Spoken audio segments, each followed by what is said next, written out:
Imagine lying in bed, the weight of the day slowly fading as your mind begins to drift. In those quiet moments, your thoughts wander, reflecting on the journey of your life, the choices you've made, and the endless possibilities that lie ahead. What if, instead of falling into the usual cycle of worry and overthinking, you could immerse yourself in the calming, timeless wisdom of ancient philosophy? Imagine letting the teachings of Stoicism, Taoism, and existential thought lull you into a state of introspective peace, helping you to release the anxieties of the day and embrace the gentle flow of existence.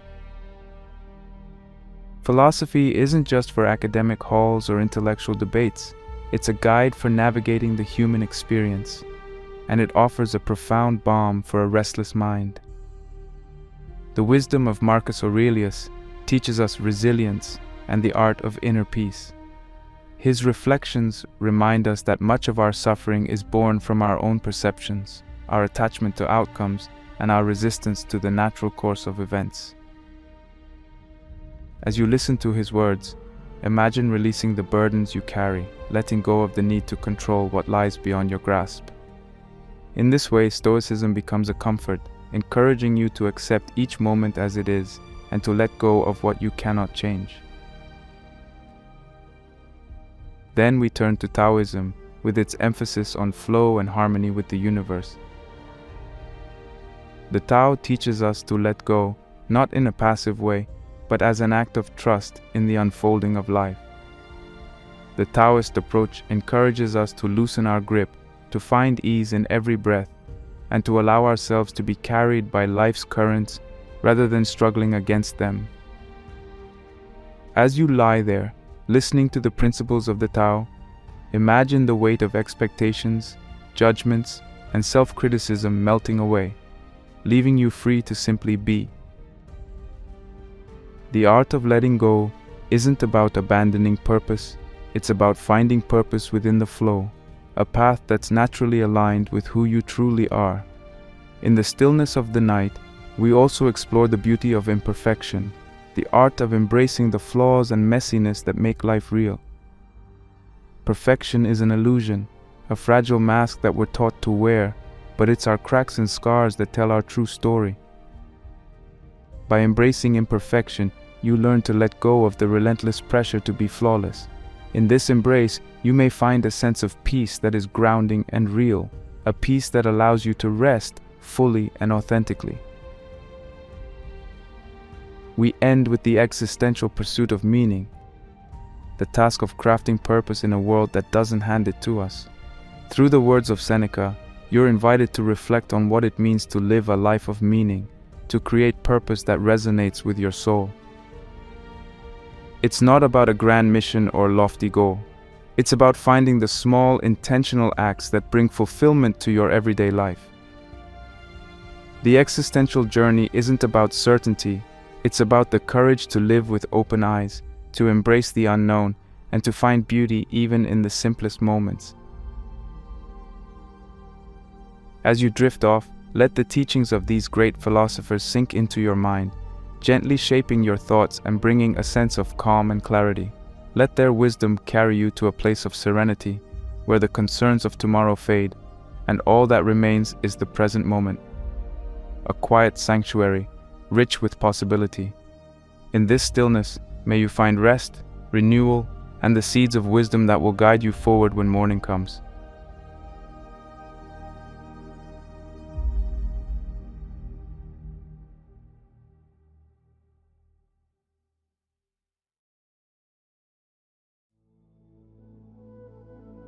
What if the secret to a happier, more peaceful life was simply letting go? Imagine living without the constant stress of trying to control every aspect of your life. Picture the freedom of releasing old grudges, unrealistic expectations, and the never-ending pursuit of perfection. Today, we're diving into an ancient philosophy that teaches just that, the power of letting go. Let me start with a story. There once was a farmer in a small village. One day, his horse ran away. The neighbors came to offer their sympathies, saying, "Such bad luck." The farmer simply replied, "Maybe." The next day, the horse returned, bringing with it 3 wild horses. The neighbors exclaimed, "Such good luck!" Again, the farmer replied, "Maybe." The following day, his son tried to ride one of the untamed horses, was thrown off and broke his leg. The neighbors offered their condolences for the bad luck, but the farmer only said, "Maybe." The day after, military officials came to the village to draft young men into the army.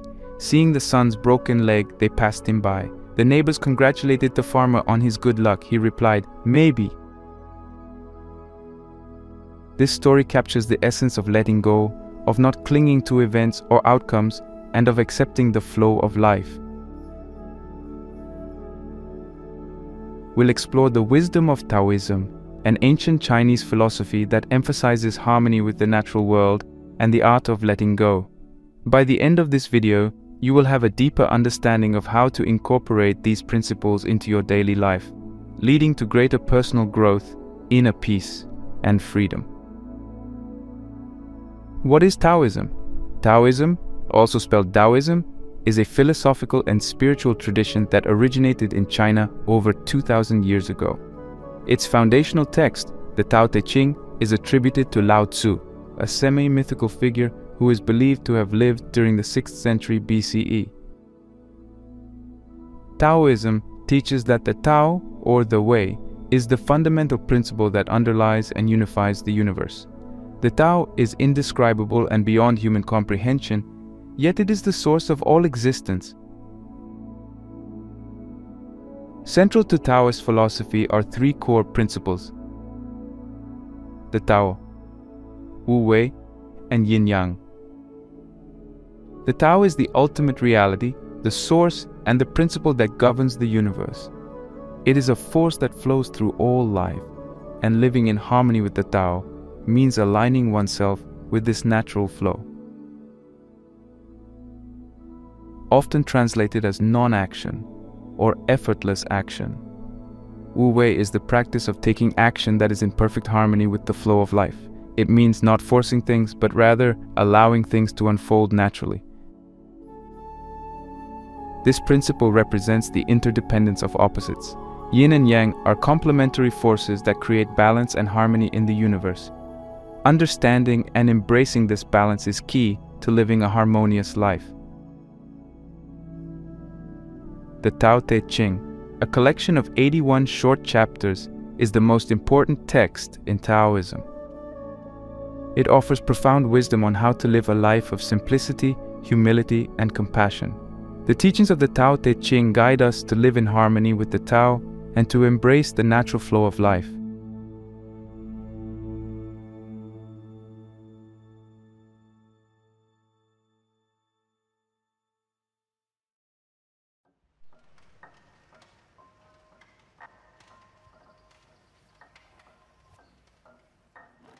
In Taoism, letting go is not just a practice, but a way of life.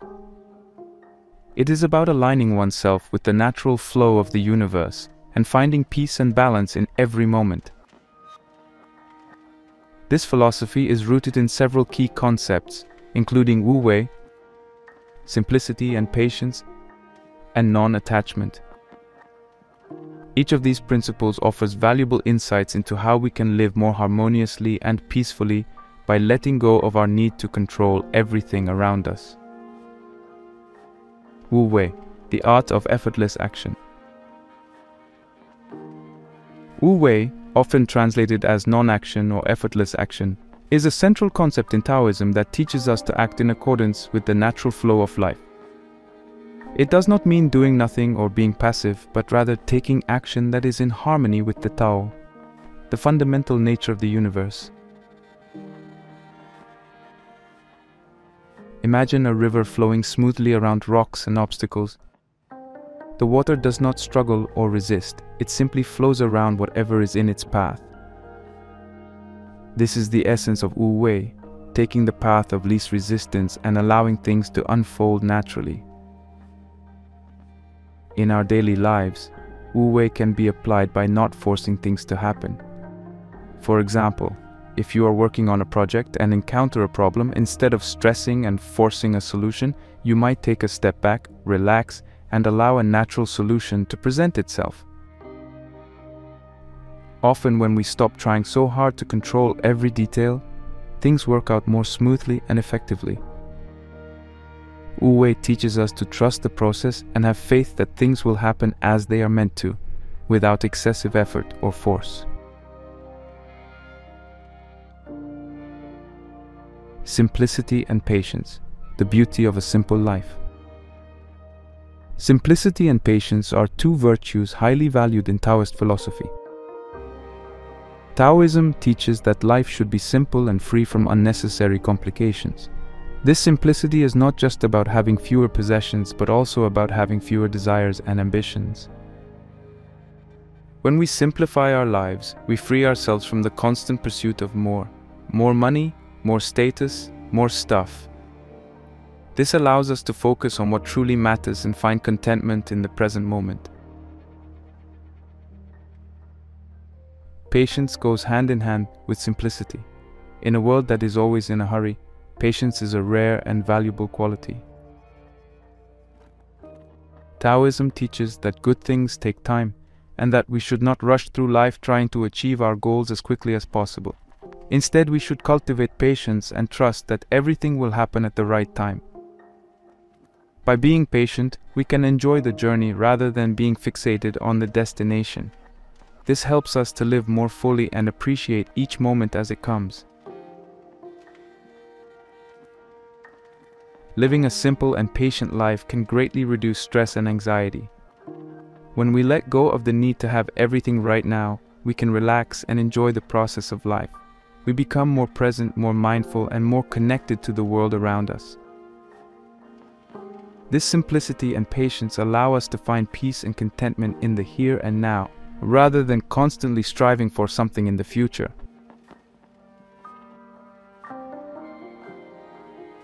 Non-attachment, freedom from possessions and rigid ideas.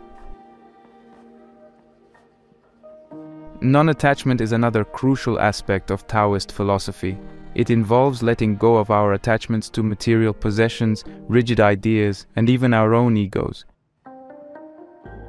In Taoism, attachment is seen as a source of suffering because it creates a sense of dependency and fear of loss. By learning to detach ourselves from these things, we can experience true freedom and peace. Material possessions often give us a false sense of security and identity.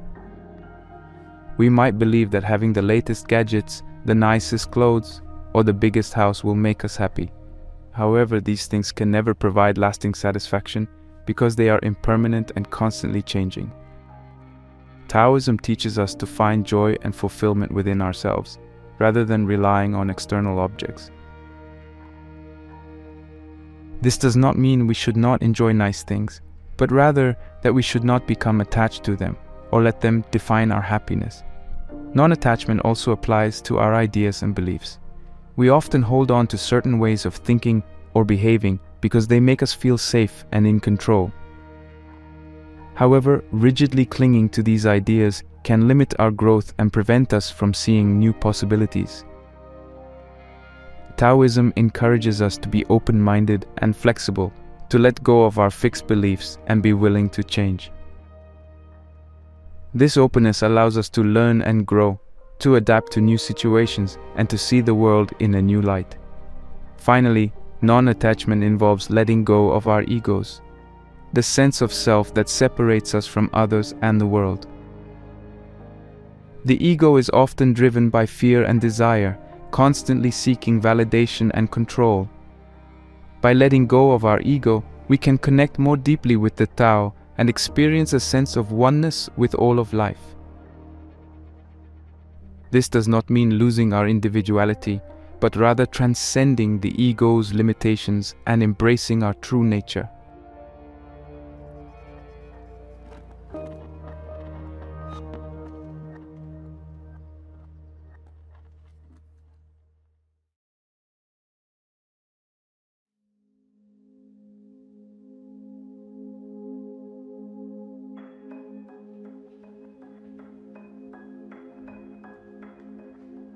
Benefits of letting go.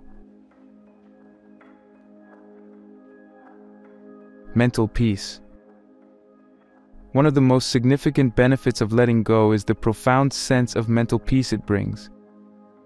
In our fast-paced world, stress and anxiety are common experiences.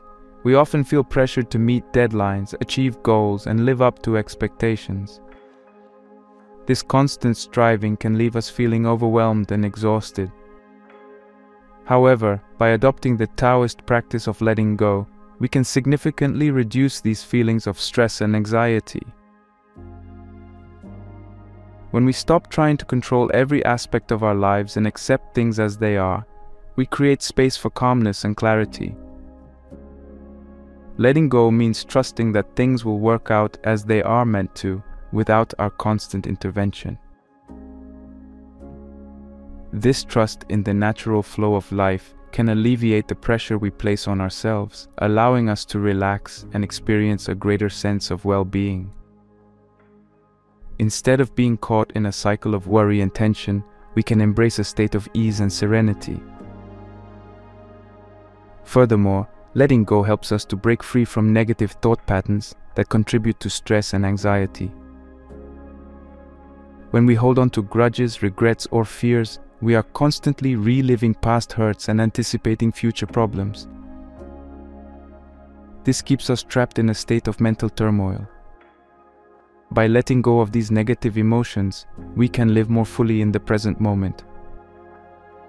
Mindfulness practices, which are closely aligned with Taoist principles, encourage us to observe our thoughts and feelings without judgment and to let them pass without attachment. This shift in perspective allows us to experience a sense of inner peace and reduces the mental clutter that contributes to stress and anxiety.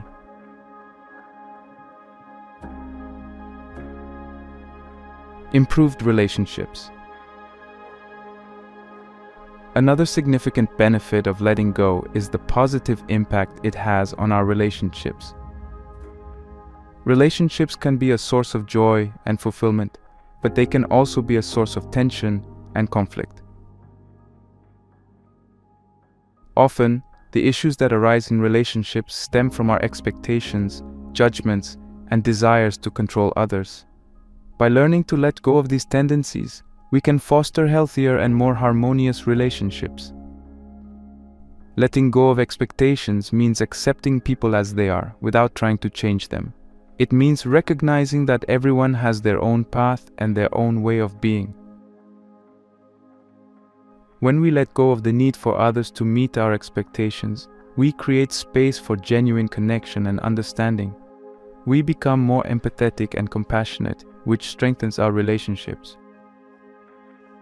Moreover, letting go of judgments allows us to see others more clearly and appreciate them for who they are. Judgments often create barriers between us and others, leading to misunderstandings and conflicts. By practicing non-judgment, we can approach our relationships with an open heart and an open mind. This openness fosters trust and respect, which are essential for any healthy relationship. Non-attachment also plays a crucial role in improving relationships. When we are attached to specific outcomes or to the idea of how a relationship should be, we place unnecessary pressure on ourselves and others. Letting go of these attachments allows us to experience relationships more freely and joyfully. We can appreciate the moments we share with others without clinging to them or fearing their loss. This sense of freedom enhances the quality of our relationships and allows them to grow naturally and authentically.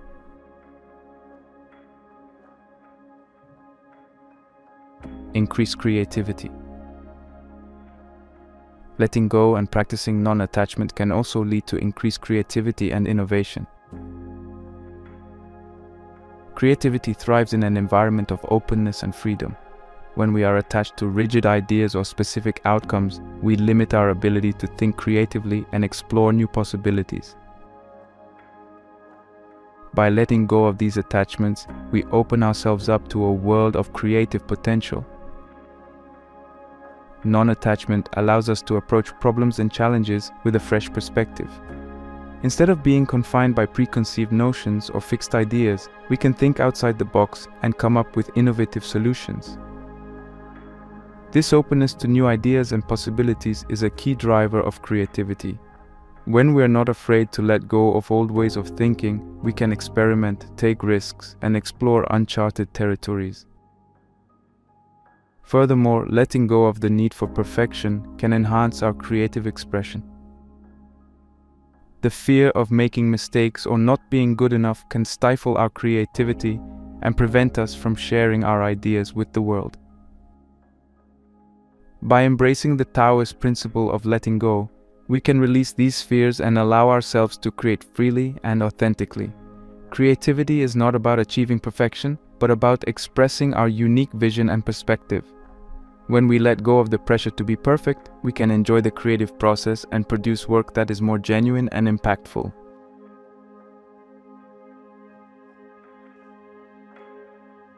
Personal freedom. Finally, one of the most profound benefits of letting go is the sense of personal freedom it brings. Letting go liberates us from the constraints and burdens that hold us back. It frees us from the need to control everything, from the fear of failure, and from the attachments that limit our potential. This sense of freedom allows us to live more authentically and fully. When we let go of our need to control every aspect of our lives, we open ourselves up to new experiences and opportunities. We become more adaptable and resilient, able to navigate life's ups and downs with grace and ease. This flexibility allows us to embrace change and uncertainty with a sense of curiosity and wonder, rather than fear and resistance. Moreover, letting go of attachments liberates us from the constant pursuit of external validation and approval. Instead of seeking happiness and fulfillment outside of ourselves, we learn to find it within. This internal sense of fulfillment is more sustainable and enduring than any external achievement or possession. It allows us to live in alignment with our true values and desires, rather than being driven by societal expectations or pressures. Personal freedom also means having the courage to follow our own path, even if it differs from the conventional or expected route. Letting go empowers us to trust our intuition and make choices that are true to ourselves. This authenticity leads to a more fulfilling and meaningful life, as we are not confined by the limitations and expectations imposed by others. The benefits of letting go are vast and transformative. By embracing the principles of Taoism, we can experience greater mental peace, improve our relationships, enhance our creativity, and achieve a profound sense of personal freedom. Letting go is not about giving up or being passive, but about trusting the natural flow of life and allowing things to unfold as they are meant to. It is about releasing the burdens that weigh us down and opening ourselves up to the limitless possibilities that life has to offer. As we learn to let go, we discover that true happiness and fulfillment come not from holding on, but from flowing with the ever-changing currents of life.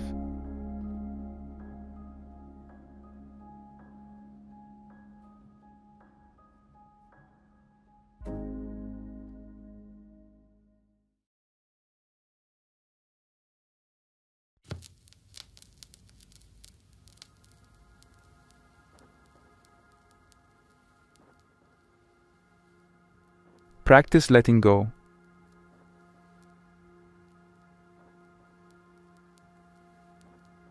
Mindfulness and meditation are powerful practices that can help us cultivate the ability to let go. Mindfulness involves paying attention to the present moment without judgment. It means being fully aware of what is happening right now, rather than being lost in thoughts about the past or future.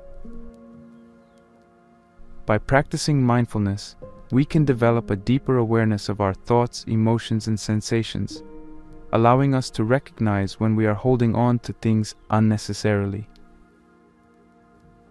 One simple technique to cultivate mindfulness is mindful breathing. This involves focusing your attention on your breath as it flows in and out of your body. Find a quiet place, sit comfortably, and close your eyes. Take a few deep breaths to relax, then breathe normally.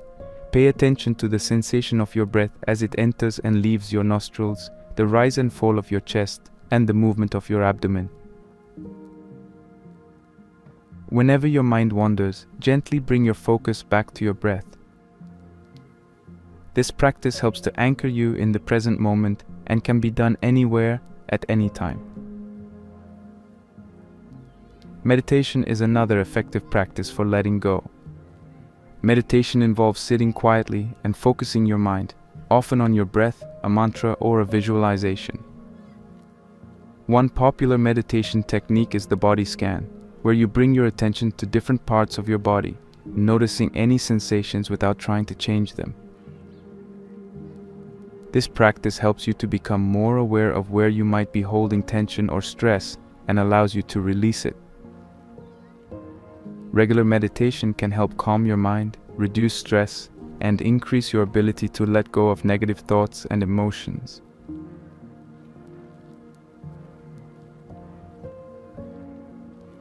Acceptance is a core principle of letting go.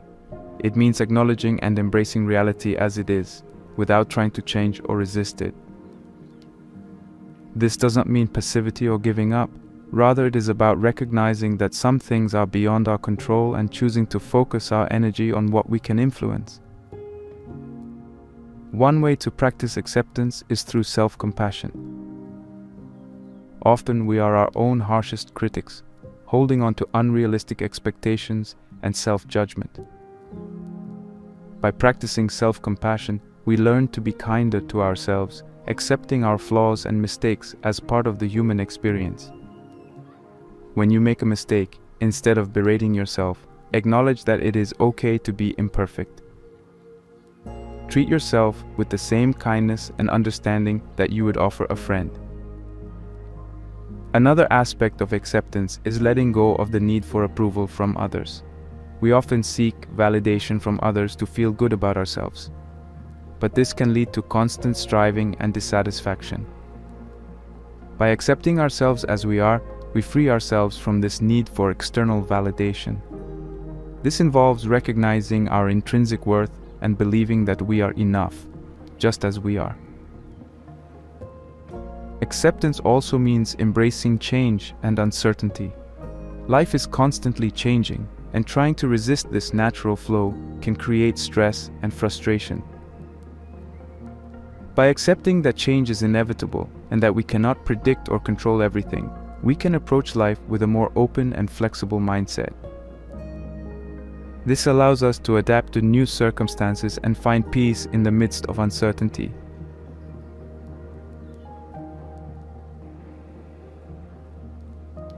Decluttering is a practical and effective way to practice letting go. It involves removing unnecessary items from your physical space and simplifying your surroundings. This process can have profound physical and mental benefits, creating a sense of order and calm in your environment.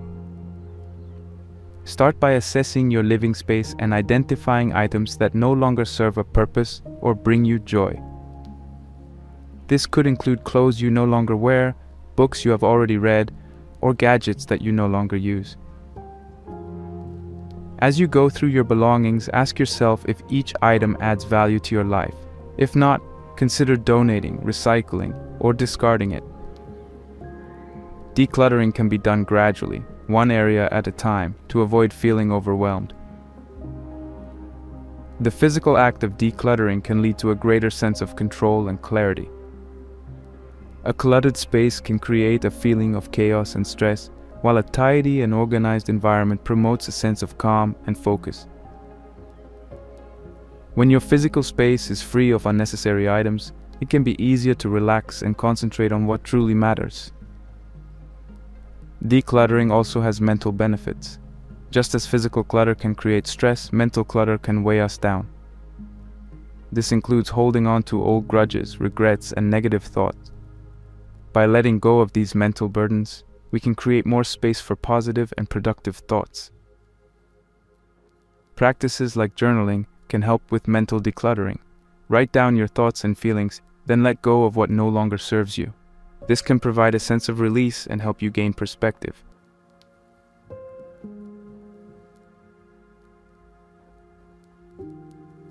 Letting go of control is one of the most challenging aspects of letting go, but it is also one of the most liberating.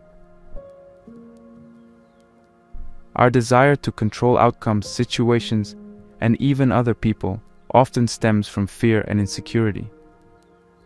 We believe that by controlling everything, we can avoid uncertainty and ensure our happiness. However, this need for control can create immense stress and frustration because life is inherently unpredictable and uncontrollable. Learning to let go of control allows us to live more freely and harmoniously. One strategy to let go of control is to practice mindfulness and self-awareness. By becoming more aware of our thoughts and behaviors, we can identify when we're trying to control things unnecessarily. For instance, notice when you are micromanaging a project or constantly worrying about the future.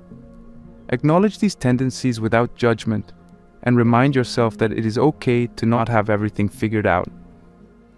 Focus on what you can control, your actions, attitudes, and responses, and let go of the rest. Another effective strategy is to trust the process of life. This involves cultivating a sense of faith that things will work out as they're meant to, even if it is not in the way you had planned. Reflect on past experiences where things did not go as expected, yet ultimately turned out for the best. Trusting the process means believing that there is a larger plan at work and that everything happens for a reason. This perspective can help you release the need to control every detail and instead go with the flow. Practicing gratitude is also a powerful way to let go of control. When we focus on what we are grateful for, we shift our attention away from what we lack or want to control. Each day, take a moment to reflect on the things you are thankful for, whether big or small. This practice can help you appreciate the present moment and reduce the anxiety associated with trying to control the future. Engaging in activities that emphasize flow and spontaneity can also help you let go of control. Creative pursuits like painting, dancing, or playing music require you to be in the moment and allow things to unfold naturally. Similarly, spending time in nature, where you can observe the effortless flow of life, can remind you of the beauty and harmony that exists without human intervention. These activities encourage a state of flow where you are fully immersed and engaged, letting go of the need to control the outcome. Finally, setting boundaries is crucial in the process of letting go of control. Recognize that you cannot control other people's actions or decisions, and trying to do so can strain your relationships. Instead, focus on setting healthy boundaries that protect your well-being. Communicate your needs and expectations clearly, but also be willing to respect others' autonomy and choices. By setting boundaries, you can reduce the impulse to control and create more balanced and respectful relationships.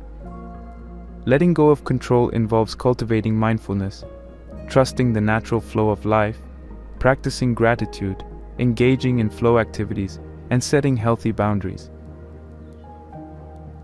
These strategies can help you release the need to control every aspect of your life and embrace a more relaxed and trusting approach. By letting go of control, you can reduce stress, enhance your relationships, and experience a greater sense of freedom and peace. This practice is not about giving up responsibility, but rather about recognizing the limits of your control and choosing to focus your energy on what truly matters. Letting go of control allows you to live more authentically, in alignment with the natural rhythms of life.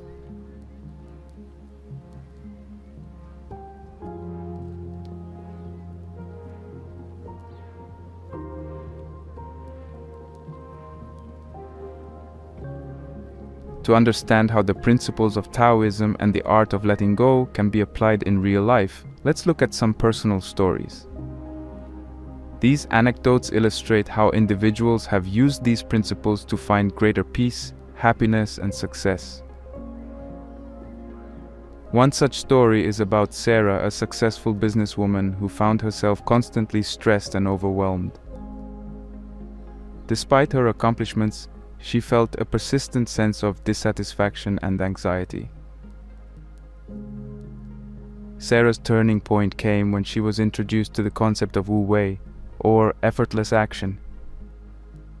She began to practice mindfulness and meditation, focusing on being present and letting go of her need to control every outcome. Sarah learned to trust that things would work out as they were meant to, without her constant intervention. By adopting this mindset, she found that she was able to make better decisions, reduce her stress, and enjoy her work more. Her relationships improved as she let go of unrealistic expectations and began to appreciate people for who they were. Sarah's story shows how the practice of letting go can transform one's professional and personal life. Another inspiring story is that of John, who struggled with anger and resentment for many years. He held on to grudges and past hurts, which affected his mental health and relationships. Through the practice of non-attachment, John learned to let go of his anger and embrace forgiveness. He started a daily meditation practice, focusing on letting go of negative emotions and cultivating compassion. Over time, John noticed a significant change in his outlook on life. He became more patient, understanding, and at peace with himself and others. His story demonstrates the profound impact that letting go of negative emotions can have on one's well-being and relationships. The principles of Taoism and the art of letting go have also been embodied by many well-known individuals and historical figures. These people have shown that by embracing these principles, one can achieve remarkable success and fulfillment. One famous example is Bruce Lee, the legendary martial artist and actor.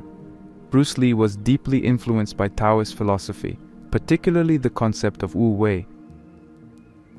He believed in the importance of being like water, adaptable, flexible, and able to flow around obstacles. Be formless, shapeless, like water.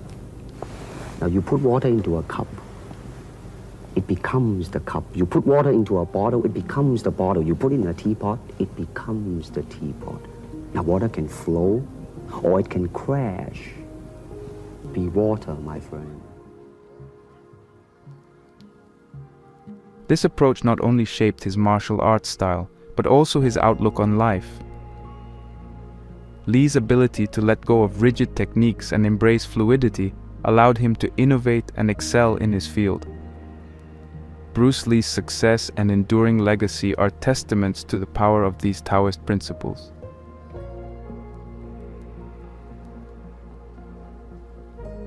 Another historical figure who exemplified the art of letting go is Lao Tzu, the founder of Taoism and the author of the Tao Te Ching. Although little is known about his life, his teachings have had a lasting impact on millions of people around the world. His emphasis on simplicity, humility, and harmony with the Tao provides a timeless guide for living a balanced and fulfilling life. Lao Tzu's own life was a reflection of his teachings. According to legend, he chose to leave his position as a court archivist and live a simple, solitary life, free from the trappings of power and ambition.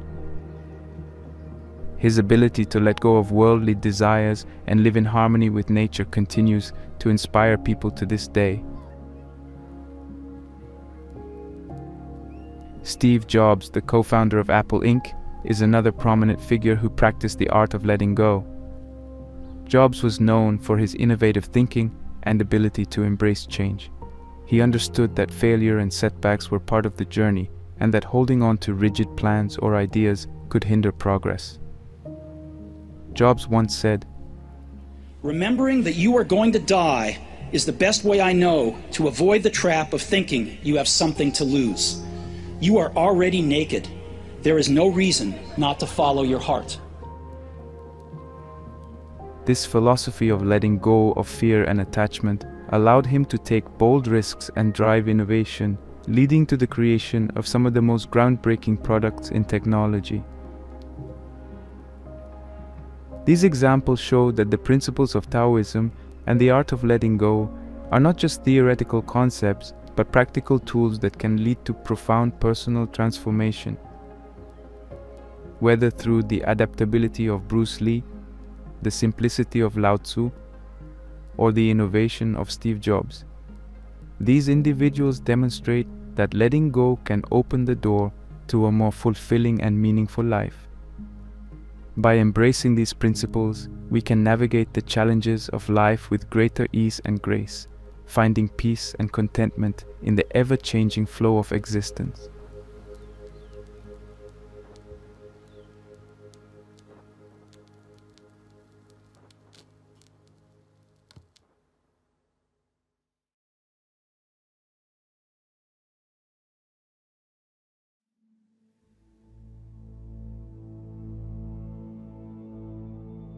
As we come to the end of our exploration of Taoism and the power of letting go, let's take a moment to recap the key points we've discussed in this video.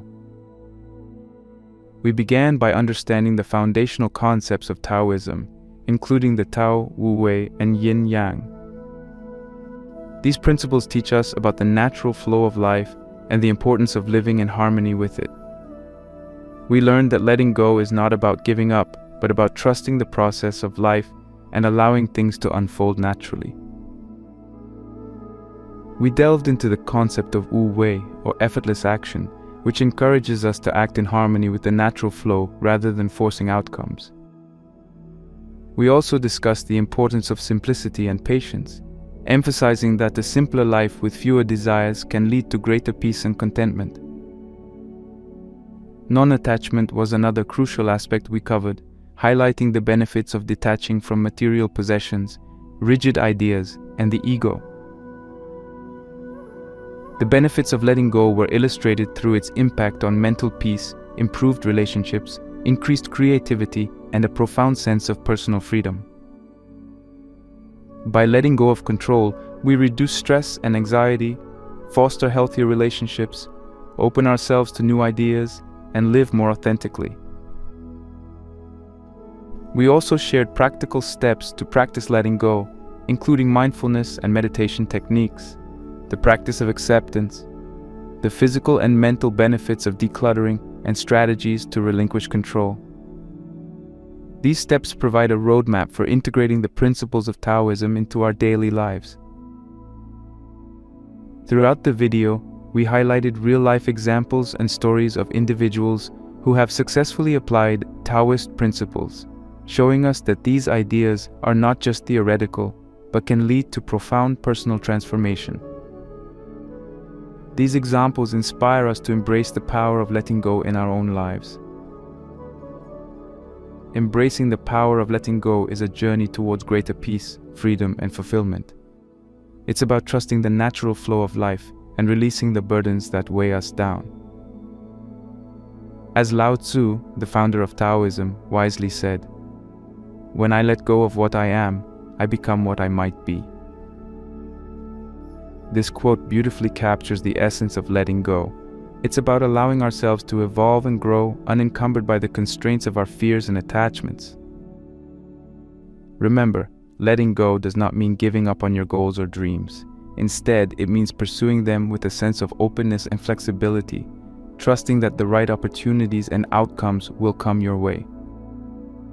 It's about finding balance and harmony in every aspect of your life, from your relationships to your work and personal growth. As you move forward, I encourage you to practice the principles of Taoism we've discussed. Start with small steps, whether it's practicing mindfulness, decluttering your space, or letting go of a past hurt.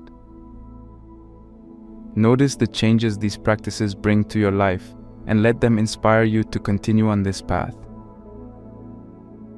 Letting go is a powerful act of self-liberation. It frees us from the need to control everything and allows us to live more fully and authentically. By embracing this philosophy, you can find a deeper sense of peace and fulfillment, no matter what challenges come your way.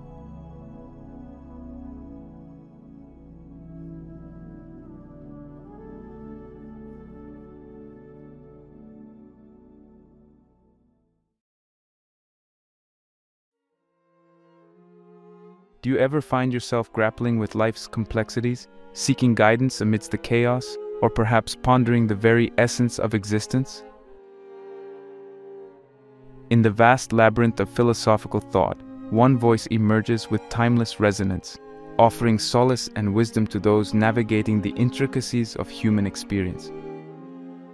Marcus Aurelius, a titan of ancient philosophy whose profound insights continue to illuminate the path of introspection and self-discovery centuries after his time. Who was Marcus Aurelius, you might ask? Picture a Roman emperor, not merely draped in regal robes of power, but adorned with the armor of profound introspection and philosophical inquiry. Born in 121 AD, Marcus Aurelius ascended to the throne of the Roman Empire, facing the monumental challenges of governance and conquest.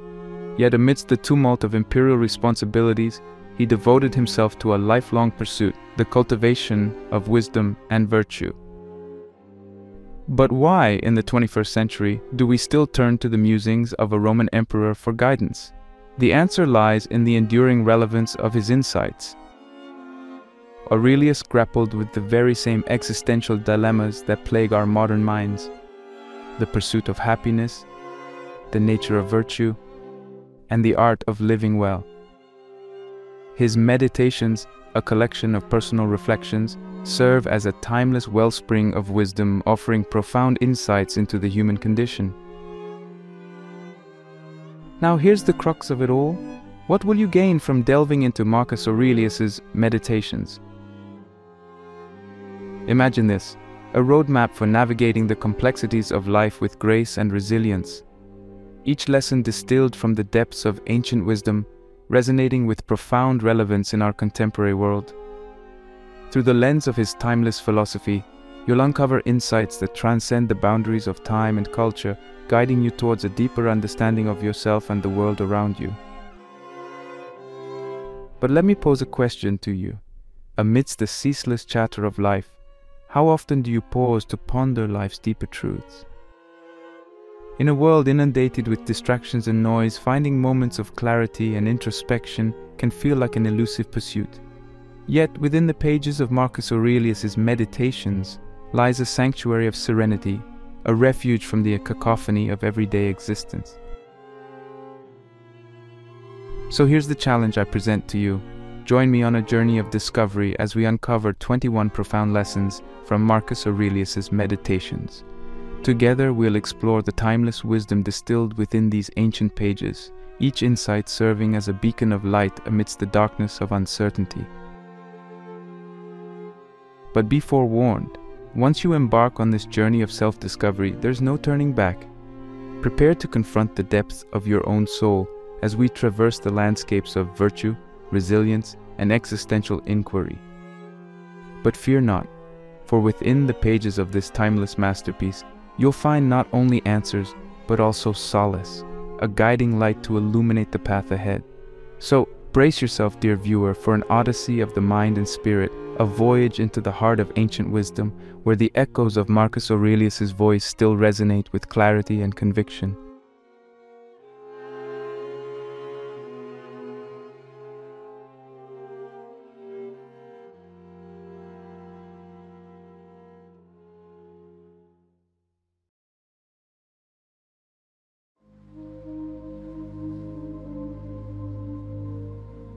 Acceptance of the present moment. Accept the things to which fate binds you, and love the people with whom fate brings you together, but do so with all your heart. Living in the present moment is a concept often preached, but seldom practiced. Yet within these words from Marcus Aurelius, we find a profound invitation to embrace the here and now with unwavering acceptance. What does it truly mean to accept the present moment?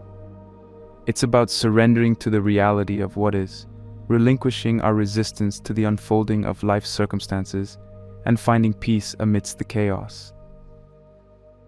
In a world characterized by constant distractions and perpetual striving, the notion of acceptance may seem counterintuitive. However, he reminds us that true liberation lies in embracing the present moment with open arms, free from the shackles of regret and anticipation. Whether we find ourselves in moments of joy or adversity, it is our ability to accept the present reality that grants us inner peace and serenity. Practice of Stoicism. objective judgment now at this very moment, unselfish action now at this very moment, willing acceptance now at this very moment of all external events.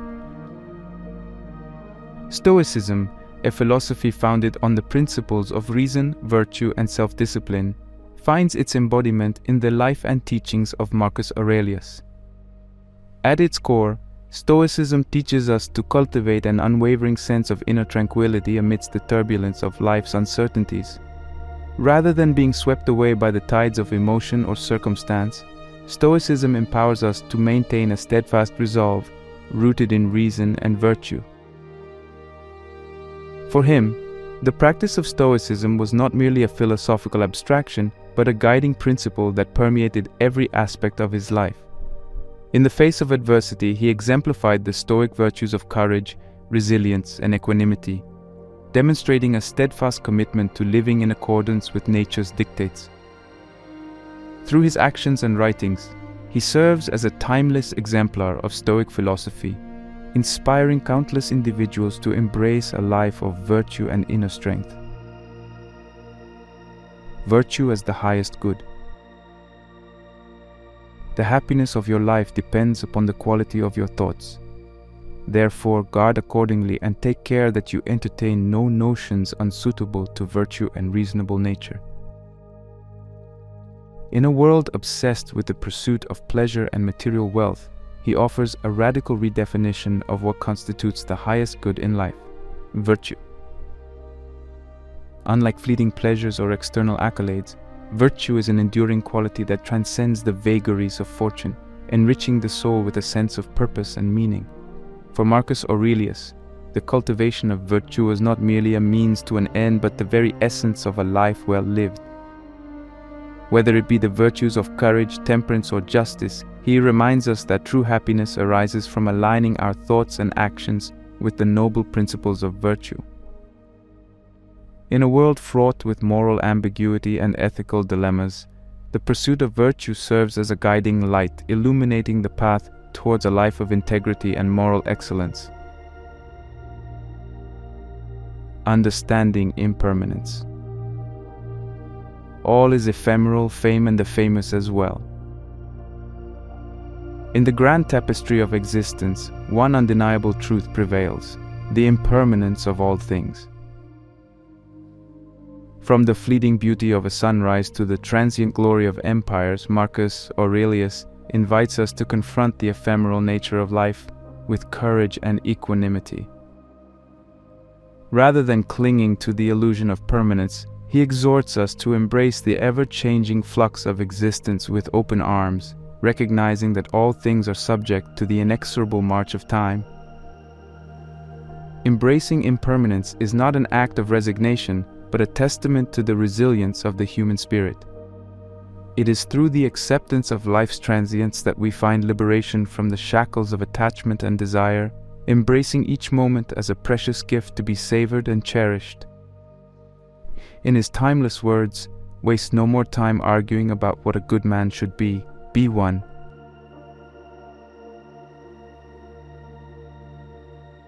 The power of self-reflection. Look within. Within is the fountain of good, and it will ever bubble up if thou wilt ever dig. In the frenetic pace of modern life, amidst the cacophony of external distractions, the practice of self-reflection emerges as a beacon of clarity, a sanctuary amidst the chaos. Marcus Aurelius understood the transformative power of introspection, recognizing that true wisdom arises from the depths of self-awareness. Through the act of turning inward, we gain insight into the workings of our minds and the motivations that drive our actions. Self-reflection is not merely a passive exercise, but an active engagement with the inner landscape of the soul. It is a journey of self-discovery, wherein we confront our fears, biases, and insecurities with courage and honesty. By shining a light on the shadowy recesses of our psyche, we uncover hidden truths and untapped potential, paving the way for personal growth and transformation. Mastery of emotions. Choose not to be harmed, and you won't feel harmed. Don't feel harmed, and you haven't been. Emotions, like tempestuous waves crashing upon the shore, have the power to engulf us in a sea of turmoil or propel us towards the shores of serenity.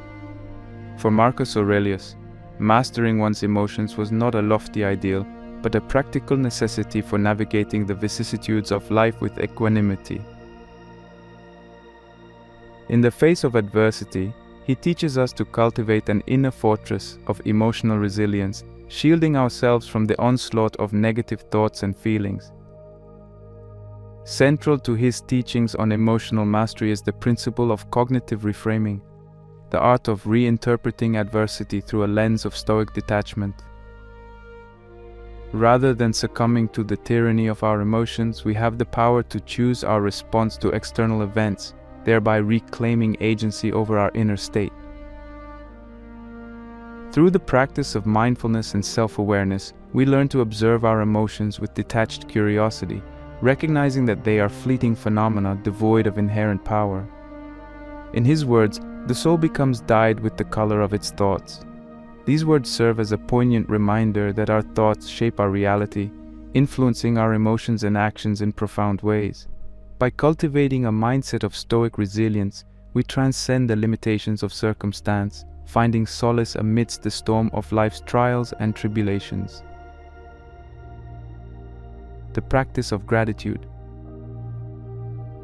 When you arise in the morning, think of what a precious privilege it is to be alive, to breathe, to think, to enjoy, to love.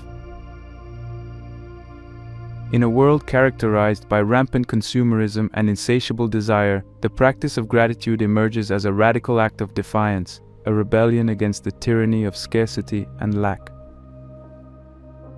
Marcus Aurelius understood the transformative power of gratitude, recognizing that true abundance arises not from the accumulation of material wealth, but from an attitude of appreciation for life's simple blessings.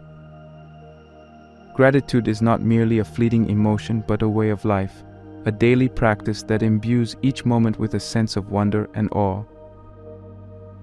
By cultivating an attitude of gratitude, we shift our focus from what we lack to what we have, thereby opening ourselves to the abundance that surrounds us. In his words, when you arise in the morning, think of what a precious privilege it is to be alive, to breathe, to think, to enjoy, to love. Embracing adversity. The impediment to action advances action. What stands in the way becomes the way. Adversity, like a crucible of fire, has the power to forge us into stronger, more resilient beings. For Marcus Aurelius, adversity was not to be feared but embraced as an opportunity for growth and self-discovery. In the face of life's trials and tribulations, he teaches us to cultivate a mindset of resilience, recognizing that obstacles are not barriers, but stepping stones on the path to personal evolution. Central to his teachings on adversity is the principle of amor fati, the love of fate.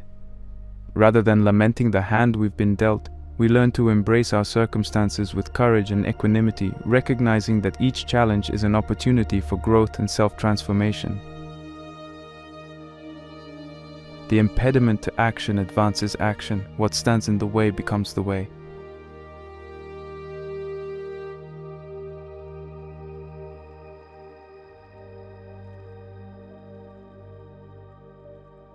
Importance of integrity. The true worth of a man is to be measured by the objects he pursues. Integrity, like a beacon of light amidst the darkness, illuminates the path of righteousness and moral fortitude. Marcus Aurelius understood the intrinsic value of integrity, recognizing that true greatness lies not in the accolades we receive or the possessions we amass, but in the steadfastness of our character. In a world fraught with moral ambiguity and ethical compromise, integrity serves as a guiding principle, a north star that navigates us through the turbulent seas of life. Staying true to oneself is not merely a matter of adhering to a set of external standards, but a reflection of our innermost values and convictions. It requires unwavering commitment to truth and honesty, even in the face of adversity or temptation. the true worth of a man is to be measured by the objects he pursues. These words remind us that our worth is not determined by outward appearances, but by the integrity of our actions and the purity of our intentions. The role of reason. Everything we hear is an opinion, not a fact. Everything we see is a perspective, not the truth. In a world characterized by misinformation and cognitive bias, the power of reason emerges as a beacon of clarity, a guiding light amidst the fog of uncertainty. Marcus Aurelius understood the transformative power of rational thinking, recognizing that true wisdom arises not from blind adherence to dogma, but from a rigorous process of critical inquiry. The role of reason was not merely intellectual but moral, a tool for discerning truth from falsehood, virtue from vice. Everything we hear is an opinion, not a fact. Everything we see is a perspective, not the truth. These words serve as a potent reminder that reality is often shrouded in illusion, requiring us to exercise discernment and skepticism in our pursuit of knowledge. The virtue of equanimity. Accept the things to which fate binds you, and love the people with whom fate brings you together, but do so with all your heart.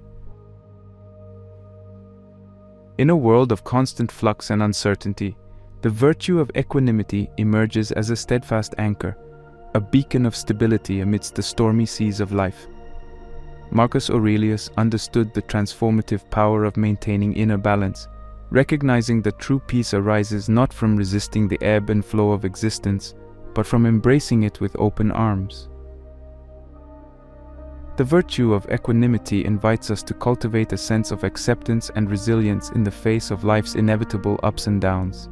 It is a recognition that change is the only constant in life, and that our ability to adapt and flow with the currents of fate determines our inner peace and well-being.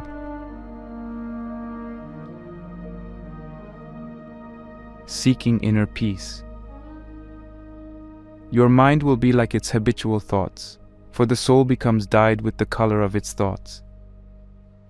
In the tumult of life's trials and tribulations, the quest for inner peace emerges as a sacred journey, a pilgrimage of the soul towards serenity and tranquility. Marcus Aurelius understood the transformative power of inner peace, recognizing that true happiness arises not from external circumstances, but from a sense of inner harmony and contentment. Finding peace within oneself requires a commitment to mindfulness and self-awareness, a willingness to confront the inner demons that haunt our thoughts and emotions. It is a journey of self-discovery wherein we learn to cultivate a mindset of gratitude and acceptance, embracing life's challenges with grace and equanimity. Your mind will be like its habitual thoughts, for the soul becomes dyed with the color of its thoughts. These words serve as a reminder that true peace begins within, emanating outward to illuminate the world with its radiant glow.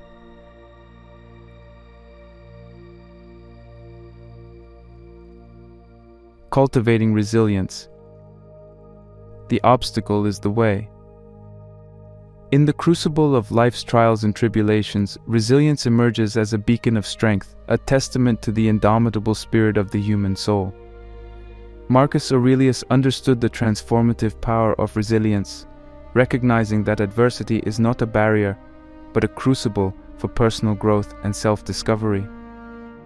Through the practice of Stoic endurance, we learn to confront life's challenges with courage and fortitude, turning obstacles into opportunities for transcendence. Building mental strength is not a matter of brute force or unyielding determination, but a cultivation of inner resilience, an unwavering commitment to facing adversity with grace and equanimity. The obstacle is the way. These words serve as a reminder that true greatness arises not from the absence of obstacles, but from our ability to overcome them with courage and resilience. Practicing moderation. Moderation in all things.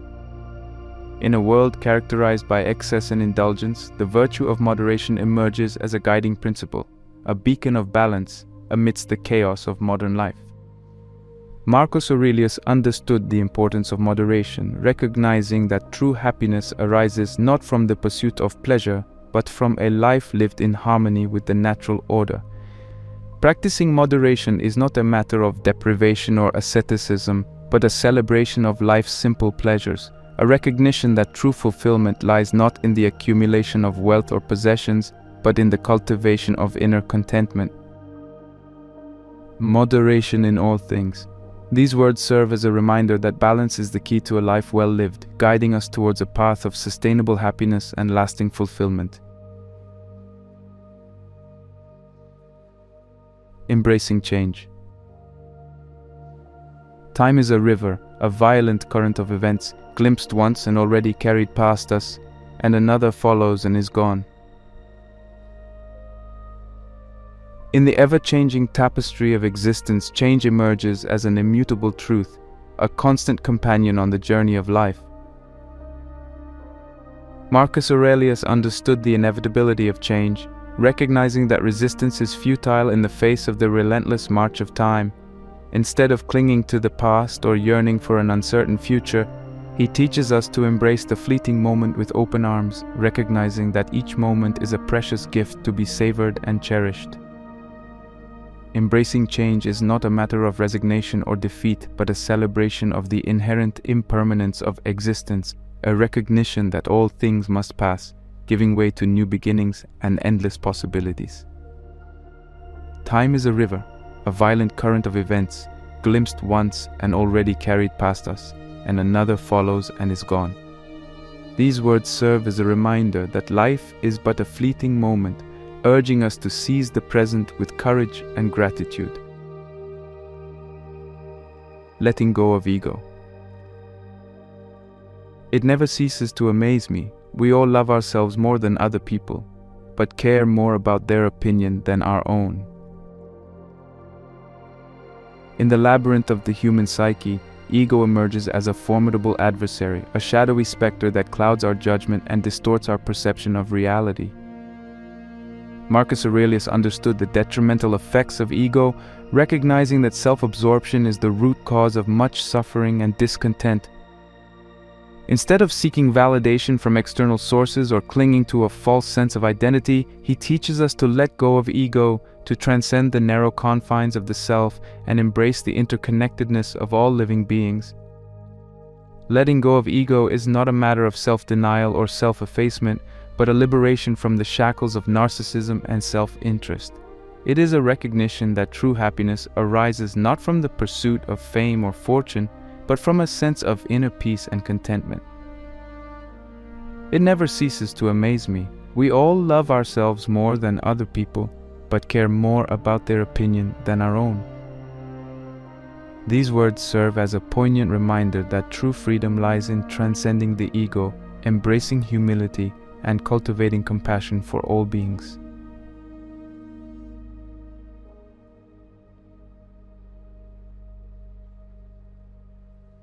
Finding purpose in service. What is not good for the beehive cannot be good for the bees. In the grand tapestry of existence, the pursuit of purpose emerges as a noble quest, a journey of self-discovery and self-transcendence. Marcus Aurelius understood the transformative power of service, recognizing that true fulfillment arises not from the pursuit of selfish desires, but from a life lived in service to others. What is not good for the beehive cannot be good for the bees. These words serve as a reminder that our individual well-being is intrinsically linked to the welfare of the collective, a recognition that true greatness lies not in the accumulation of wealth or power, but in the impact we make on the lives of others. Finding purpose in service is not a matter of altruism or self-sacrifice, but a recognition of our interconnectedness with all living beings. It is a celebration of the inherent dignity and worth of every individual, regardless of their station in life. By devoting ourselves to the service of others, we tap into a wellspring of compassion and empathy, enriching our own lives in the process. In the words of Marcus Aurelius, the object of life is not to be on the side of the majority, but to escape finding oneself in the ranks of the insane. These words serve as a reminder that true happiness arises not from selfish pursuits, but from a life lived in service to others. Humility and success. Let it be your constant method to look into the design of people's actions and see what they would be at as often as it is practicable, and to make this custom the more significant, practice it first upon yourself.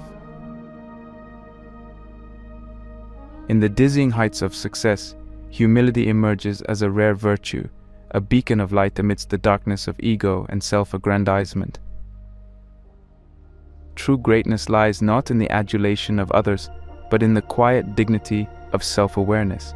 Let it be your constant method to look into the design of people's actions and see what they would be at as often as it is practicable. And to make this custom the more significant, practice it first upon yourself. These words serve as a reminder that true wisdom arises not from arrogance or pride, but from a humble recognition of our own limitations and shortcomings. Humility and success is not a matter of self-effacement or false modesty, but a celebration of the interconnectedness of all living beings. It is a recognition that our achievements are but fleeting moments in the grand tapestry of existence, deserving of gratitude and reverence rather than arrogance and entitlement. By cultivating humility, we open ourselves to the wisdom of others, recognizing that true greatness lies not in isolation but in collaboration and cooperation. Developing inner strength.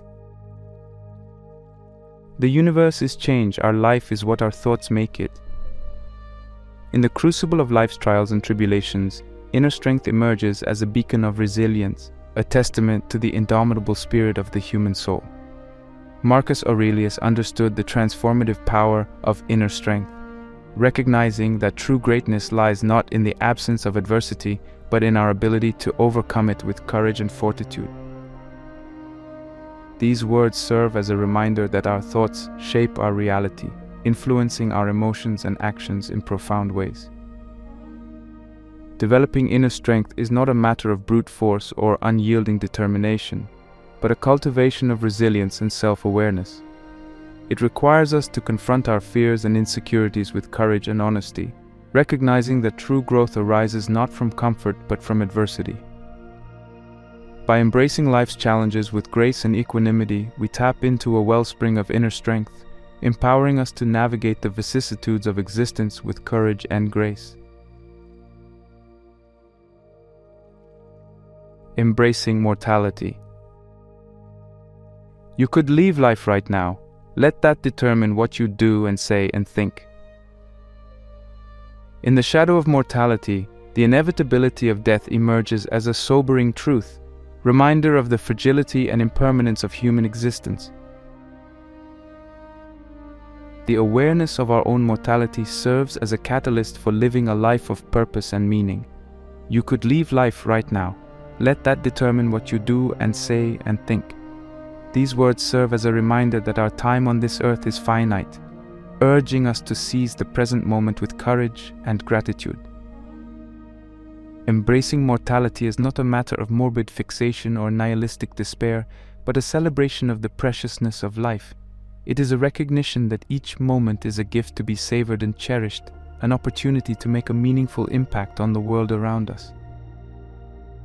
By confronting the reality of death with courage and equanimity, we free ourselves from the shackles of fear and regret, embracing life with open arms and open hearts.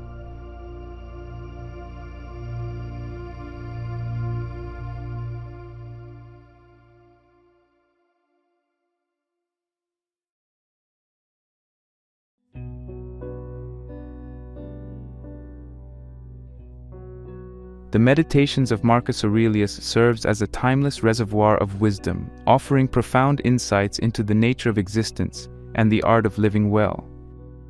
Throughout this journey, we have explored a myriad of lessons distilled from the depths of ancient philosophy, each serving as a guiding light amidst the darkness of uncertainty.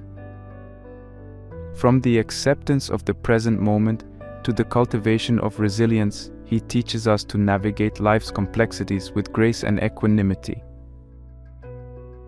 we have learned the importance of living in harmony with nature, embracing change and finding purpose in service to others.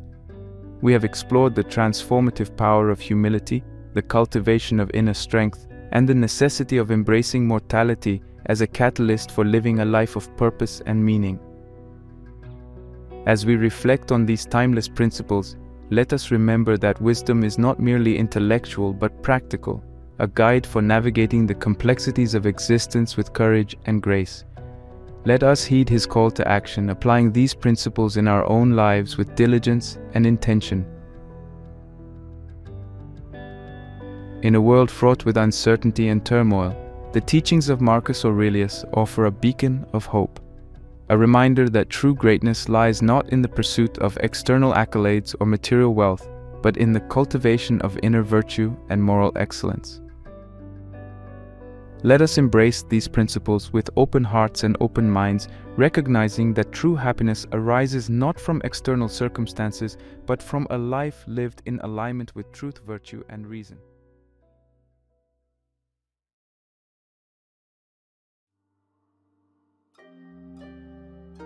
Have you ever looked at a cracked vase or a weathered stone and seen something inexplicably beautiful? What if I told you that there's an entire philosophy dedicated to appreciating the imperfect, the impermanent, and the incomplete?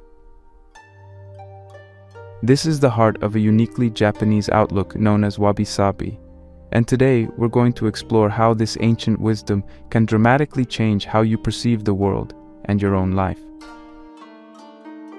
Wabi-sabi is not just an aesthetic, it's a way of life that embraces the beauty of nature's flaws and life's unpredictable journey. It stems from the serene and profound realms of Zen Buddhism, which appreciates the ephemeral nature of life. This philosophy teaches that there is elegance in simplicity, richness in the modest, and depth in the details that time leaves behind. Why should this matter to you? Imagine living in a world where your scars, your fears, and your flaws are not just accepted, but celebrated as marks of genuine existence, symbols of a life well lived. That's the promise of this philosophy. It offers a perspective where the pressure to achieve perfection is not only unnecessary, but counterproductive. In our pursuit of perfection in everything from our jobs to our social media profiles, we often lose sight of what truly enriches our lives. By integrating this philosophy into your everyday life, you can find greater satisfaction, not by adding more to your life, but by appreciating what you already have. This philosophy can transform mundane experiences and objects into sources of joy and contemplation. It teaches you to find the stories and beauty in a chipped cup or a fading photograph, seeing them as cherished markers of time and experience rather than things in need of replacement. Today's exploration will not only explain the roots of this fascinating philosophy, but will also provide you with actionable ways to incorporate its principles into your daily practices. By the end of this video, you will see how embracing imperfection can lead to a fuller, more authentic life experience. We will delve into how this philosophy challenges the relentless pursuit of perfection in modern culture and offers a peaceful alternative that celebrates the cracks and crevices both in our pottery and in ourselves. You might wonder how something as simple as appreciating a weathered piece of wood can impact your life significantly. This is where the subtle power of this concept lies. It shifts your focus from what things are supposed to be to appreciating them for what they are.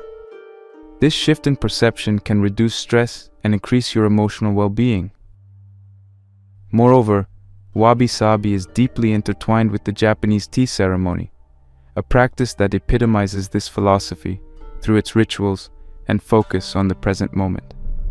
The ceremony itself is a dance of mindfulness, where every movement and piece used is a celebration of imperfections, collectively creating a harmonious and meaningful experience. This tradition underscores the idea that beauty and satisfaction can be found in the most transient of moments. If you're ready to shift your perspective and find beauty in the most unexpected places, stay tuned. This isn't just about learning a new philosophy, it's about transforming how you live by changing the way you see the world.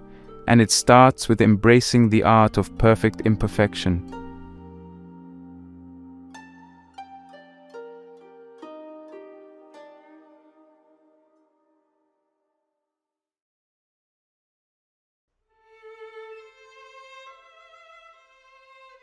The art of perfect imperfection. Wabi-sabi teaches us that beauty is an evolving process, a reflection of the ebb and flow of life.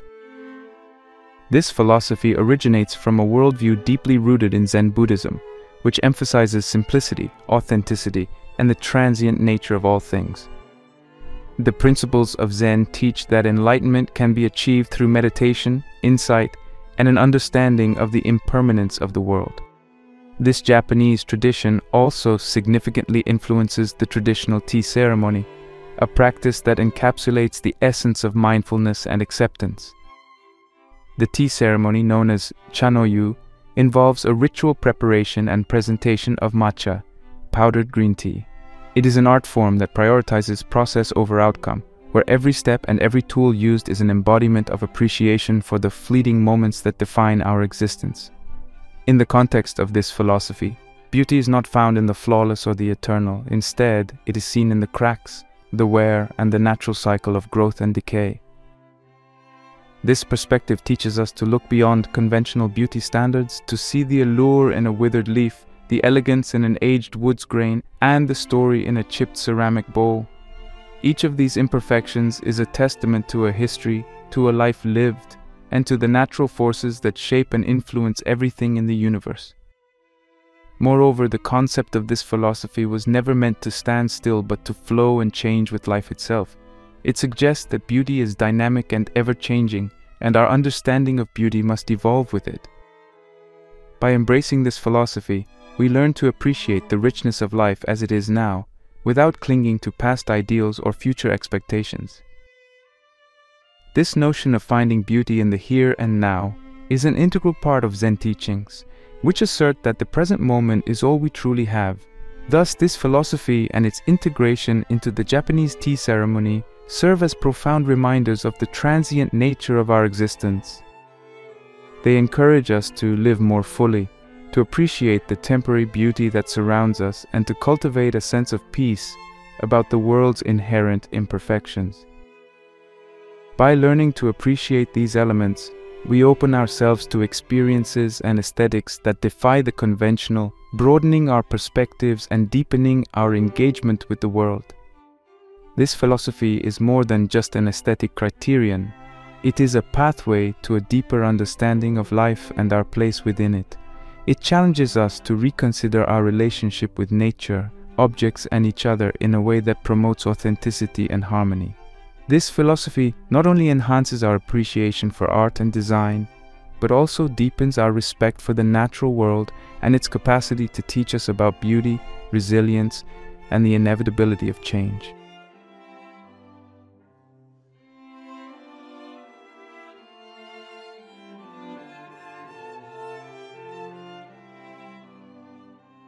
Embracing imperfection.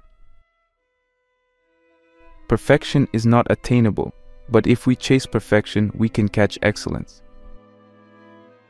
This profound insight invites us to consider a crucial aspect of the Japanese philosophy we've been discussing, the acceptance of imperfection. Unlike modern Western culture, which often strives for an unattainable ideal of flawlessness, this Eastern philosophy encourages us to see the beauty and value in the flawed and incomplete.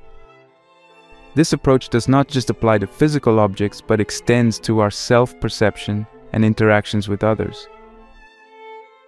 Consider for a moment the immense pressure many people feel to present a perfect facade, whether it's in their academic achievements, social media profiles, or even in their physical appearance.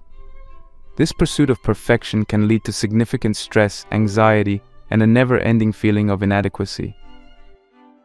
The contrast with the philosophy in question couldn't be more stark. Here, the inherent beauty of an object or person is often attributed to its unique imperfections and the story these imperfections tell. This acceptance can foster a more compassionate and realistic self-image, enabling individuals to appreciate their own uniqueness without the relentless pressure to conform to societal ideals. Furthermore, the impact of societal pressure on individual well-being and self-esteem is substantial. In a world that often values perfection, the constant comparison to idealized images and standards can lead to diminished self-worth and a chronic sense of failure. This is where the philosophy of embracing imperfections becomes not just a philosophical concept, but a practical approach to healthier living. It teaches that the marks of wear and tear are not signs of unworthiness, but are evidence of a life fully lived. This shift in perspective can relieve the psychological burden of needing to appear perfect, reducing anxiety and depression, and promoting a more balanced and satisfied state of mind. In addition, this philosophy promotes resilience. By understanding that everything is subject to change and decay, individuals can become more emotionally and mentally flexible, better able to cope with the challenges and setbacks that life inevitably brings. This resilience is crucial in a society that often hides its vulnerabilities, showcasing only success and concealment of failure. Embracing imperfection, therefore, is not just an aesthetic choice, but a profound life-affirming stance that encourages acceptance, growth, and a deeper engagement with the world as it truly is, not as we wish it to be. Thus, this philosophical approach offers a powerful antidote to the modern obsession with perfection. By realigning our perceptions with the realities of nature and existence, it helps cultivate a more genuine, fulfilling approach to life. It challenges us to redefine beauty, success, and value in terms that recognize the dignity of the natural and the unfinished. This can lead to a more authentic, liberated way of living that celebrates the inherent worth of every individual and every moment, just as they are, without the relentless pressure to polish, perfect, or perform.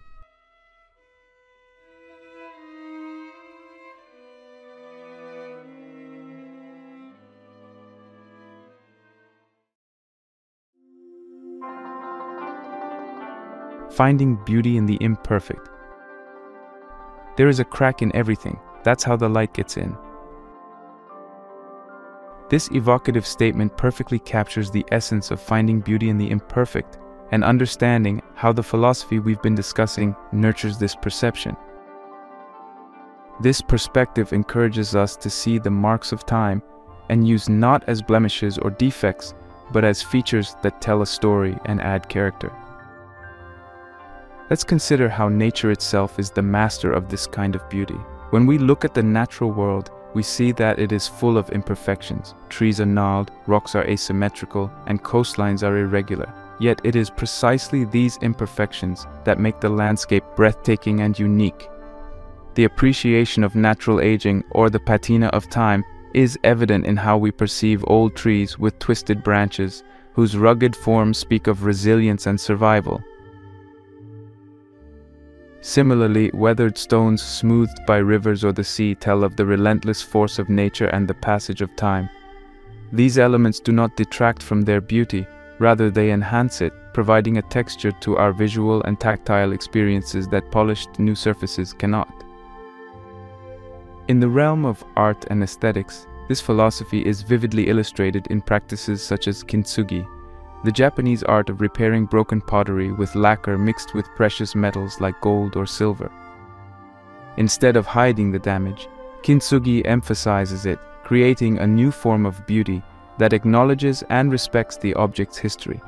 Each crack is highlighted, not hidden, transforming what might be considered a flaw into a striking feature that tells a story of breakage and repair, of life and recovery.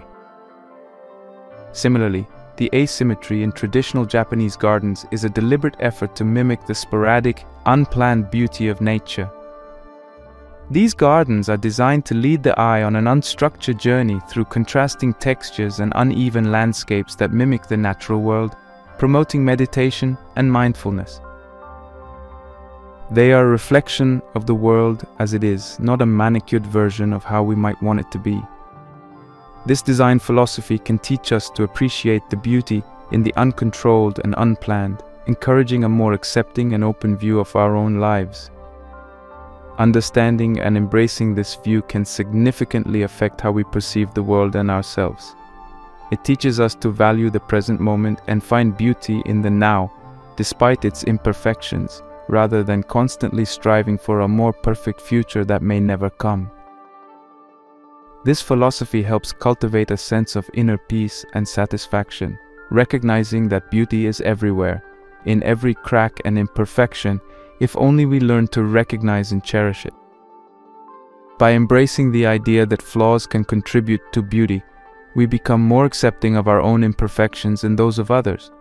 This can lead to a more compassionate society, where the pressure to be perfect is lessened, and individuals feel more valued for their unique traits and histories. This shift in perspective is not just about aesthetic appreciation, but about fostering a kinder, more inclusive approach to life that celebrates diversity and resilience in the face of life's challenges.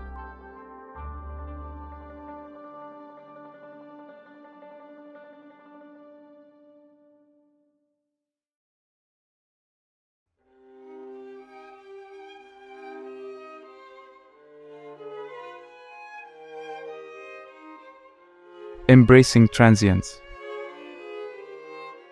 The beauty of life is in its impermanence. Embrace the dance of change. This powerful quote invites us to consider the often overlooked virtue of transience, an essential aspect of the philosophy that celebrates imperfection and impermanence. This perspective challenges us to rethink our relationship with the temporary nature of life itself. Life is a series of moments, each fleeting and unique, much like the cherry blossoms that bloom spectacularly but briefly each spring in Japan.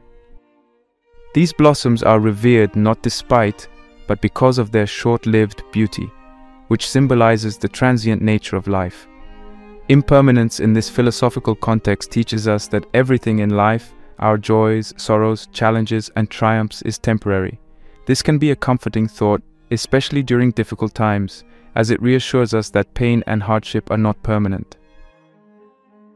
Conversely, it also reminds us to cherish the wonderful moments, knowing they too will pass. This dual awareness can profoundly shift how we live our daily lives, encouraging us to live more fully in the present, engage more deeply with our experiences, and appreciate the here and now rather than always looking ahead to the next thing. Moreover, accepting impermanence helps us navigate life's inevitable changes more gracefully. Consider the seasons. Each brings its own challenges and joys, and just as winter gives way to spring, difficult times eventually give rise to better days. By embracing this cycle, we learn not to despair during downturns, or take good fortune for granted when times are favorable. This balanced approach to life's ups and downs fosters a more stable and grounded existence, reducing anxiety about the future and regrets about the past. The philosophical implications of embracing transience are vast. It challenges the very way we think about existence, urging us to reconsider our fears of death and loss. By acknowledging that life is a temporary journey, we can reduce the existential dread that often accompanies thoughts of our own mortality. Instead, we can focus on making the most of our time, forming meaningful relationships, and creating a positive impact in the world. This shift not only enhances our own well-being, but also encourages us to leave a legacy of kindness and mindfulness for others to follow. Embracing transience also influences our approach to joy and sorrow. Understanding that both are transient can alleviate the pressure to maintain a constant state of happiness and allow us to experience sadness or disappointment without being overwhelmed. This acceptance creates a more emotionally rich and balanced life, where negative emotions are seen as natural and necessary parts of the human experience rather than something to be avoided or suppressed. The acceptance of life's impermanence, as highlighted in this philosophy, offers a more fulfilling way to live. It teaches us to embrace change, appreciate the moment, and accept the ebb and flow of life's experiences with grace and gratitude. By doing so, we can transform our understanding of life and death, joy and sorrow, and learn to navigate the complexities of human existence with greater ease and insight. This perspective encourages us not just to endure life's changes, but to actively engage with them, finding beauty and meaning in the dance of change.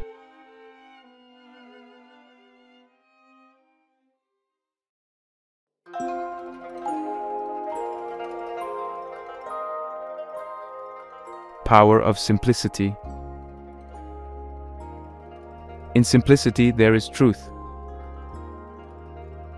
This insightful quote captures the essence of cultivating simplicity, a principle that is central to the aesthetic and philosophical tenets of the Japanese philosophy we've been discussing. This approach to life emphasizes the importance of stripping away the non-essential, focusing instead on the core elements that truly matter. In an age where consumerism and digital overload often overwhelm our senses and clutter our minds, the call for simplicity becomes increasingly vital. Simplicity in this context is not just about minimalism in design or possessions, it's about cultivating an inner clarity and prioritizing life's essential values. This philosophy teaches that true beauty and satisfaction derive from a deep appreciation of the basics, whether in art, in nature, or in our daily routines. By reducing the extraneous, we make room for the truly important aspects of life to flourish. For example, a simple, unadorned pottery piece that bears the marks of its maker can be more appealing and meaningful than a perfectly mass-produced item. This preference for simplicity extends to personal lifestyles as well, encouraging practices that focus on authenticity and a deep connection to one's environment and community. The benefits of decluttering and simplifying life are manifold. On a practical level, reducing physical clutter in our homes and workspaces can lead to a clearer mind and reduced stress. Numerous studies have shown that excessive belongings can create a sensory overload, whereas clean and orderly spaces can help calm the mind and improve focus.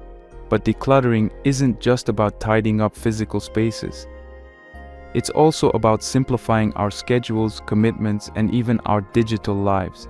This process helps us prioritize activities and relationships that truly enrich our lives, allowing us more time and energy to engage deeply with them. On a deeper level, simplifying life can lead to significant emotional and psychological benefits. It allows for greater self-reflection and a clearer understanding of one's desires and needs. Without the constant distraction of new items or the pressure to keep up with social trends, individuals can develop a stronger sense of self and a more grounded existence. This clarity can enhance one's relationships and overall life satisfaction, as decisions are more likely to be aligned with personal values and long-term goals. The cultivation of simplicity as taught by this philosophy is not merely an aesthetic choice, but a profound lifestyle decision that can lead to a richer, more fulfilling life. It challenges us to rethink what is truly necessary and what brings us genuine joy and peace. This minimalist approach doesn't mean living without luxury or comfort, but rather making more conscious choices that align with core principles of authenticity and sustainability. By embracing simplicity, we learn to appreciate the abundance of less and find greater depth and meaning in our everyday lives.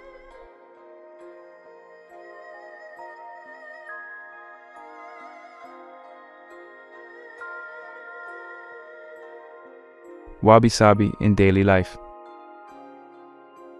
Enjoy the little things in life, for one day you may look back and realize they were the big things. This closing quote beautifully summarizes the essence of incorporating the principles we've discussed into daily life.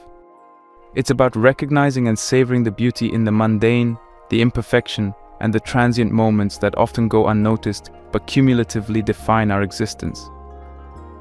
Let's explore some practical ways to bring this philosophy into our everyday routines, emphasizing mindfulness and the acceptance of life's natural flow. One practical tip is to start each day with a moment of appreciation. Before the rush of daily responsibilities begins, take a few minutes to notice and appreciate something simple around you, perhaps the way morning light filters through your window, the texture of your breakfast, or the sound of the birds outside.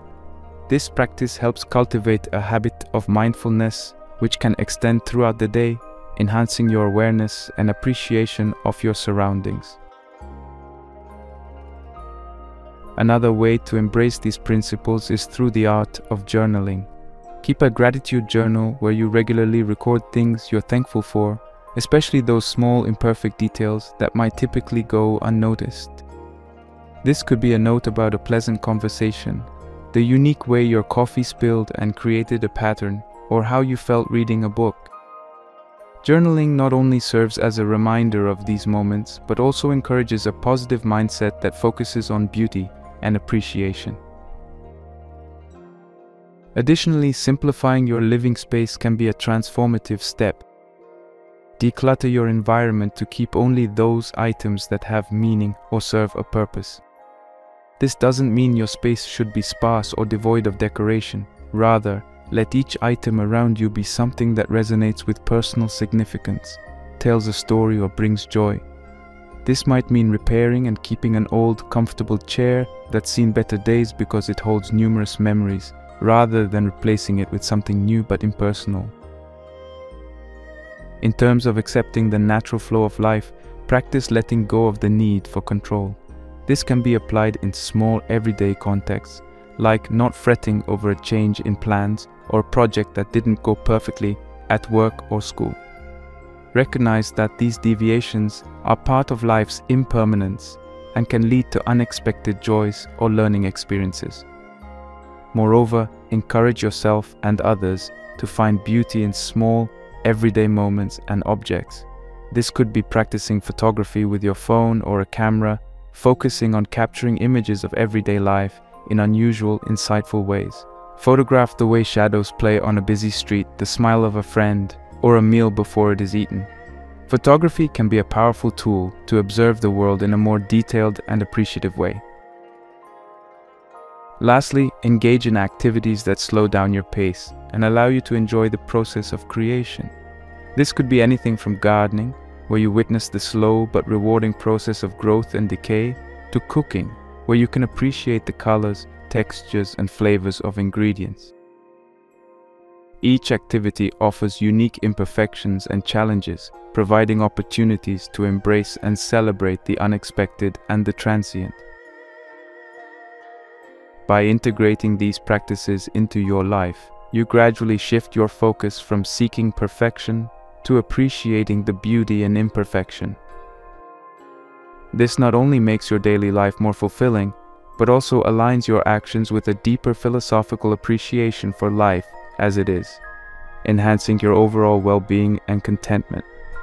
Remember, it's the small, seemingly insignificant moments and details that often weave the richest tapestries of our lives. Embracing this can transform ordinary days into a series of meaningful experiences, rich in beauty and satisfaction.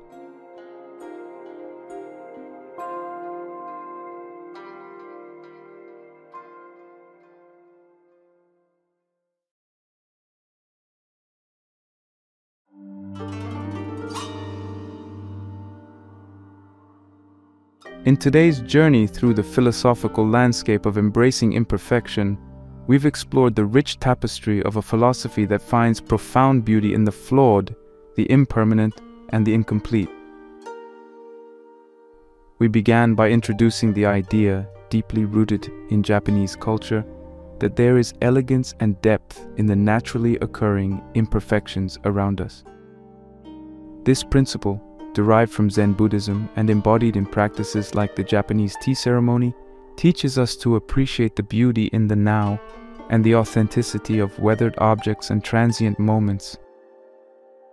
We discussed the concept of embracing imperfection, where we contrasted the often unattainable standards of modern society with the acceptance and celebration of flaws as markers of true existence. This perspective not only challenges the relentless pursuit of perfection, but also offers a more compassionate and realistic approach to viewing ourselves and the world around us. Further, we delved into the aesthetic appreciation of natural aging and decay, as seen in weathered stones, cracked pottery, and the asymmetry of traditional Japanese gardens. These examples illustrate how the imperfect and the impermanent can stir a deeper connection to the beauty of the natural world and our own lives. We also considered the philosophical implications of impermanence, embracing the transient nature of life, which helps us appreciate every fleeting moment and reduces the existential weight of our everyday struggles. By acknowledging that life's experiences, both joys and sorrows, are temporary, we cultivate emotional resilience and a balanced perspective on the ups and downs of our existence. Moreover, we highlighted the virtue of simplicity, which aligns with this philosophy in promoting a life focused on the essentials. Simplifying our environments and routines can lead to a clearer mind and a more fulfilling life, allowing us to focus on what truly matters: relationships, passions, and personal growth. Incorporating these principles into daily life, we offered practical tips like practicing mindfulness, simplifying one's space, and finding joy in the small everyday details. By doing so, we learn to live more authentically, fully embracing the present and finding contentment in the imperfections that define our unique journeys.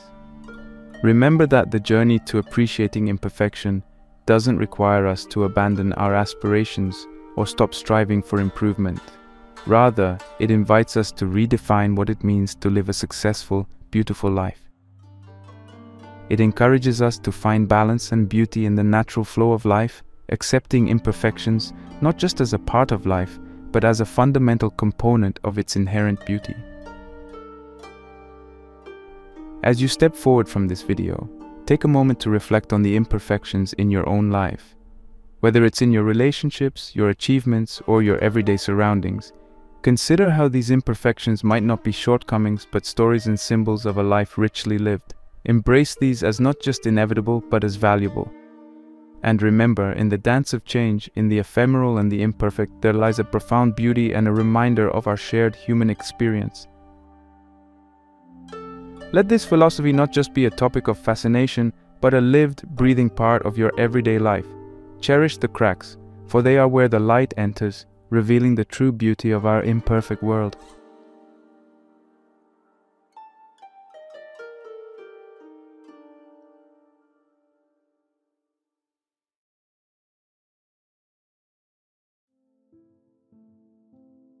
In an age where the mantra, "time is money," is echoed from the bustling streets of cities to the cluttered inboxes of our digital lives, the relentless pursuit of efficiency has quietly morphed into a relentless pursuit of exhaustion.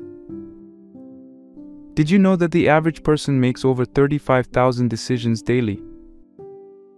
From the moment we wake up to the moment we close our eyes, we are bombarded with choices, notifications, and deadlines, all vying for a slice of our ever-diminishing attention span. This relentless pace of modern life, while often celebrated as the hallmark of productivity and success, carries with it an unspoken toll: a surge in stress-related illnesses, a pandemic of mental health crises, and a creeping sense of disconnection from what truly matters. But what if the secret to a richer, more fulfilling life lies not in speeding up, but in embracing the courage to slow down? Today, we delve into an oasis of calm in the desert of our fast-paced existence, the concept of slow living. Far from encouraging idleness, slow living offers a radical yet simple antidote to the high-speed, high-stress lifestyle that has ensnared so many of us. It's a philosophy that dares to question the modern equation of speed with success, suggesting instead that richness comes from experience, not efficiency. At its core, slow living is about making a conscious choice. It's about deciding to step off the treadmill of life to walk beside it, savoring the scenery, engaging deeply with our surroundings, and fostering connections that nourish the soul. It's a movement that advocates for a life less hurried, not for the sake of doing less, but to live more deliberately, more fully, and more in tune with ourselves and the world around us. But is such a shift even possible in today's fast-paced world, or is it merely a luxury afforded to the few? Can the principles of slow living genuinely provide an answer to the malaise of modernity, or are they just another trend in the endless cycle of lifestyle fads? We're going to explore the psychology behind slow living, diving into its numerous benefits, from improved mental health and physical well-being to deeper, more meaningful relationships. We'll unpack the principles and practices that define slow living, offering both a philosophical perspective and actionable advice for integrating these practices into your daily life. By the end of our journey today, you'll have a deeper understanding of how adopting even small aspects of slow living can transform your relationship with time, productivity, and ultimately, with life itself. We'll challenge the prevailing narrative that faster is always better, and explore how slowing down can lead to a more enriching and satisfying life. So if you're feeling overwhelmed by the pace of your life, curious about the slow living movement, or simply seeking a more mindful way to navigate your days, stick around. This exploration might just offer the perspective shift you need to embrace a more balanced, joyful, and fulfilling approach to life.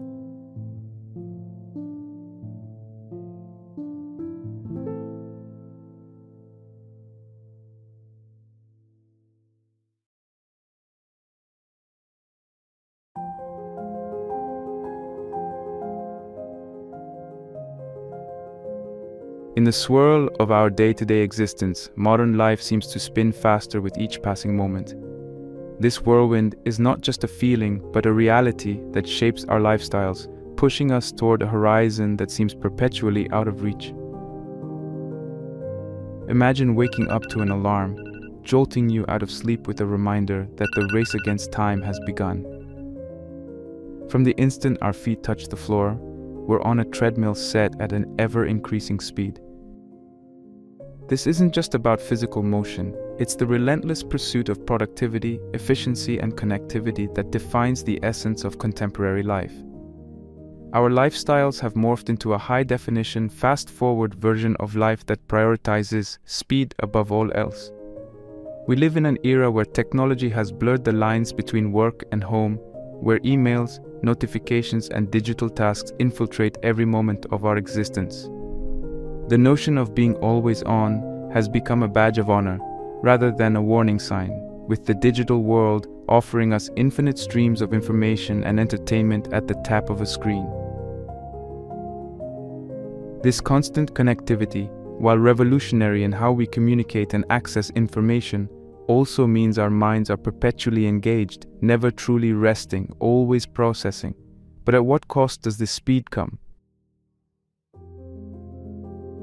The impact of living life in the fast lane is far-reaching, affecting our physical and mental health in ways that are becoming impossible to ignore.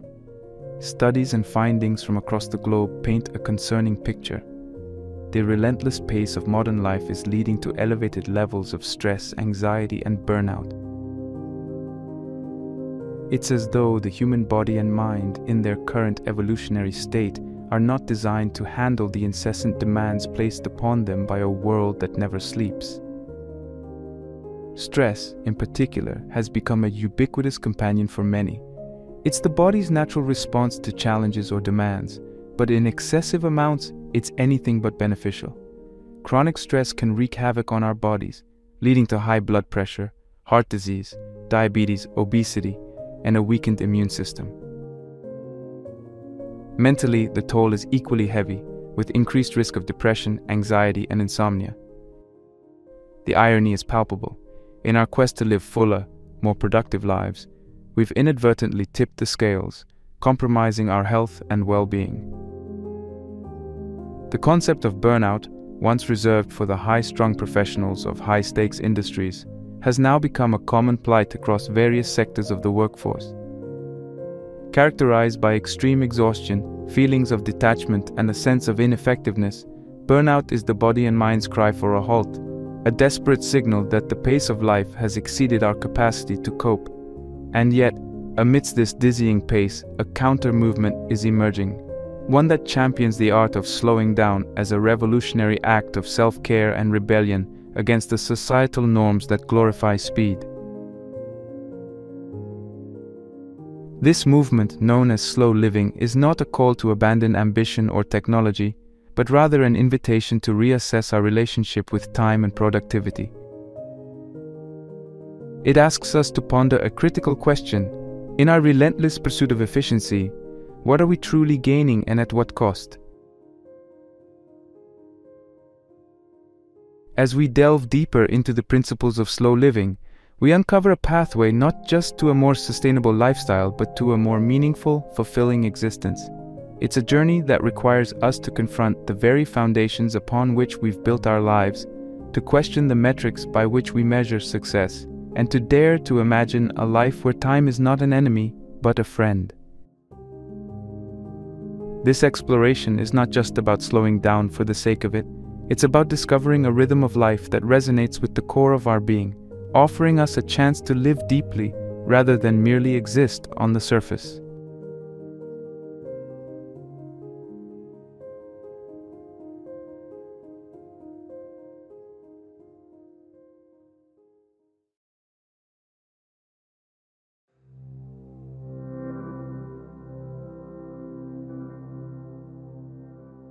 The philosophy of slow living is not a new invention. Rather, it's a return to principles that have guided human societies for centuries. This approach to life, which emphasizes balance, harmony, and alignment with nature's rhythms, draws heavily from ancient wisdom. Cultures across the world, from the East with its Zen Buddhism, Taoism, and the teachings of Confucius, to the Western philosophies of Stoicism and Epicureanism, have long preached the virtues of living in harmony with the natural world, practicing mindfulness, and finding satisfaction in the simple pleasures of life. These ancient teachings underscore the importance of a life well lived over one that is merely busy.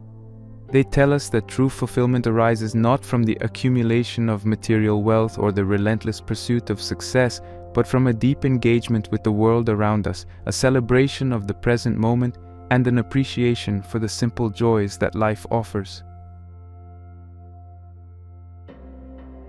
Central to the philosophy of slow living are several core principles that challenge the frenetic pace of modern life, encouraging us instead to embrace a more measured, thoughtful approach to our days. Let's delve deeper into these guiding tenets. Mindfulness.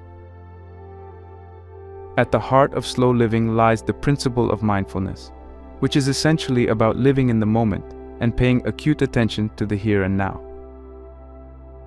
Mindfulness teaches us to be fully present in our experiences, to engage deeply with the current moment without distraction from past regrets or future anxieties. This can be as simple as savoring the flavor of a meal, truly listening to a friend without formulating your next response, or noticing the play of sunlight through the leaves during a quiet walk.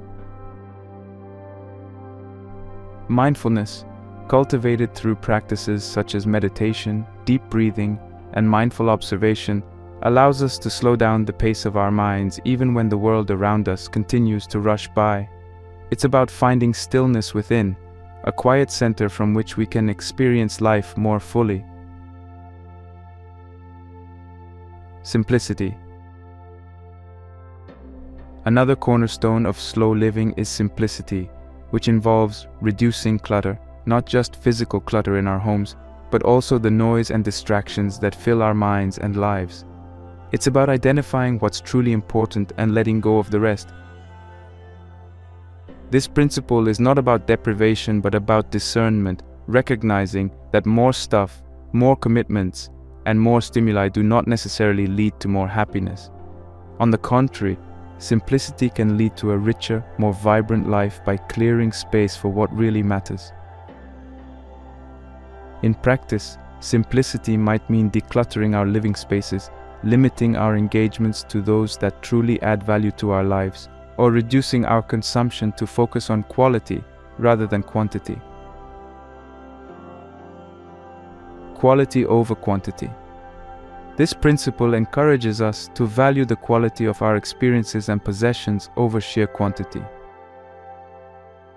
In a world where we're often urged to seek more goods, more experiences, more achievements, slow living invites us to find satisfaction in fewer but richer experiences. It's about choosing a handmade item that tells a story over a mass-produced one.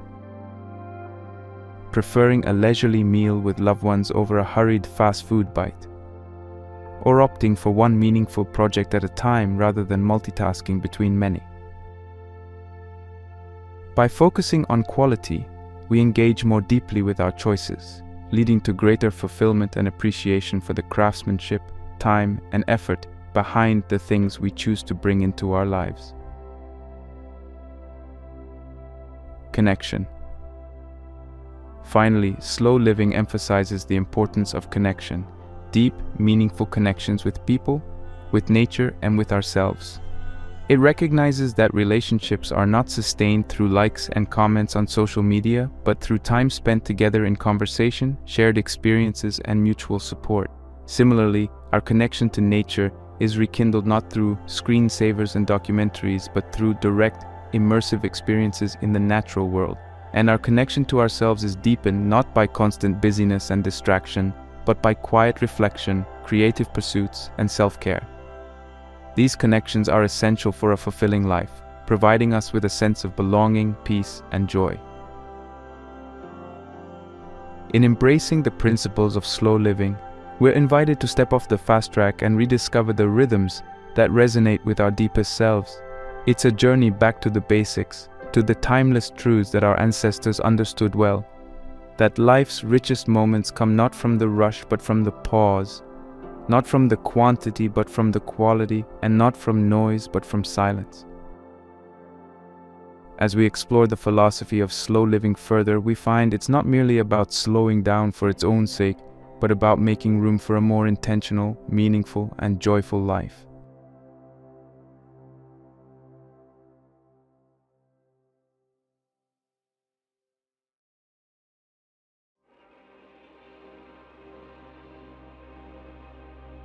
Embarking on a journey into the realm of slow living brings with it a plethora of benefits that touch every aspect of our lives. From the tranquility of our minds to the vitality of our bodies and the depth of our relationships, the rewards of embracing a slower pace are profound and far-reaching. Let's dive into these benefits to understand how they manifest in our lives. Improved mental health. In a world that often feels like it's spinning too fast, our minds can become whirlpools of stress, anxiety, and depression. The constant rush to meet deadlines, the incessant buzz of notifications, and the pressure to keep up can leave us feeling drained and disconnected from ourselves. However, slow living offers a sanctuary, a place of calm in the storm. By adopting principles of mindfulness and simplicity, we learn to navigate our days with a sense of peace and purpose rather than chaos and hurry. The practice of focusing on the present moment, a key component of slow living, helps to break the cycle of worry and rumination that often fuels anxiety and depression. Moreover, by simplifying our lives and reducing the clutter of obligations and distractions, we create space for mental rest and rejuvenation. This simplicity allows our minds to breathe, to process, and to rest, reducing the overwhelm that can lead to burnout and mental fatigue. In embracing slow living, we're not just doing less. We're giving our minds the gift of space, leading to greater clarity, creativity, and joy. Enhanced physical health. The benefits of slow living extend beyond the mind to have a tangible impact on our physical health. The stress and fast pace of modern life don't just affect our mental well-being, they manifest in our bodies, contributing to a range of health issues. High blood pressure, heart disease, sleep disturbances, and weakened immune systems can all be exacerbated by a life lived in the fast lane. Slow living, with its emphasis on mindfulness, simplicity, and connection, offers a counterbalance to these pressures, promoting physical health and well-being. Engaging in slow, mindful practices, spending time in nature, and adopting a slower pace of eating can lead to lower blood pressure and reduced risk of heart disease. These practices encourage a state of relaxation and calm, allowing our bodies to shift from the stress-induced fight or flight mode to a restorative rest and digest state. This shift can improve heart health, enhance immune function, and support overall physical well-being. Moreover, slow living encourages a more mindful approach to eating and physical activity, fostering a healthier relationship with food and our bodies. By taking the time to prepare and savor meals, we're more likely to make nutritious choices and enjoy the process of eating. Similarly, choosing physical activities that we genuinely enjoy, rather than those we feel we should do, can lead to a more sustainable and joyful approach to fitness. Deeper relationships. One of the most profound benefits of slow living is the way it transforms our relationships. In a fast-paced world, our interactions with others can become superficial and transactional, squeezed into the margins of our busy schedules. Slow living invites us to shift from quantity to quality, investing time and presence into our relationships. This principle of slow living fosters deeper, more meaningful connections with the people in our lives. By prioritizing quality time with family and friends, engaging in activities together without the distraction of screens or the pressure of time limits, we build stronger bonds and create lasting memories. Slow living encourages us to listen more deeply, communicate more openly, and show up more fully for the people we care about. These practices not only enrich our relationships, but also provide a sense of belonging and support that is essential for our mental and emotional well-being. Moreover, slow living extends to our relationship with the community and the natural world. It encourages us to engage with our local communities, whether through supporting local businesses, participating in community events, or volunteering. These connections strengthen our sense of place and contribute to a more cohesive, caring society. Similarly, by fostering a deeper connection with nature, slow living reminds us of our place in the larger web of life, inspiring a sense of awe and gratitude that enriches our spirit.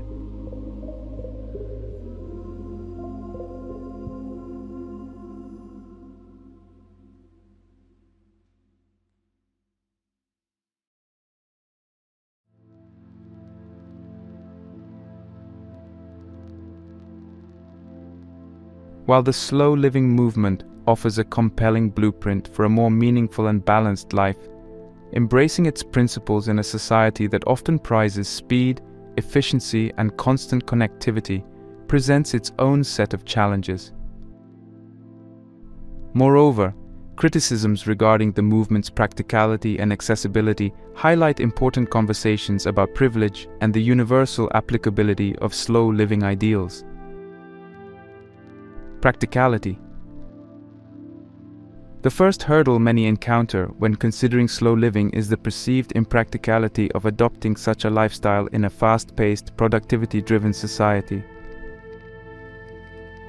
For many people, the demands of work, family responsibilities, and societal expectations create a whirlwind of activity from which slowing down seems not only impractical, but almost unthinkable.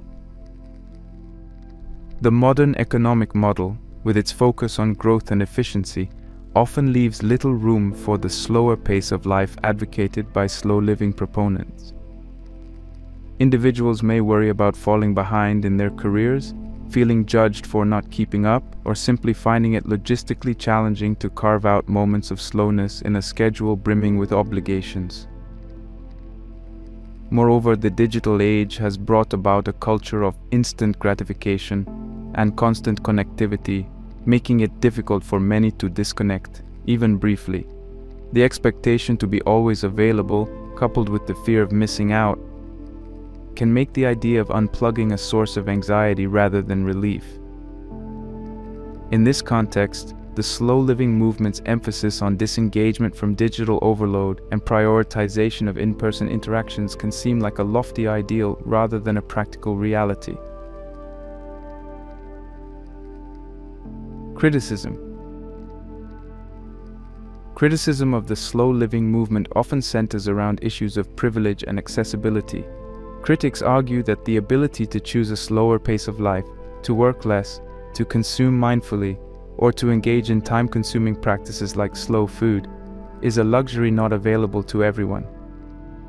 For individuals struggling to make ends meet, working multiple jobs, or living in environments that don't support a slower lifestyle, the ideals of slow living can seem out of reach, if not outright exclusionary.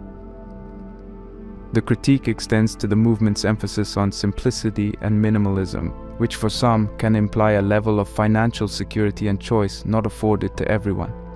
The ability to declutter or to choose quality over quantity presupposes a baseline of material comfort that allows for such decisions.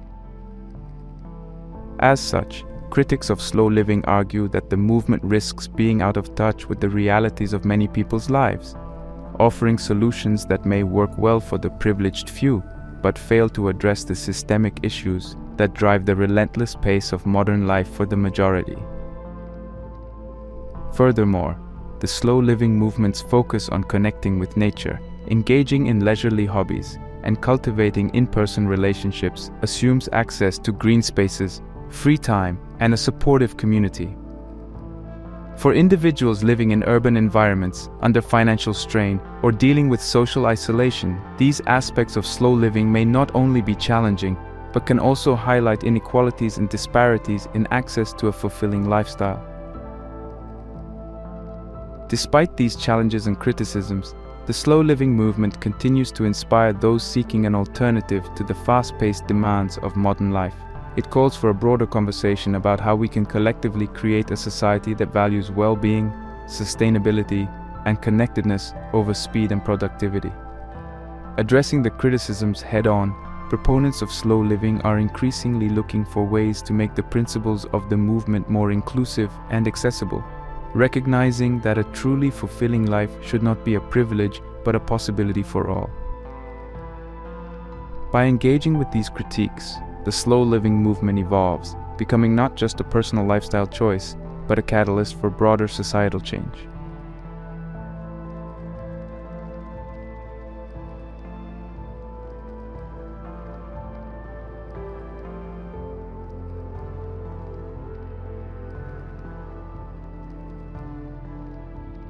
Embracing the slow living movement doesn't mean you have to overhaul your entire life overnight. It's about starting small, making manageable changes that collectively contribute to a more mindful, balanced existence.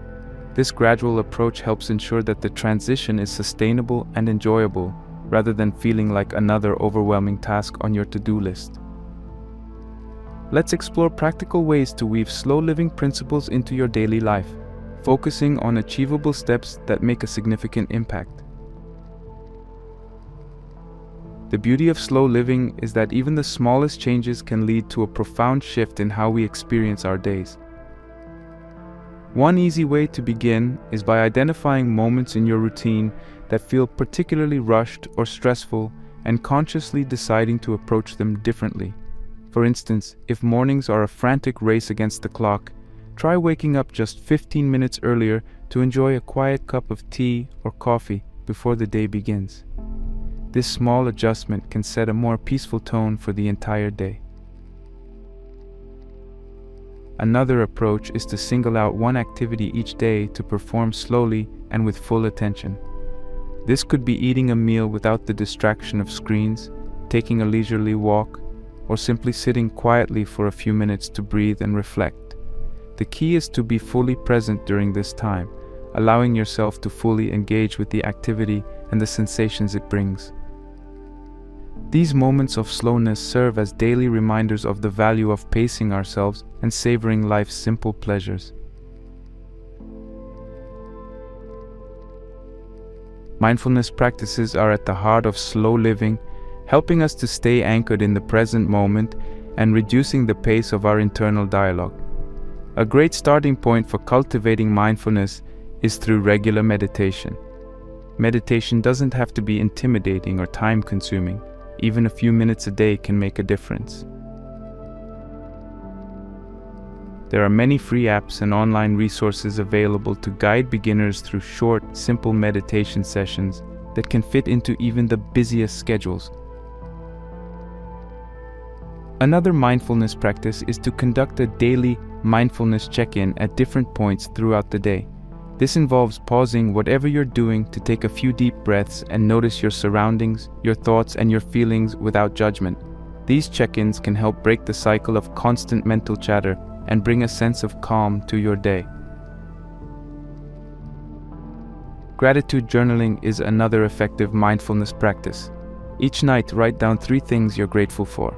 This practice shifts your focus to the positive aspects of your life and can significantly enhance your sense of well-being and contentment.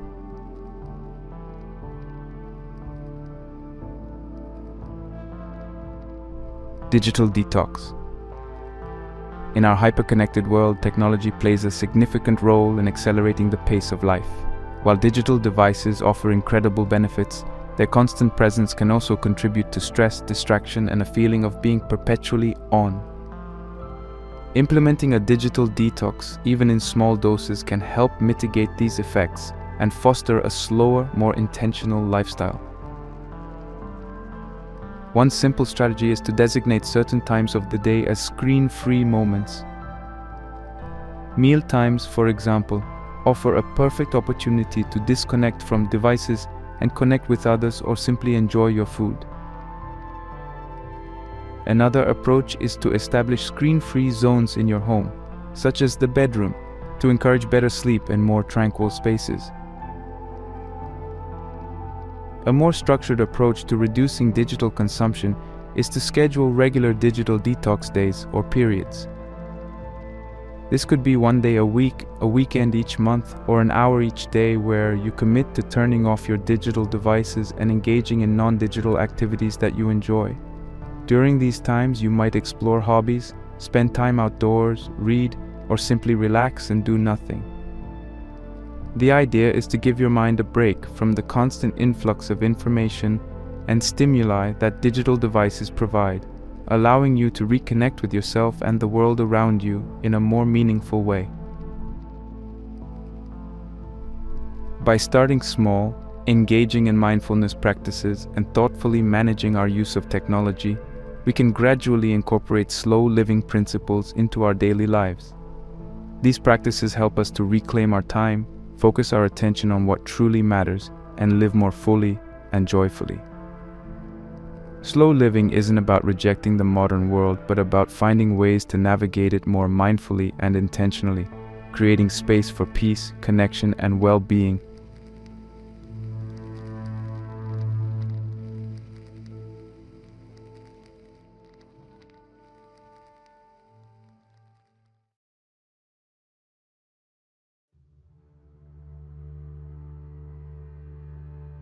The philosophy of slow living, while not explicitly formulated in the writings of ancient philosophers or even early psychologists, resonates deeply with many of their teachings and perspectives. Let's explore how the thoughts of renowned philosophers and psychologists align with the principles of slow living, each accompanied by a relevant quote that encapsulates their viewpoint. Carl Jung, The Importance of Self-Reflection. Who looks outside, dreams. Who looks inside, awakes. Carl Jung's work on the importance of self-reflection and the journey towards self-awareness offers a profound psychological foundation for the principles of slow living. Jung believed that by turning our gaze inward, we embark on a path of individuation, a process of self-discovery and integration that leads to psychological wholeness. This introspective journey is not unlike the slow living ethos, which encourages a mindful examination of our lives, choices, and the pace at which we move through the world. Jung's emphasis on the unconscious and the symbols that arise from it underscores the depth of understanding and insight we can gain from moments of quiet reflection and stillness. Slow living, with its encouragement to pause and reflect, mirrors Jung's belief in the transformative power of looking within to find balance, purpose, and a deeper connection to our authentic selves. In this way, the slow living movement can be seen as a contemporary application of Jung's ideas, inviting us to awaken to our true potential by slowing down and paying attention to the inner workings of our minds and hearts. Seneca, The Value of Time. It is not that we have a short time to live, but that we waste a lot of it. Life is long enough, and a sufficiently generous amount has been given to us for their highest achievements, if it were all well invested. Seneca's reflections on time and the importance of living wisely resonate deeply with the slow living philosophy. The Stoic philosopher's assertion that the problem is not the brevity of life, but rather our misuse of it, challenges us to reconsider our relationship with time.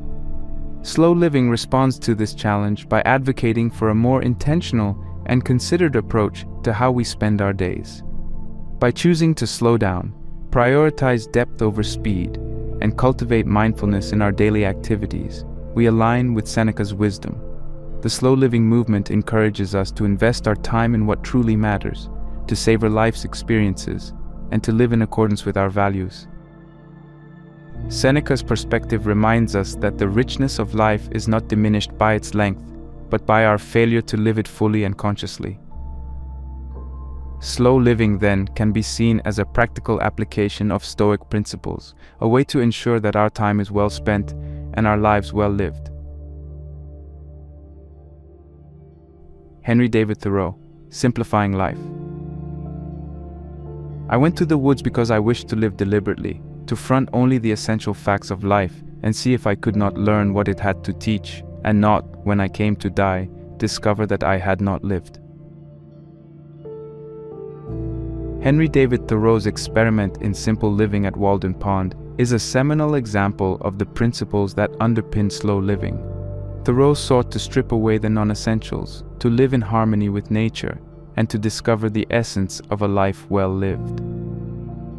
His deliberate choice to embrace simplicity and mindfulness in the pursuit of deeper understanding and connection with the natural world mirrors the slow living ethos. Thoreau's advocacy for simplicity, self-reliance, and mindfulness offers valuable lessons for those drawn to slow living. By reducing the clutter, both physical and mental, that occupies our lives, we can focus more fully on the present moment and on the aspects of life that truly enrich us. Thoreau's journey challenges us to question the societal norms that equate success with accumulation and busyness with importance. In embracing the lessons of Walden, the slow living movement calls us back to the basics, to a life that prioritizes depth, connection, and personal fulfillment over speed and superficiality. These perspectives highlight a common thread through the ages: the search for a meaningful, balanced, and reflective life.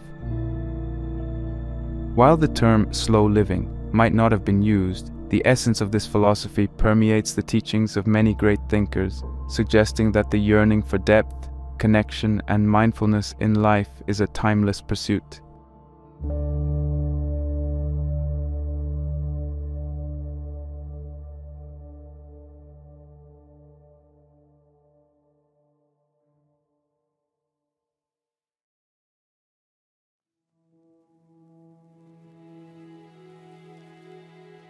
Before we wrap up this video, let's take a moment to reflect on the journey we've undertaken together, delving into the serene waters of slow living.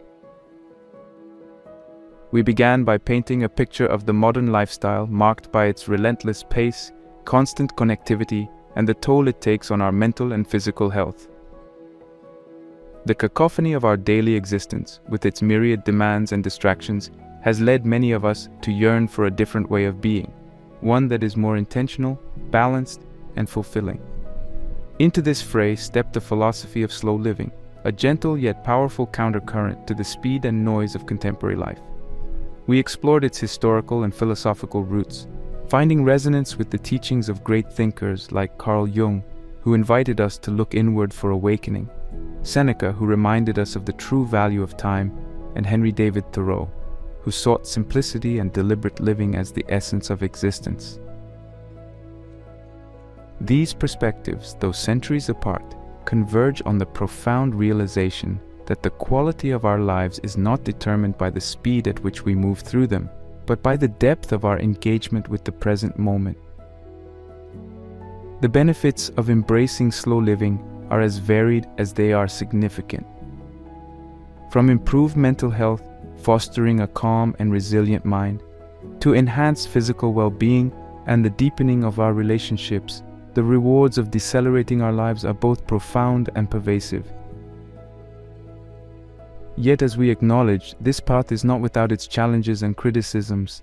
particularly in a society that equates busyness with importance and productivity with worth. Despite these hurdles, the essence of slow living is not about retreating from the world, but about engaging with it more meaningfully. It's about making conscious choices that align with our deepest values and desires, rather than being swept along by the currents of societal expectation and digital overload. As we conclude, I invite you to pause and consider your own life. Where might you benefit from slowing down? What small, manageable changes can you make to introduce more moments of stillness, reflection, and connection into your days? The journey to slow living doesn't require grand gestures or radical life overhauls.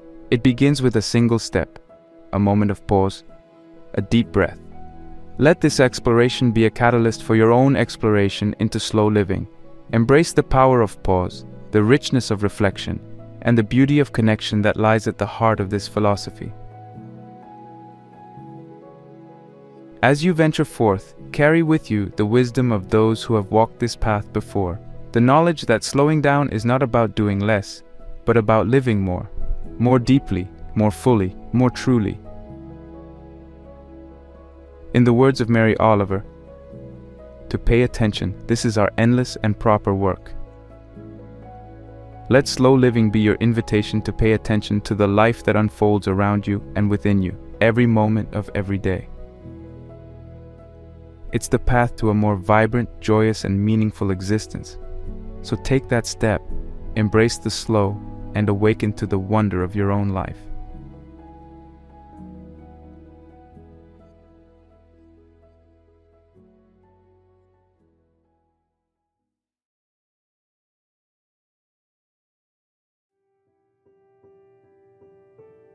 Have you ever found yourself pondering over the fundamental questions of human existence?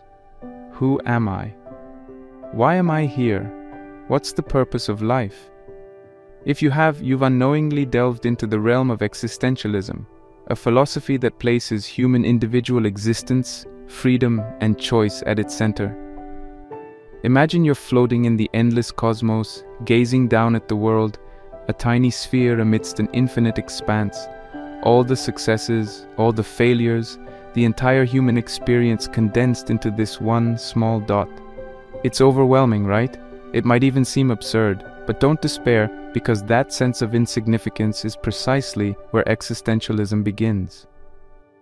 Existentialism, in its simplest terms, is a philosophy concerned with finding the self and the meaning of life through free will, choice, and personal responsibility. It rejects the idea that the universe inherently holds any truths or meaning about our individual lives. Rather, it suggests that it's up to each of us to give our own life meaning, to navigate this vast, uncaring universe where established structures or morals offer no easy paths. This philosophy originated in the late 19th and early 20th centuries, born out of the chaos and disillusionment following World War II. It was a philosophical rebellion, one that sought to explore the human condition in a world that appeared increasingly absurd. Among the many philosophers who contributed to this thought-provoking field, two names are particularly prominent and will serve as our guiding stars throughout this exploration: Jean-Paul Sartre and Albert Camus. Jean-Paul Sartre, the renowned French philosopher, is often seen as the pivotal figure in existentialist thought. His belief that existence precedes essence encapsulates the idea that we come into the world without predefined purpose or nature, and that we must create our essence through our choices and actions. In Sartre's view, we are not born with a specific mission or inherent meaning. Rather, we find ourselves in a seemingly arbitrary world, and it becomes our existential responsibility to shape our destiny and give our life its unique meaning. Then we have Albert Camus, another French philosopher who, while often associated with existentialism, preferred to identify his philosophy as absurdist. For Camus, the universe is indifferent to our struggles, our joys, our existence. But rather than spiraling into despair, he saw this recognition as a starting point to create our own meaning, to rebel against the absurdity, and embrace the freedom it offers. We'll be diving deep into their philosophies, unpacking their key concepts, and exploring how their ideas can provide valuable insight into our own lives. Because isn't that the ultimate goal? To understand and navigate our existence in this grand cosmos. Welcome to our journey into the heart of existentialism, a journey where we may not find easy answers, but will undoubtedly uncover thought-provoking questions about life, freedom, and personal responsibility.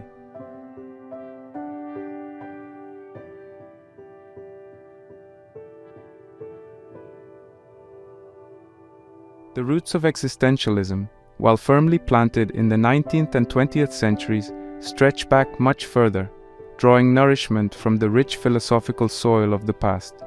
The philosophy's emphasis on individual experience, freedom, and the meaning of existence can be traced to the works of thinkers like Søren Kierkegaard and Friedrich Nietzsche. Kierkegaard, a Danish philosopher in the mid-19th century, is often hailed as the first existentialist thinker. He emphasized the importance of individual experience and personal responsibility, arguing against the trend of philosophical abstraction and insisting on the centrality of the individual's direct lived experience. He argued that truth is subjectivity, meaning that the most significant truths, especially those concerning ethics and religion, are deeply personal and subjective. On the other hand, we have Nietzsche, the iconoclastic German philosopher who fiercely criticized the established values of his time. Nietzsche's philosophy echoed the existentialist theme of individualism. He emphasized the creative, life-affirming individual who defies conventional morality to create their own values. Despite these early roots, existentialism, as we understand it today, came into its own in the aftermath of the Second World War, a time that witnessed cataclysmic despair, loss, and a crisis of identity. It was a period where previously held societal and philosophical certainties were upended, forcing humanity to reassess its place in the world. In this context, existentialism's emphasis on personal freedom, the responsibility of choice, and the search for authentic existence resonated deeply. The core tenet of this philosophy, that existence precedes essence, countered the traditional philosophical view that essence or a set nature precedes existence. This revolutionary idea suggested that we are born without a predetermined purpose or nature, and that it's our responsibility to define ourselves through our actions and choices. Simone de Beauvoir, another significant existentialist thinker, echoed this sentiment in her seminal work, The Second Sex, where she examined the existentialist dilemma through the lens of women's experience, thus connecting existentialism with the growing feminist movement. The existentialist philosophy was also profoundly influenced by the rapidly changing political landscape. The rise of totalitarian regimes, the horrors of the Holocaust, and the nuclear threat led to a profound sense of fear, uncertainty, and alienation, which was echoed in existentialist works. Finally, it's essential to highlight the cultural landscape, notably the fields of literature and art, which significantly influenced existentialism. Existential themes are apparent in the works of Fyodor Dostoevsky, Franz Kafka, and Samuel Beckett, whose characters often grapple with despair, isolation, and the absurdity of existence, vividly illustrating existentialist ideas. Thus, existentialism emerged from the convergence of philosophical thought, historical upheaval, and cultural expression, a reaction to the modern world's challenges, pushing individuals to confront their existence's absurdity and find personal meaning amidst the chaos. So having set the historical stage, let's now move on to the central figures of our exploration, Sartre and Camus.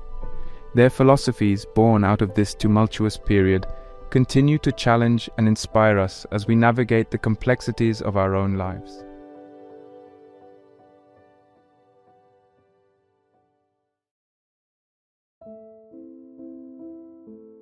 Jean-Paul Sartre, born in 1905 in Paris, France, was a man of many talents.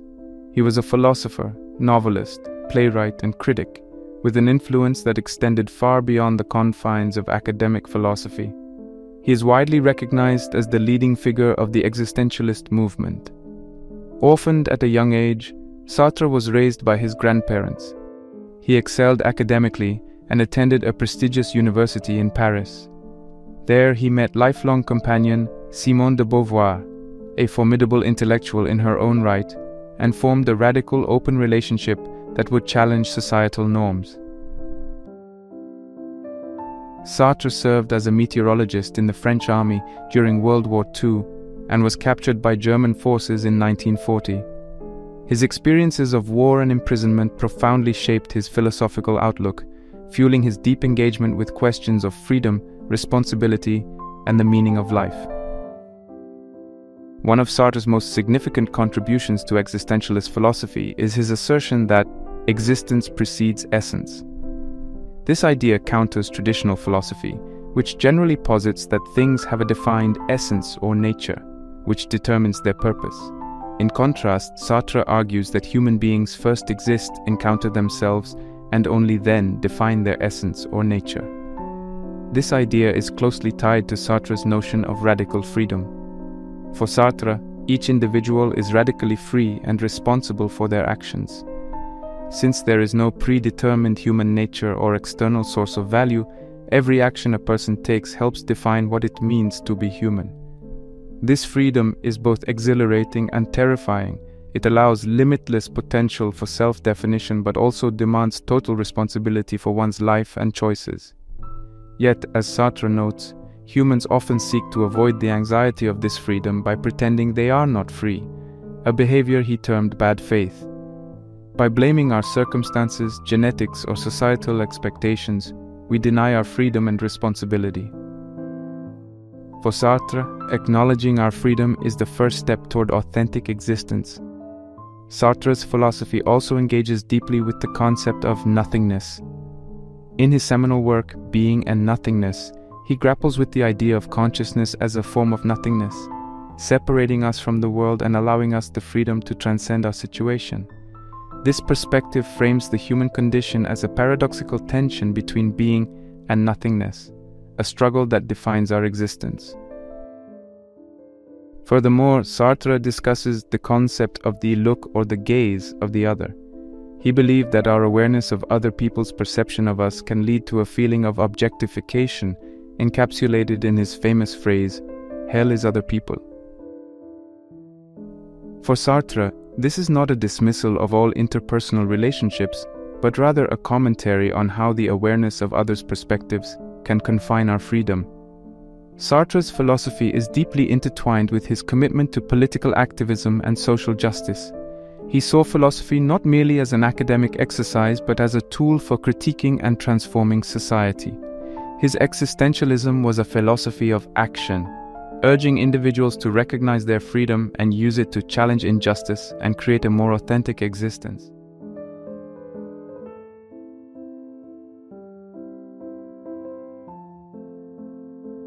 Being and Nothingness, published in 1943, is perhaps Sartre's most influential work. It is an intricate and profound exploration of phenomenology and existentialism, featuring a detailed analysis of human consciousness, freedom, and the nature of existence.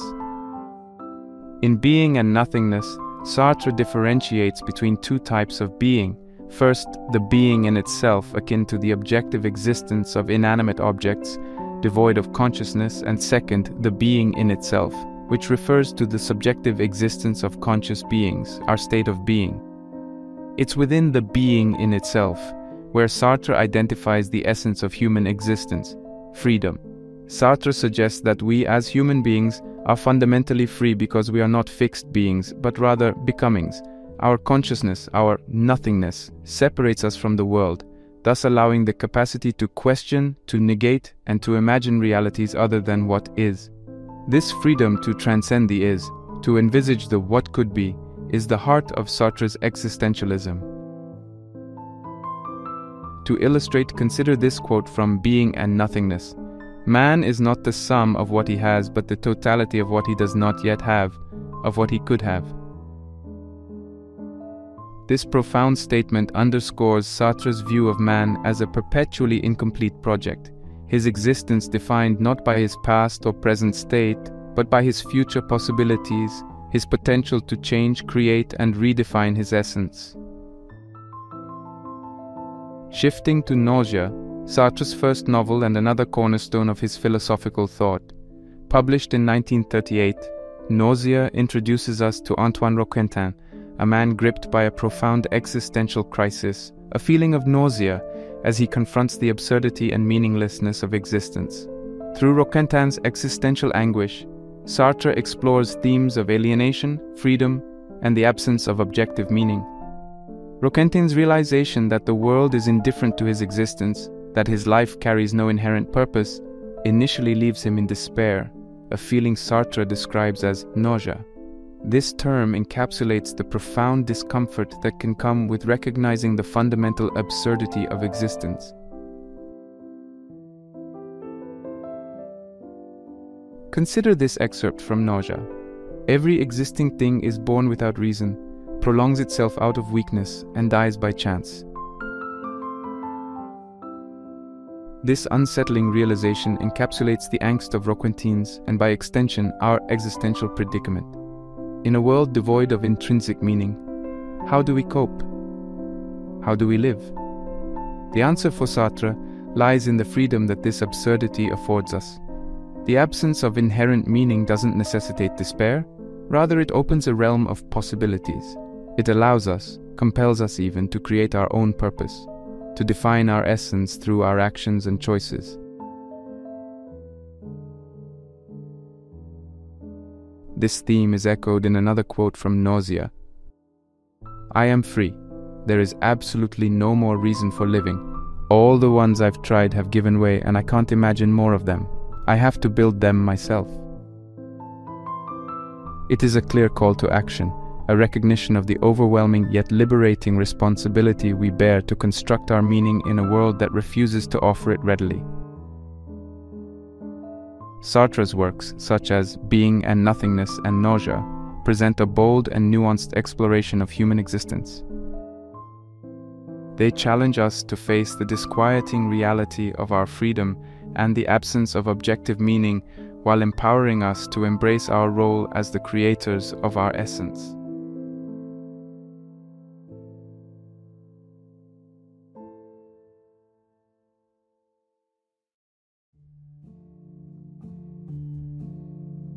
Albert Camus, born in 1913 in French Algeria, grew up amidst extreme poverty, which would shape his political consciousness and empathy for the marginalized.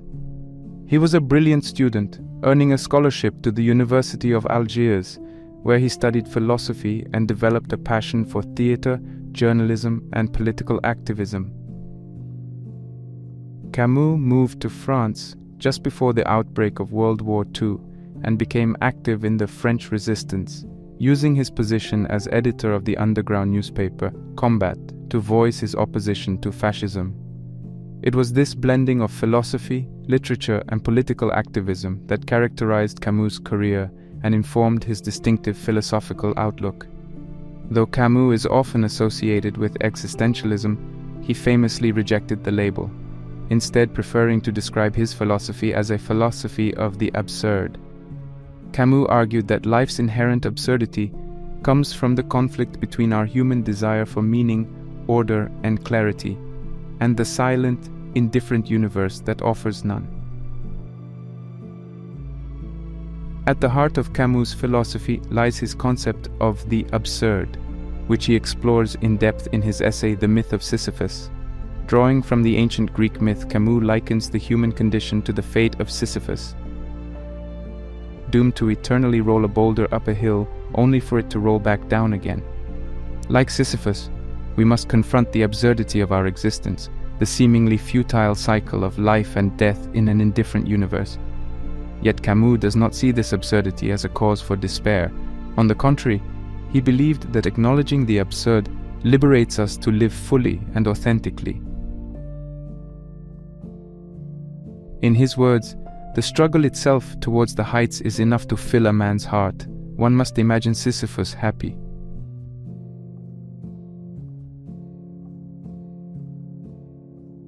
Camus also posited the idea of revolt as a response to absurdity. By consciously choosing to continue living in spite of life's absurdity, we enact a form of personal revolt, affirming our existence and dignity. This idea of revolt is also present in his political beliefs, where he advocated for justice and rebellion against oppression. Another key aspect of Camus' philosophy is the emphasis on personal meaning and morality. Despite the lack of objective meaning or universal moral laws, Camus believed that we could and should create our personal values. For Camus, these values often revolved around simple human joys and sensual experiences: the sun on his face, the beauty of the Mediterranean landscape, the companionship of friends. This emphasis on the sensual and tangible is encapsulated in his novel The Stranger, where the protagonist Meursault lives entirely in the physical realm. Yet even in embracing the physical, Camus didn't dismiss the importance of moral integrity. In a universe devoid of inherent meaning or moral law, Camus saw personal responsibility as paramount. This moral responsibility, however, was not founded on divine decree or societal norms, but a personal commitment to live authentically and resist injustice. Camus offers a philosophy of the absurd that is both sobering and empowering. His philosophy challenges us to confront the absurdity of our existence while inspiring us to affirm our lives through personal revolt and the creation of individual meaning.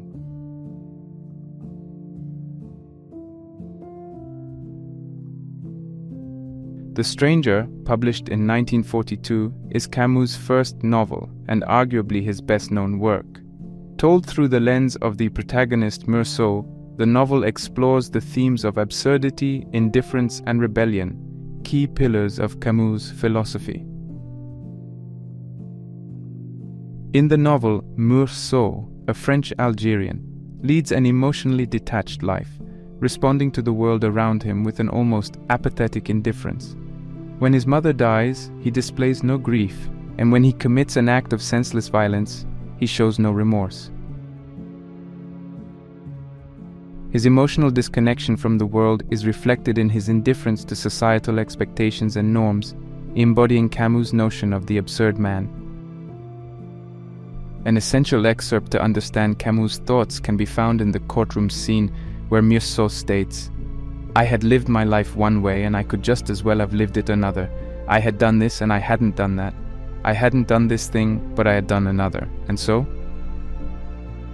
This statement encapsulates the essence of his character and Camus' philosophy of absurdism. Life, for Meursault, is a series of arbitrary choices devoid of intrinsic meaning.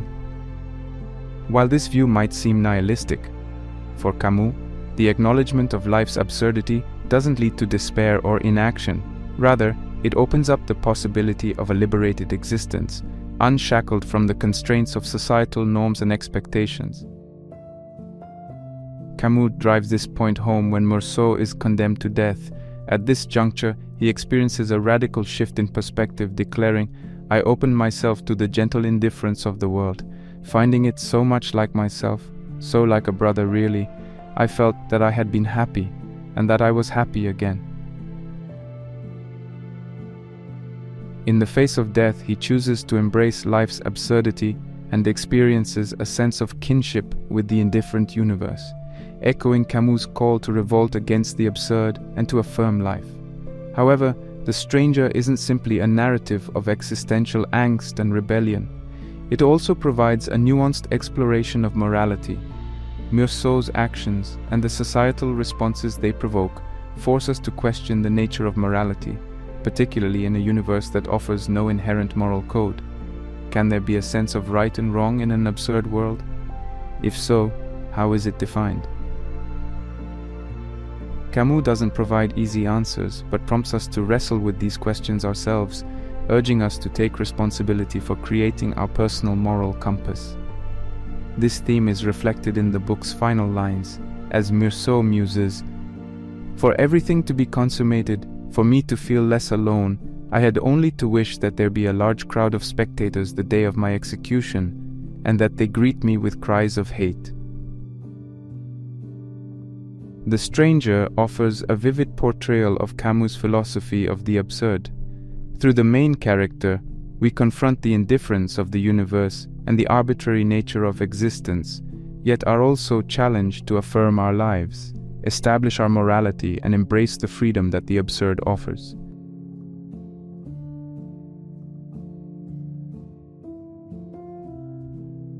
In The Myth of Sisyphus, Camus elucidates his philosophy of the absurd with greater depth and precision. He begins the essay with the provocative claim, "There is but one truly serious philosophical problem, and that is suicide." From there, he delves into an exploration of life's inherent absurdity and how we might navigate a world that appears meaningless.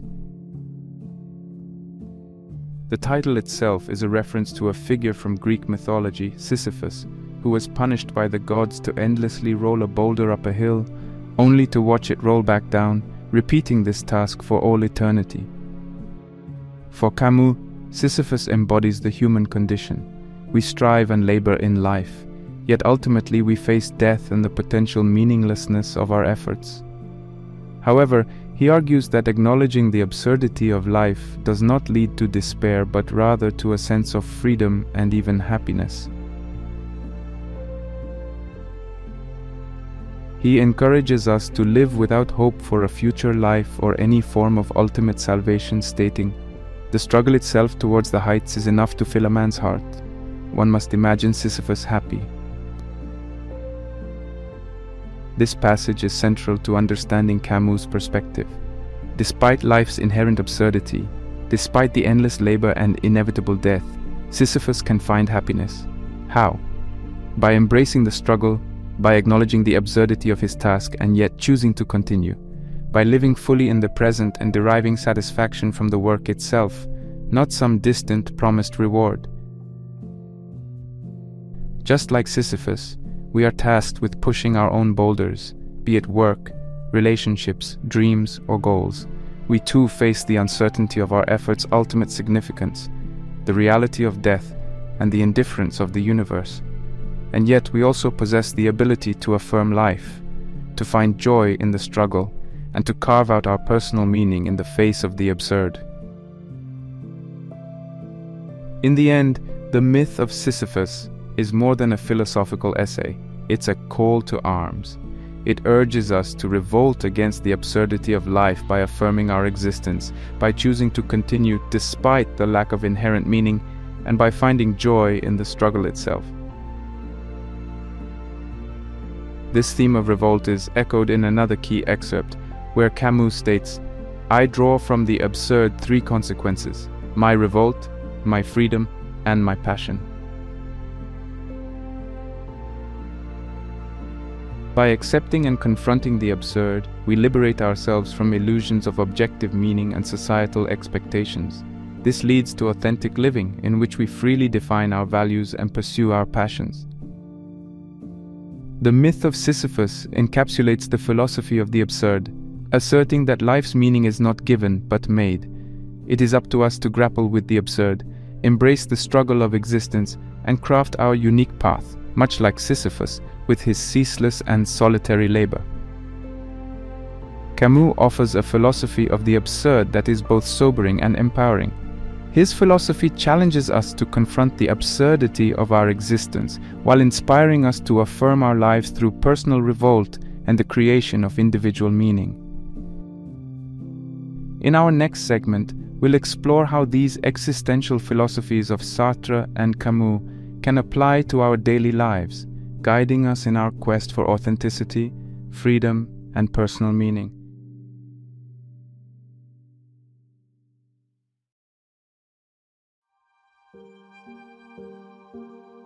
Having journeyed through the minds of Sartre and Camus, we now turn to the fundamental question: how does existential philosophy relate to our modern life? How can these insights from the mid-20th century help us navigate our lives in the 21st century? To begin with, both philosophers offer a paradigm shift in how we approach life. From Sartre, we are urged to embrace our radical freedom and the responsibility it entails. In a world often driven by external influences, societal norms, family expectations, cultural trends, we are reminded that we possess the freedom to define ourselves, to choose who we are and what we value. This can be seen in the choices we make daily, whether it's our career path, our relationships, our hobbies, or our response to the challenges life presents us. We are not bound by our circumstances, our past, or other people's expectations.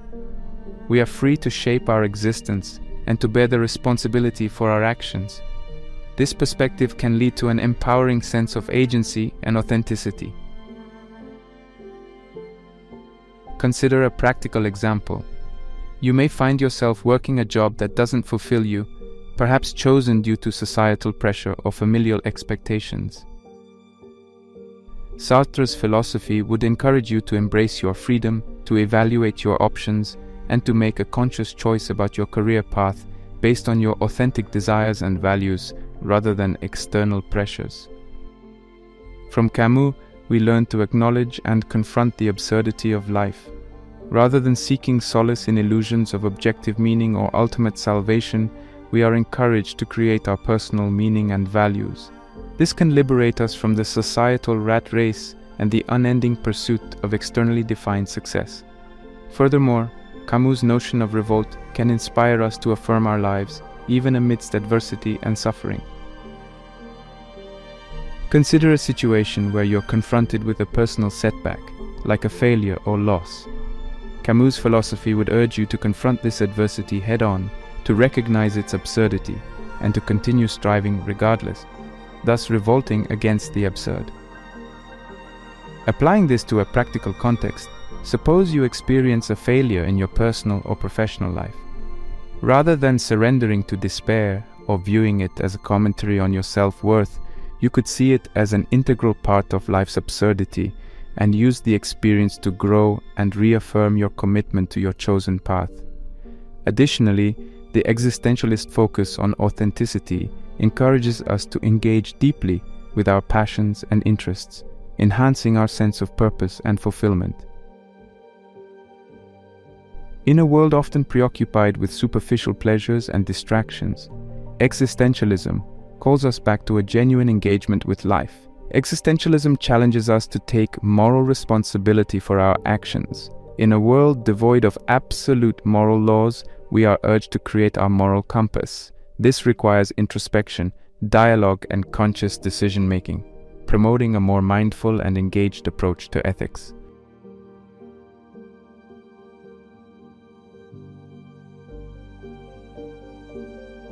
Existentialism invites us to reconsider how we perceive our lives and our search for purpose. By highlighting the lack of inherent meaning and the responsibility each of us has to create our path, existentialism offers a roadmap for those seeking purpose and fulfillment in today's fast-paced, complex world. Let's consider purpose first. In a world where myriad options can often lead to paralysis by analysis, existentialism urges us to lean into this uncertainty, this freedom, and this responsibility to make choices. Sartre's famous quote, "We are our choices," underpins this existential approach to purpose. Rather than seeking an externally defined purpose, existentialism encourages us to forge our purpose through our actions, through the choices we make, and the responsibilities we take on. Imagine you're at a crossroads in your career. You have multiple paths you could take, each with its own set of potential rewards and challenges. Rather than looking outside for answers, existentialism would prompt you to introspect, to understand your true desires and values, and to choose a path aligned with those.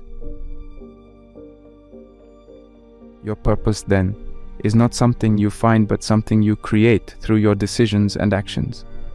When it comes to fulfillment, existentialism offers a similarly empowering perspective. The existentialist emphasis on authenticity and engagement with life can lead to a deeper sense of fulfillment. Fulfillment, in this context, is not derived from meeting societal expectations or achieving conventional markers of success. Instead, it arises from living authentically, from choosing your path, from engaging deeply with your passions and interests, and from creating your personal meaning.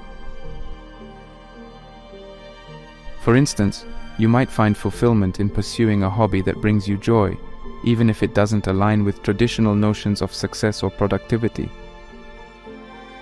Or you might derive fulfillment from contributing to a cause you deeply care about, from building meaningful relationships, or from engaging in continuous learning and personal growth.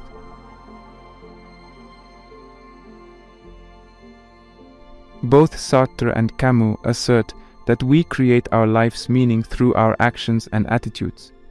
This perspective shifts the focus from external validation to internal authenticity. It reminds us that we are not passive spectators, but active participants in our lives. This shift can lead to profound personal growth and a more fulfilling life as we cease to be defined by external circumstances and begin to shape our existence based on our authentic selves.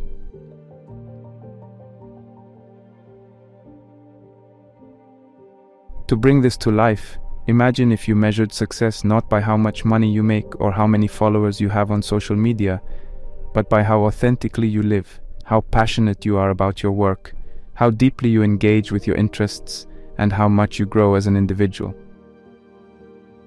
This would lead to a much deeper sense of fulfillment, grounded in authenticity rather than external validation. Moreover, by confronting and embracing life's inherent absurdity, as proposed by Camus, we can also find fulfillment. We cease to view life's challenges, setbacks, and sufferings as interruptions to an otherwise smooth journey. Instead, we see them as integral parts of our existence, opportunities for growth and reaffirmation of our chosen path. In this context, a setback or failure is no longer a barrier to fulfillment, but a part of the journey itself. It's a chance to re-evaluate, to learn, to grow, and to continue on our path with renewed determination and understanding.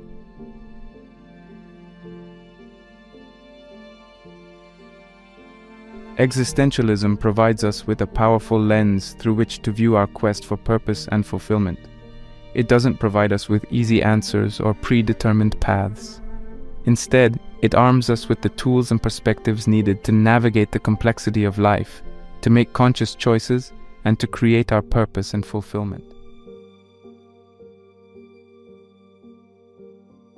The relevance and impact of existentialism are as profound today as they were in the mid-20th century. The existential lens can provide clarity and direction in our increasingly complex and ambiguous world. The philosophies of Sartre and Camus invite us to reflect deeply on our lives, to question our assumptions, and to take active steps in creating our purpose and fulfillment. As we close this chapter, I encourage you, the viewer, to carry these insights with you. Reflect on them, question them, discuss them. Look at your life through the existential lens. Remember, your existence is not defined by external circumstances or pre-existing essences. You have the freedom to shape your existence, to create your meaning, to define your purpose, and to seek your fulfillment. In a world often brimming with uncertainty and chaos, the existential perspective serves as a reminder that we hold the pen that writes our life's story. So as we step out of the world of Sartre and Camus and back into our lives, let's do so with a renewed sense of agency, authenticity, and resolve to live deeply, meaningfully, and authentically.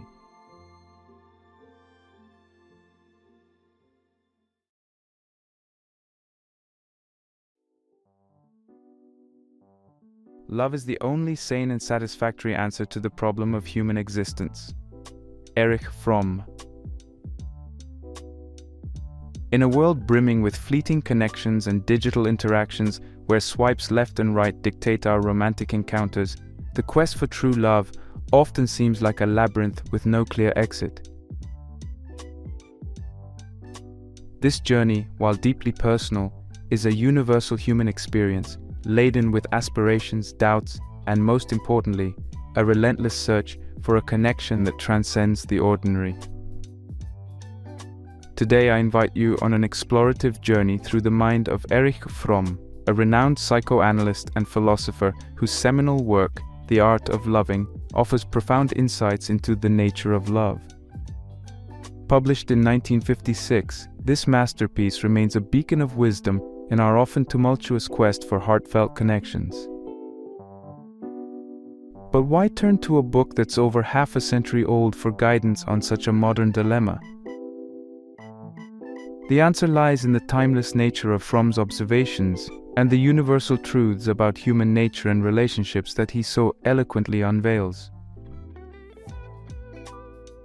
Born at the turn of the 20th century, Fromm witnessed a world in upheaval, a society grappling with the aftermath of wars, the rise of industrialization, and the advent of modern psychology. In this milieu, he carved out a unique philosophical stance. Influenced by Freudian psychoanalysis, his perspectives were not just reflections of a clinical mind, but also of a heart deeply attuned to the human condition. The Art of Loving is not just a book, it's a mirror reflecting our deepest yearnings and fears about love. Fromm challenges the conventional notion of love as a mere sentiment, an effortless emotion that serendipitously strikes the heart.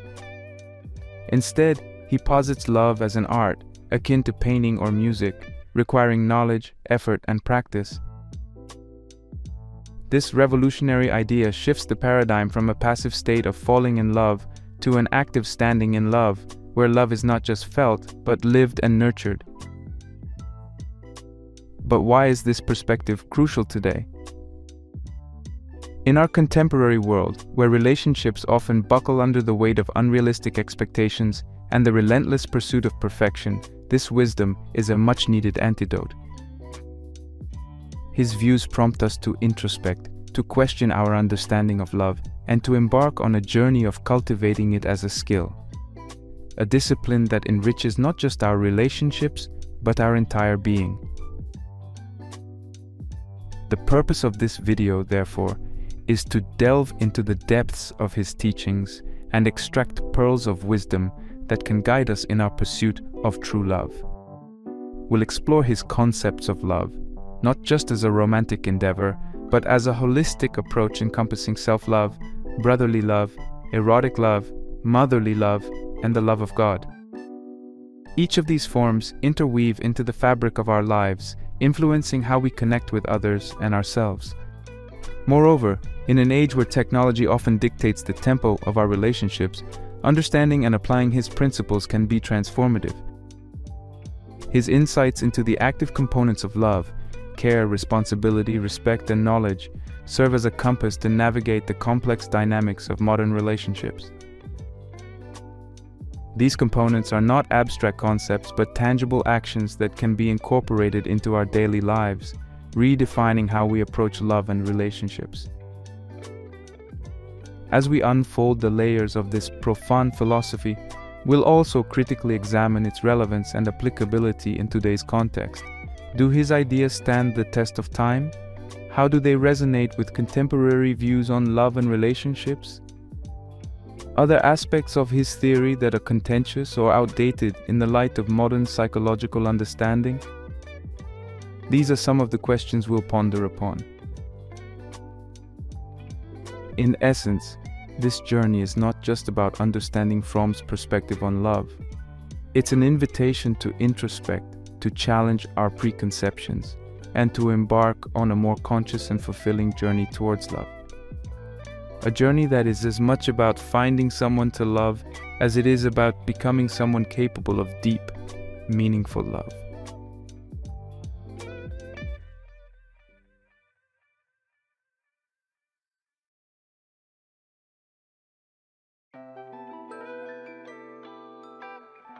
Fromm revolutionized the way we think about love by proposing that it is not merely an emotion but an art that can be mastered. He argued that love, like any art, requires knowledge, effort, and practice.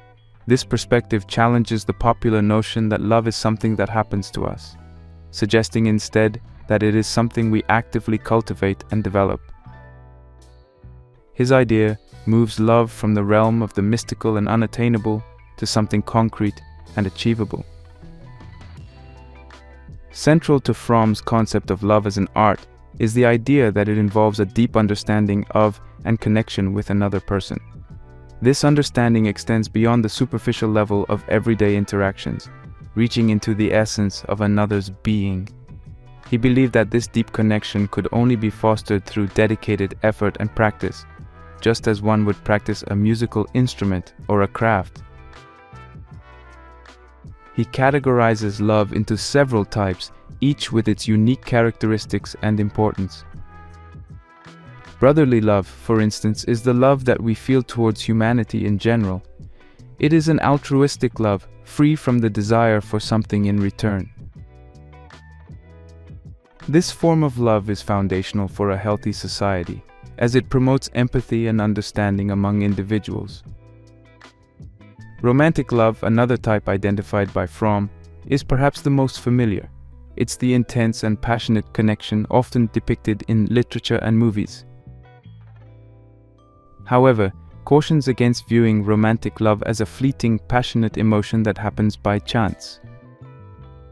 Instead, he views it as a deep connection between two individuals that can be sustained over time with care and effort. Self-love, according to him, is not to be mistaken for narcissism or egoism. Rather, it's about respecting and understanding oneself, acknowledging one's worth and capabilities. He argued that self-love is a prerequisite for loving others. Without a healthy sense of self-love, an individual cannot truly connect with or love another person. Love of God, for him, is a transcendental experience. It's a deep and profound love that connects an individual with a higher spiritual reality. This form of love, according to Fromm, can bring a sense of peace and understanding that surpasses ordinary experiences. He emphasizes that love comprises 4 key components: care, responsibility, respect, and knowledge. Care is the active concern for the life and growth of what we love. It's demonstrated through our actions and attitudes towards the loved one, showing that we value their well-being and happiness. Responsibility, as he defines it, is not about obligation, but a voluntary act of responding to the needs of others. In the context of love, this means being attentive and responsive to the emotional and physical well-being of the loved one. Respect, in his view, is recognizing the other as an individual, separate and different from ourselves. It involves seeing them as they are, without trying to change them to fit our desires or needs. This component of love is crucial for maintaining the individuality and autonomy of both parties in a loving relationship. Knowledge, as a component of love, refers to the deep understanding of another person. This understanding goes beyond surface-level knowledge and delves into the core of the individual's being. It's about understanding their thoughts, feelings, motivations, and experiences.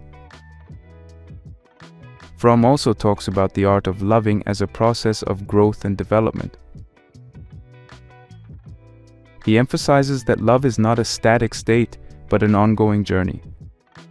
This journey involves continuous learning, adapting, and evolving both as individuals and in our relationships with others.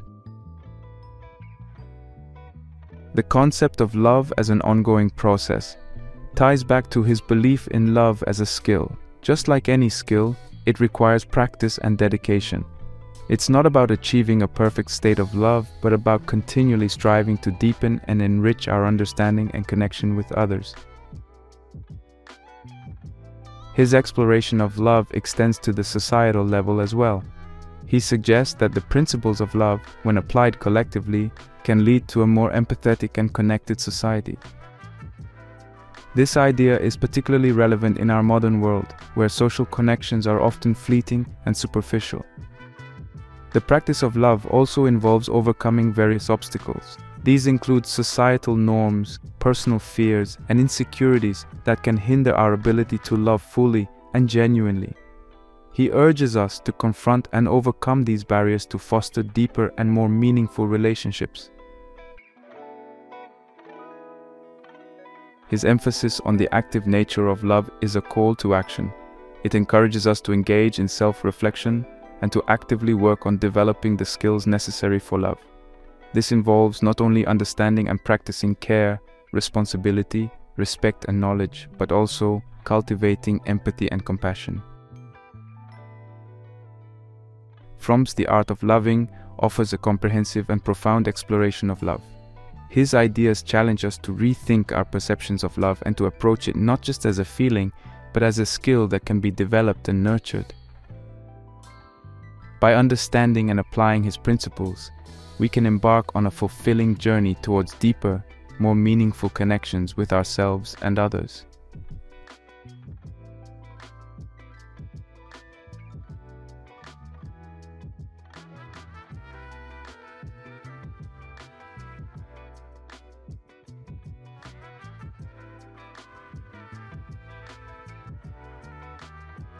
In today's digital era, the way we approach love has been significantly altered. The ubiquity of social media and online dating platforms has transformed traditional pathways of finding and nurturing relationships. While these tools have made connecting with others more accessible, they also present challenges. The paradox of choice, where an abundance of options leads to indecision and constant searching, often hinders the development of deep and meaningful connections. Fromm's emphasis on love as an art form requires a counterbalance to the superficial connections fostered by these digital platforms. Another challenge in our fast-paced society is the commodification of love. In a culture that often values efficiency and convenience, relationships can sometimes be treated like transactions, evaluated based on what each party brings to the table. This mindset runs counter to his view of love as a selfless and nurturing practice. It requires a shift from viewing relationships as transactions to embracing them as opportunities for growth and connection. Fromm's principles offer valuable guidance in navigating these challenges. A key aspect of practicing the art of love in today's world is mindfulness. Being present in our interactions, whether online or in person, allows us to connect more deeply with others. This means actively listening, showing empathy, and engaging in meaningful conversations beyond superficial exchanges. Active effort is another crucial aspect. In the context of modern relationships, this means taking the time to really get to know someone, understanding their needs, desires, and fears. It's about going beyond the online profile or the persona presented in social situations to connect with the authentic individual. Respect for individuality is essential in today's diverse society. His concept of respect involves appreciating and celebrating differences rather than expecting others to conform to our own ideals or standards. Practicing self-love is also vital. In an age of social media where comparison is inevitable, maintaining a healthy sense of self-worth can be challenging. Cultivating self-love according to these principles involves engaging in self-care, setting boundaries, and valuing oneself independently of external validation.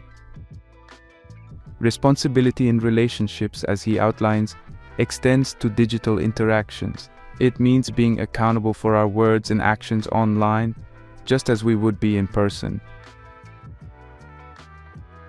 In a world where digital communication can often be impersonal or detached, taking responsibility for how we communicate can foster more authentic and caring interactions. Applying Fromm's component of knowledge in modern relationships involves seeking to understand the complexities of today's society and how they impact our relationships. This means being aware of the pressures and challenges unique to our time, and being empathetic towards how these factors influence individuals' behavior and attitudes towards love.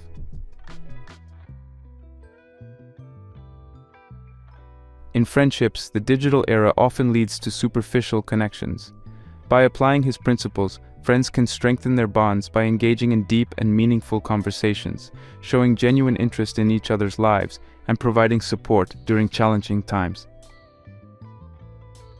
In the context of community involvement, his concept of brotherly love can inspire individuals to engage in acts of kindness, and empathy.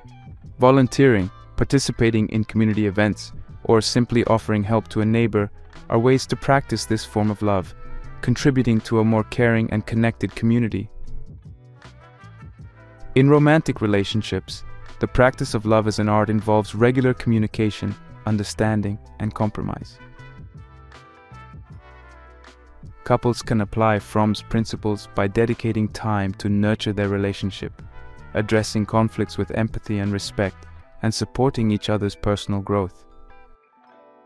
For individuals seeking love, his approach suggests focusing on self-development and understanding one's own needs and desires. This self-awareness can lead to healthier and more fulfilling relationships, as individuals are better equipped to engage in mutually nurturing partnerships. Fromm's principles of love offer timeless wisdom that can be applied in various aspects of modern life. By embracing these concepts, individuals can navigate the challenges of today's digital and fast-paced society, fostering deeper and more meaningful connections in their personal, professional, and community relationships.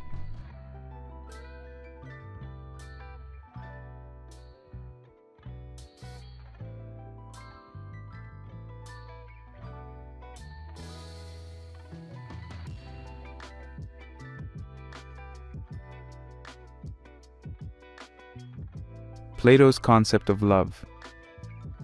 Plato, a seminal figure in Western philosophy, offers a rich perspective on love, particularly in his dialogue, The Symposium. His concept of love, or eros, is initially portrayed as a desire for physical beauty. However, Plato evolves this idea into a love that transcends physical attraction, advocating for a love that aspires to the intellectual and the eternal, the forms or ideas.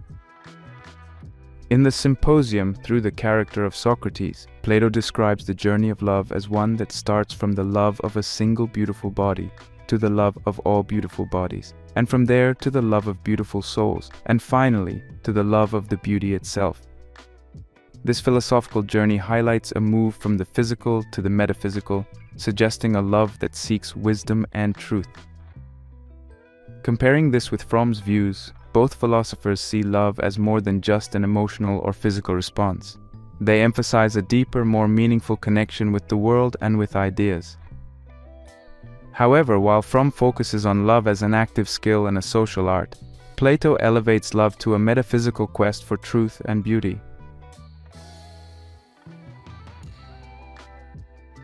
Aristotle's views on love. Another giant in ancient Greek philosophy diverges from Plato in his views on love. In his Nicomachean Ethics, Aristotle speaks of philia, often translated as friendship or affection, which he considers as essential to human life as eros. Philia is based on mutual goodwill, equality, and sharing common interests or virtues.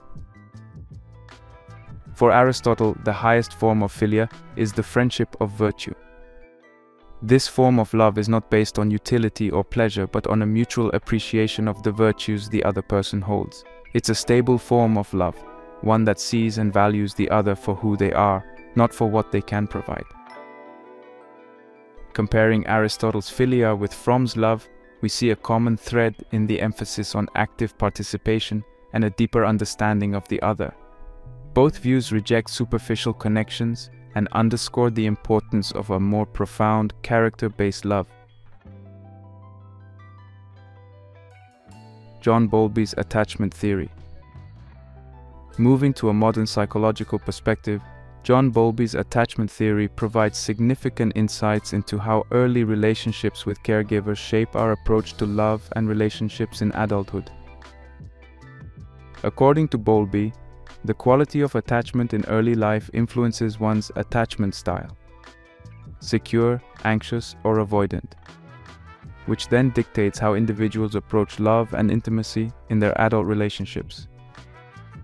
Bowlby's theory suggests that those with secure attachment styles are more likely to have healthy, satisfying, and stable relationships. They are comfortable with intimacy and independence. In contrast, those with anxious or avoidant attachment styles may experience challenges in forming and maintaining relationships. Comparing this with Fromm's perspective, both highlight the importance of early experiences in shaping one's approach to love. However, he emphasizes more on the conscious development of the capacity to love as an art, while Bowlby focuses on the subconscious impact of early attachments.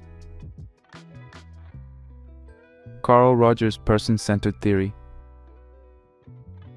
A prominent figure in humanistic psychology presented a view of love centered around the concepts of empathy, unconditional positive regard, and congruence. Rogers believed that love in its truest form involves accepting the other person as they are without conditions or judgments. Rogers' concept of unconditional positive regard, where one accepts and loves the other regardless of their flaws, aligns closely with Fromm's idea of respect and care in a loving relationship. It's about appreciating the other person in their entirety, not just for certain aspects or conditions. Comparing Rogers and Fromm, we find a shared belief in the importance of genuine acceptance and understanding in love. Both emphasize the need for an empathetic, nurturing approach to relationships. Friedrich Nietzsche's perspective on love. Known for his critical and often controversial views, had a complex perspective on love. Nietzsche saw love as a will to power, an expression of one's life force.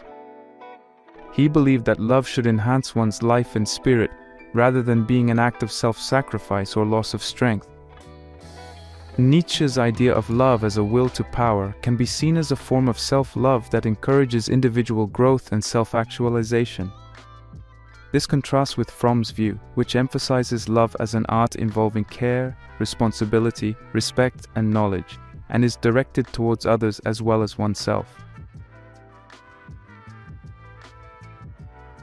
Examining these varied philosophical and psychological perspectives on love enriches our understanding of the concept. While each offers a unique viewpoint, they all contribute to a more nuanced appreciation of what it means to love. From Plato's quest for truth and beauty, Aristotle's emphasis on virtue and character, Bowlby's exploration of attachment, Rogers' focus on empathy and acceptance, to Nietzsche's will to power, each perspective provides valuable insights that complement and contrast with Fromm's views on the art of loving.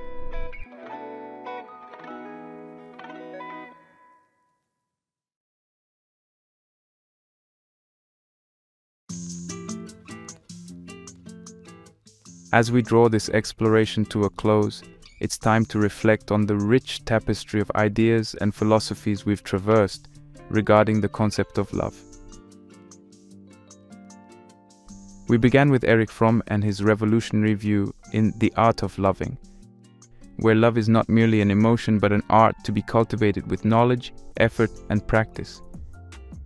His vision of love encompasses various forms including brotherly love, romantic love, self-love, and the love of God, each integral to our understanding and experience of love. The components he identifies, care, responsibility, respect, and knowledge, are not just abstract ideals, but actionable attributes that can profoundly enrich our approach to love. Transitioning into the modern context, we grappled with the challenges posed by our digital, fast-paced world and how it reshapes our understanding and pursuit of love. We delved into practical advice, drawing from Fromm's principles to navigate these challenges. Real-life examples and hypothetical scenarios brought these ideas closer to our everyday experiences, illustrating how his concepts could be applied to deepen and enrich our relationships in the contemporary world. We then expanded our horizon to include the perspectives of other philosophers and modern psychological theories. Plato's elevation of love from the physical to the metaphysical realm, Aristotle's emphasis on philia, Bowlby's attachment theory, Rogers' advocacy for unconditional positive regard, and Nietzsche's interpretation of love as a will to power, all offered diverse lenses through which we can view love. Each perspective, with its unique nuances, contributed to a broader, more enriched understanding of love, its dynamics, and its impact on our lives. As we conclude, It's essential to recognize that the exploration of love is as vast and deep as the emotion itself. Each philosopher, including Fromm, presents a piece of the puzzle, offering insights that resonate differently with each individual. Love, in all its forms, is a complex and multifaceted experience, deeply personal yet universally understood. It's a journey that encompasses self-discovery, connection with others, and ultimately a deeper understanding of what it means to be human. Love, in its essence, is not just about feelings but actions. It's about making an effort, understanding, respecting, and nurturing. It's about transcending our individual selves to connect with something greater, be it another person, the community, or the higher ideals of beauty and truth. Love, in all its complexity and simplicity, is the art of life. It's the continual practice of growing, giving, and connecting that enriches our existence. In the words of Fromm, love is the only sane and satisfactory answer to the problem of human existence. May this exploration of love inspire you to engage more deeply, love more freely, and live more fully.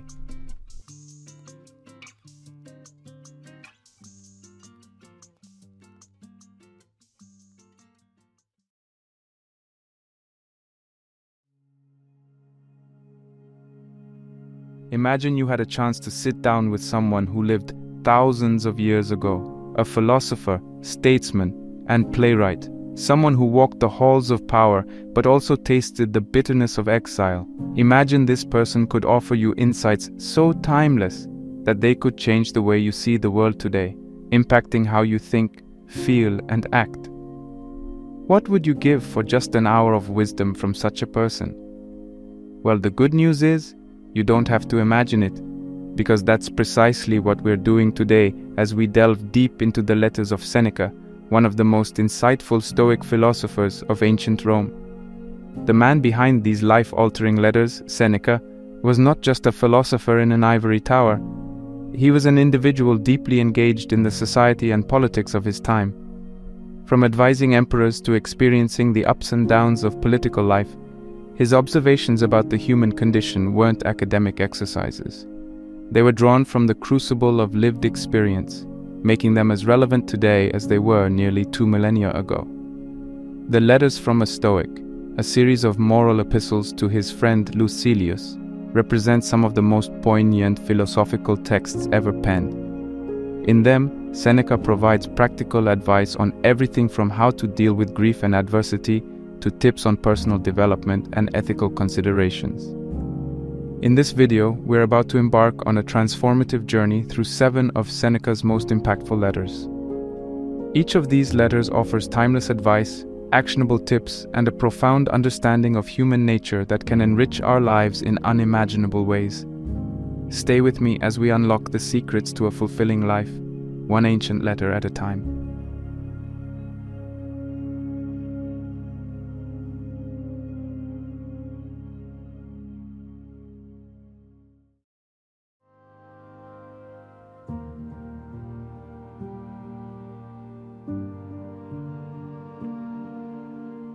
Continue to act thus, my dear Lucilius. Set yourself free for your own sake. Gather and save your time, which till lately has been forced from you, or filched away, or has merely slipped from your hands. Make yourself believe the truth of my words, that certain moments are torn from us, that some are gently removed, and that others glide beyond our reach. The most disgraceful kind of loss, however, is that due to carelessness. Furthermore, if you will pay close heed to the problem, you will find that the largest portion of our life passes while we are doing ill, a goodly share while we are doing nothing, and the whole while we are doing that which is not to the purpose. What man can you show me who places any value on his time, who reckons the worth of each day, who understands that he is dying daily? For we are mistaken when we look forward to death. The major portion of death has already passed. Whatever years be behind us are in death's hands. Therefore, Lucilius, do as you write me that you are doing. Hold every hour in your grasp. Lay hold of today's task, and you will not need to depend so much upon tomorrow's. While we are postponing, life speeds by. Nothing, Lucilius, is ours except time. We were entrusted by nature with the ownership of this single thing, so fleeting and slippery that anyone who will can oust us from possession. What fools these mortals be! They allow the cheapest and most useless things, which can easily be replaced, to be charged in the reckoning after they have acquired them. But they never regard themselves as in debt when they have received some of that precious commodity, time, and yet time is the one loan which even a grateful recipient cannot repay. You may desire to know how I, who preach to you so freely, am practicing. I confess frankly, my expense account balances, as you would expect from one who is free-handed but careful. I cannot boast that I waste nothing, but I can at least tell you what I am wasting and the cause and manner of the loss. I can give you the reasons why I am a poor man. My situation, however, is the same as that of many who are reduced to slender means through no fault of their own. Everyone forgives them, but no one comes to their rescue. What is the state of things, then? It is this: I do not regard a man as poor, if the little which remains is enough for him. I advise you, however, to keep what is really yours, and you cannot begin too early. For as our ancestors believed, it is too late to spare when you reach the dregs of the cask. Of that which remains at the bottom, the amount is slight, and the quality is vile.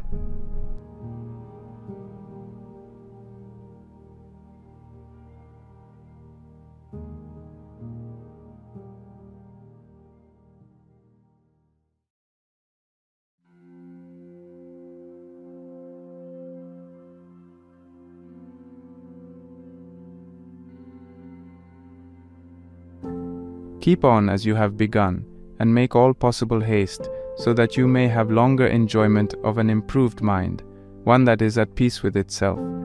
Doubtless you will derive enjoyment during the time when you are improving your mind and setting it at peace with itself. But quite different is the pleasure which comes from contemplation when one's mind is so cleansed from every stain that it shines. You remember, of course, what joy you felt when you laid aside the garments of boyhood and donned the man's toga and were escorted to the forum. Nevertheless, you may look for a still greater joy when you have laid aside the mind of boyhood and when wisdom has enrolled you among men. For it is not boyhood that still stays with us, but something worse, boyishness. And this condition is all the more serious because we possess the authority of old age, together with the follies of boyhood, yea, even the follies of infancy. Boys fear trifles, children fear shadows, we fear both. All you need to do is to advance. You will thus understand that some things are less to be dreaded, precisely because they inspire us with great fear. No evil is great which is the last evil of all. Death arrives. It would be a thing to dread if it could remain with you. But death must either not come at all, or else must come and pass away. It is difficult, however, you say, to bring the mind to a point where it can scorn life. But do you not see what trifling reasons impel men to scorn life? One hangs himself before the door of his mistress, another hurls himself from the housetop that he may no longer be compelled to bear the taunts of a bad-tempered master, a third, to be saved from arrest after running away, drives a sword into his vitals. Do you not suppose that virtue will be as efficacious as excessive fear? No man can have a peaceful life who thinks too much about lengthening it, or believes that living through many consulships is a great blessing. Rehearse this thought every day, that you may be able to depart from life contentedly, for many men clutch and cling to life, even as those who are carried down a rushing stream clutch and cling to briars and sharp rocks. Most men ebb and flow in wretchedness between the fear of death and the hardships of life. They are unwilling to live, and yet they do not know how to die. For this reason, make life as a whole agreeable to yourself by banishing all worry about it. No good thing renders its possessor happy, unless his mind is reconciled to the possibility of loss. Nothing, however, is lost with less discomfort than that which, when lost, cannot be missed. Therefore, encourage and toughen your spirit against the mishaps that afflict even the most powerful. For example, the fate of Pompey was settled by a boy and a eunuch, that of Crassus by a cruel and insolent Parthian. Gaius Caesar ordered Lepidus to bare his neck for the acts of the tribune Dexter, and he himself offered his own throat to Chaerea. No man has ever been so far advanced by fortune that she did not threaten him as greatly as she had previously indulged him. Do not trust her seeming calm. In a moment the sea is moved to its depths. The very day the ships have made a brave show in the games, they are engulfed. Reflect that a highwayman or an enemy may cut your throat, and though he is not your master, every slave wields the power of life and death over you. Therefore I declare to you, he is Lord of your life that scorns his own. Think of those who have perished through plots in their own home, slain either openly or by guile. You will that just as many have been killed by angry slaves as by angry kings. What matter therefore how powerful he be whom you fear, when everyone possesses the power which inspires your fear? But, you will say, if you should chance to fall into the hands of the enemy, the conqueror will command that you be led away. Yes, whither you are already being led.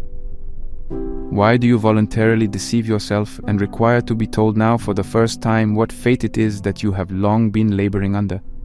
Take my word for it, since the day you were born you are being led thither. We must ponder this thought, and thoughts of the like nature, if we desire to be calm as we await that last hour, the fear of which makes all previous hours uneasy. But I must end my letter. Let me share with you the saying which pleased me today. It too is culled from another man's garden. Poverty, brought into conformity with the law of nature, is great wealth. Do you know what limits that law of nature ordains for us? Merely to avert hunger, thirst, and cold. In order to banish hunger and thirst, it is not necessary for you to pay court at the doors of the purse-proud, or to submit to the stern frown, or to the kindness that humiliates. Nor is it necessary for you to scour the seas or go campaigning. Nature's needs are easily provided and ready to hand. It is the superfluous things for which men sweat, the superfluous things that wear our togas threadbare, that force us to grow old in camp, that dash us upon foreign shores. That which is enough is ready to our hands. He who has made a fair compact with poverty is rich.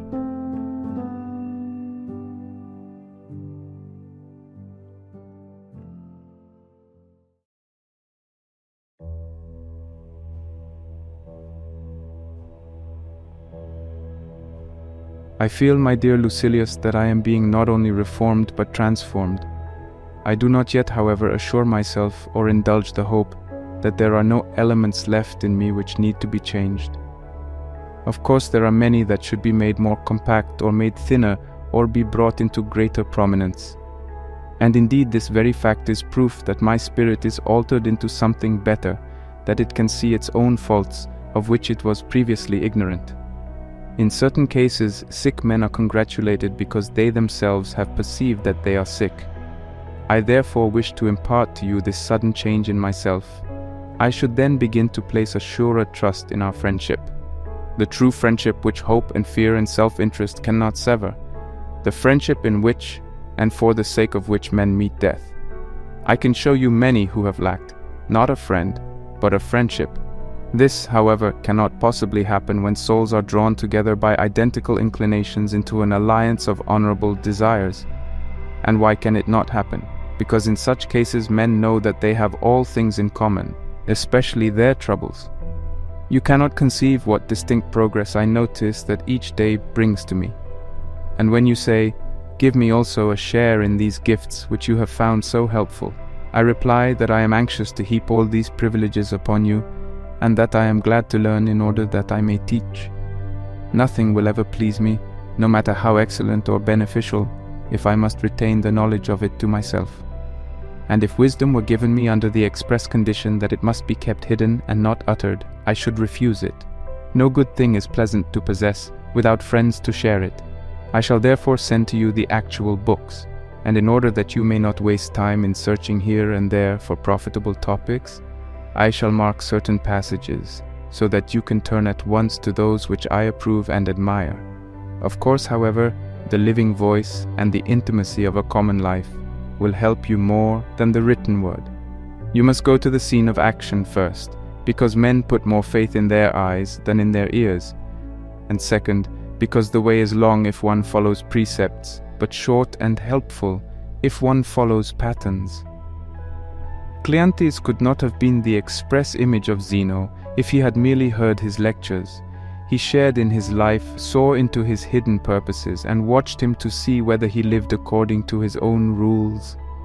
Plato, Aristotle, and the whole throng of sages who were destined to go each his different way derived more benefit from the character than from the words of Socrates. It was not the classroom of Epicurus, but living together under the same roof that made great men of Metrodorus, Hermachus, and Polyaenus. Therefore I summon you, not merely that you may derive benefit, but that you may confer benefit, for we can assist each other greatly. Meanwhile, I owe you my little daily contribution. You shall be told what pleased me today in the writings of Hecato. It is these words: "What progress, you ask, have I made?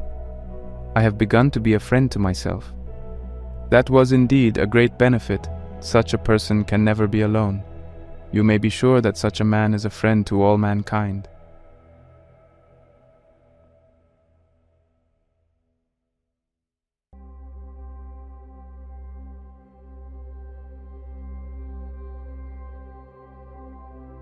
It is the month of December, and yet the city is at this very moment in a sweat. License is given to the general merrymaking. Everything resounds with mighty preparations, as if the Saturnalia differed at all from the usual business day. So true it is that the difference is nil, that I regard as correct the remark of the man who said, "Once December was a month, now it is a year." If I had you with me, I should be glad to consult you and find out what you think should be done, whether we ought to make no change in our daily routine, or whether, in order not to be out of sympathy with the ways of the public, we should dine in gayer fashion and off the toga. As it is now, we Romans have changed our dress for the sake of pleasure and holiday making, though in former times that was only customary, when the state was disturbed and had fallen on evil days.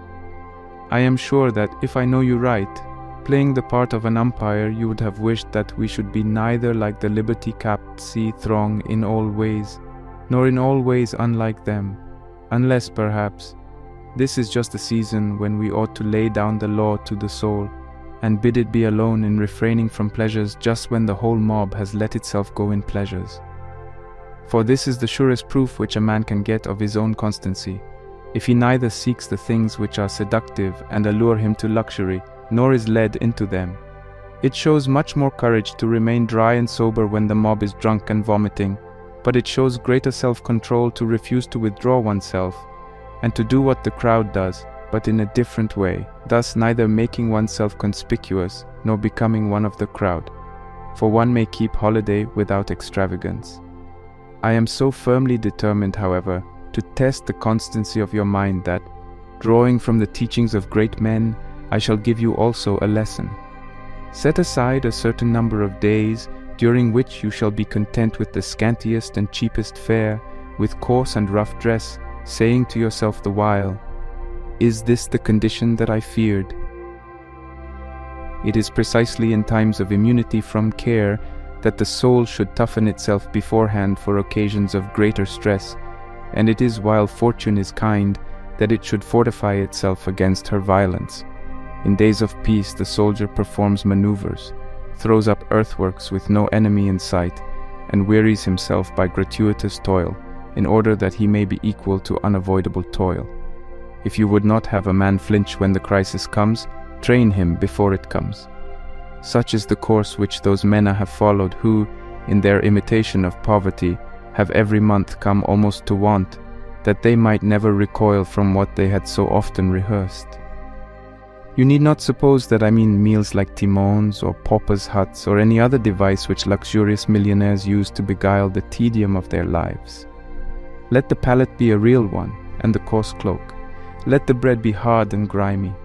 Endure all this for 3 or 4 days at a time, sometimes for more, so that it may be a test of yourself instead of a mere hobby. Then I assure you, my dear Lucilius, you will leap for joy when filled with a pennyworth of food, and you will understand that a man's peace of mind does not depend upon fortune, for even when angry she grants enough for our needs.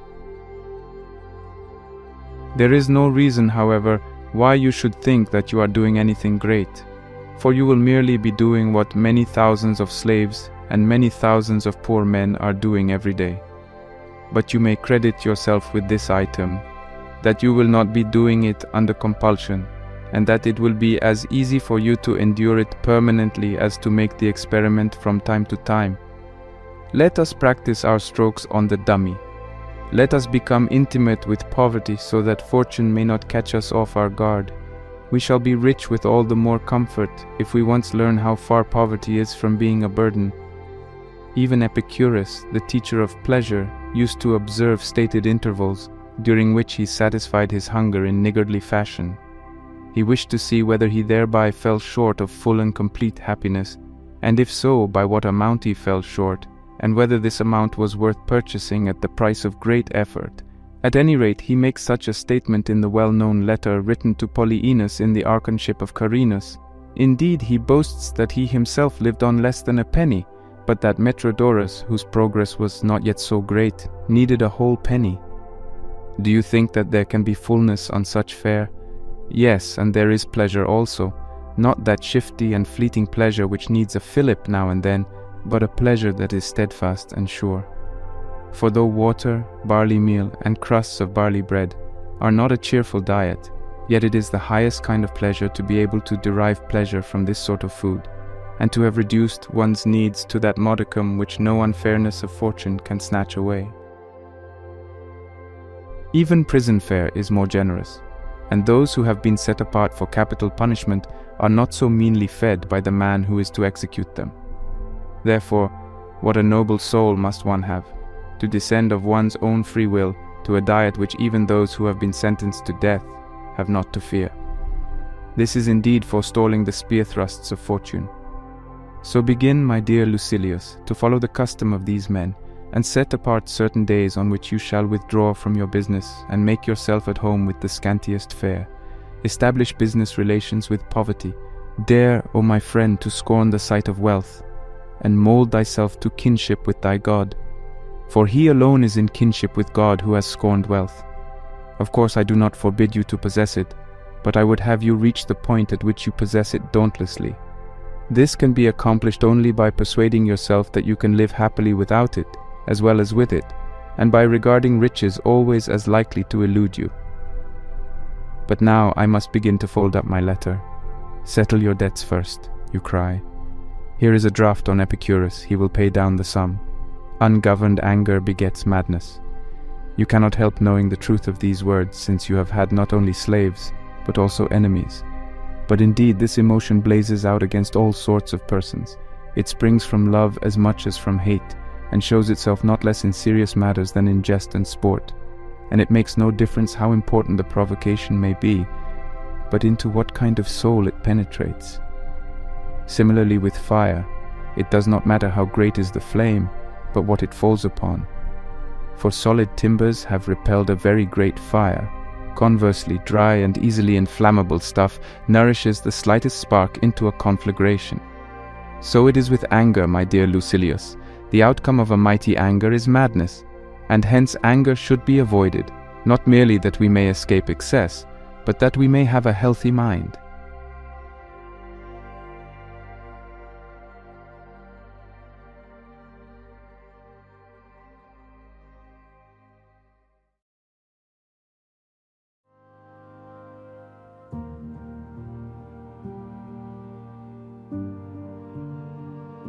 You are doing an excellent thing, one which will be wholesome for you, if, as you write me, you are persisting in your effort to attain sound understanding.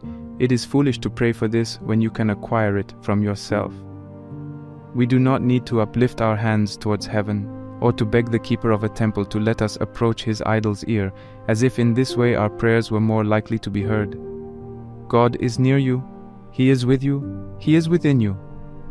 This is what I mean, Lucilius. A Holy Spirit indwells within us, one who marks our good and bad deeds and is our guardian. As we treat this Spirit, so are we treated by it. Indeed, no man can be good without the help of God. Can one rise superior to fortune unless God helps him to rise? He it is that gives noble and upright counsel. In each good man a God doth dwell, but what God know we not. If ever you have come upon a grove that is full of ancient trees, which have grown to an unusual height, shutting out a view of the sky by a veil of pleached and intertwining branches, then the loftiness of the forest, the seclusion of the spot, and your marvel at the thick, unbroken shade in the midst of the open spaces will prove to you the presence of deity. Or if a cave, made by the deep crumbling of the rocks, holds up a mountain on its arch, a place not built with hands but hollowed out into such spaciousness by natural causes, your soul will be deeply moved by a certain intimation of the existence of God. We worship the sources of mighty rivers. We erect altars at places where great streams burst suddenly from hidden sources.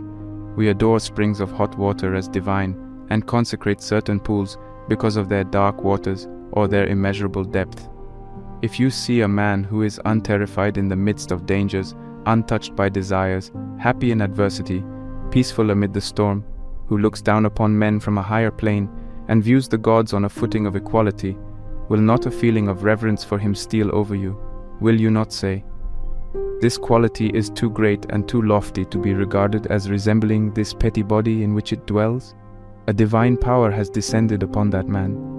When a soul rises superior to other souls, when it is under control, when it passes through every experience as if it were of small account, when it smiles at our fears and at our prayers, it is stirred by a force from heaven.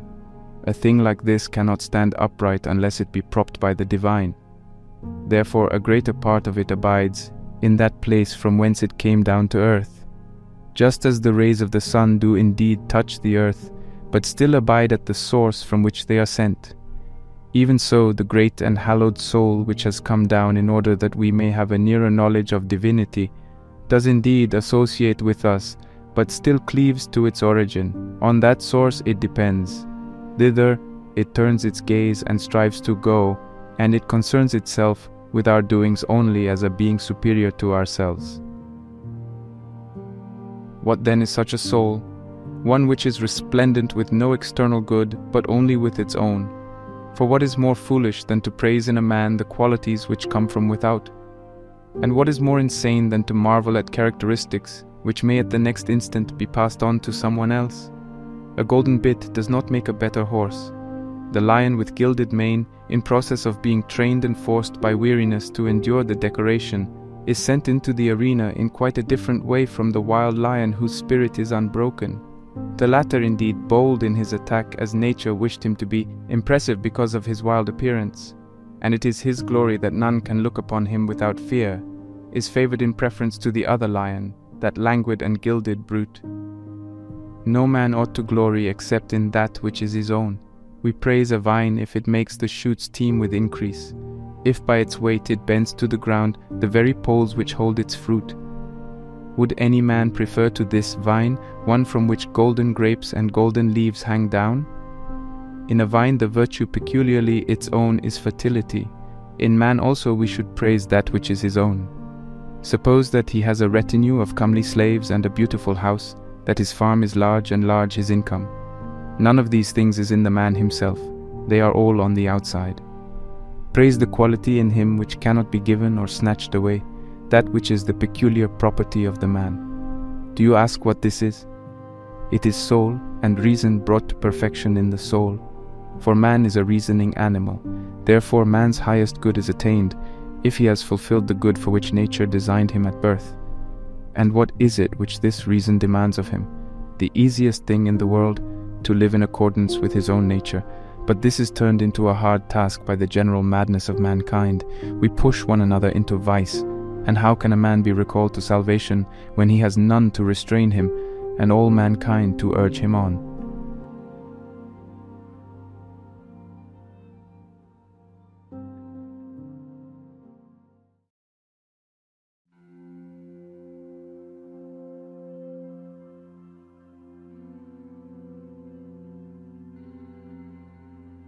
I received great pleasure from your letter. Kindly allow me to use these words in their everyday meaning without insisting upon their Stoic import, for we Stoics hold that pleasure is a vice. Very likely it is a vice, but we are accustomed to use the word when we wish to indicate a happy state of mind. I am aware that if we test words by our formula, even pleasure is a thing of ill repute, and joy can be attained only by the wise. For joy is an elation of spirit, of a spirit which trusts in the goodness and truth of its own possessions. The common usage, however, is that we derive great joy from a friend's position as consul, or from his marriage, or from the birth of his child. But these events, so far from being matters of joy, are more often the beginnings of sorrow to come. No, it is a characteristic of real joy that it never ceases and never changes into its opposite. Accordingly, when our Virgil speaks of the evil joys of the mind, his words are eloquent but not strictly appropriate, for no joy can be evil.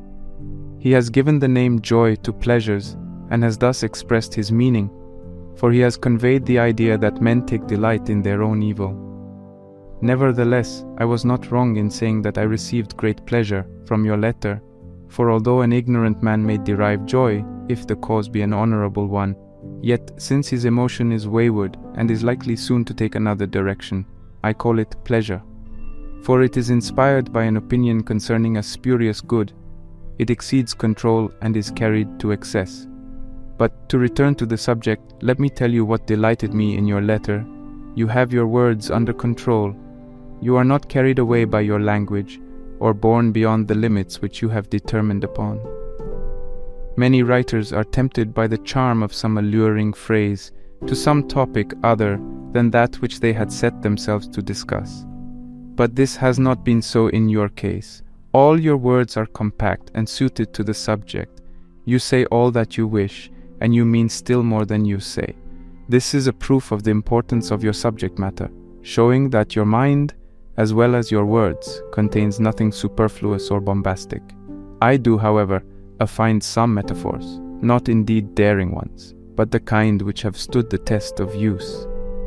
I find similes also, of course, if anyone forbids us to use them, maintaining that poets alone have that privilege.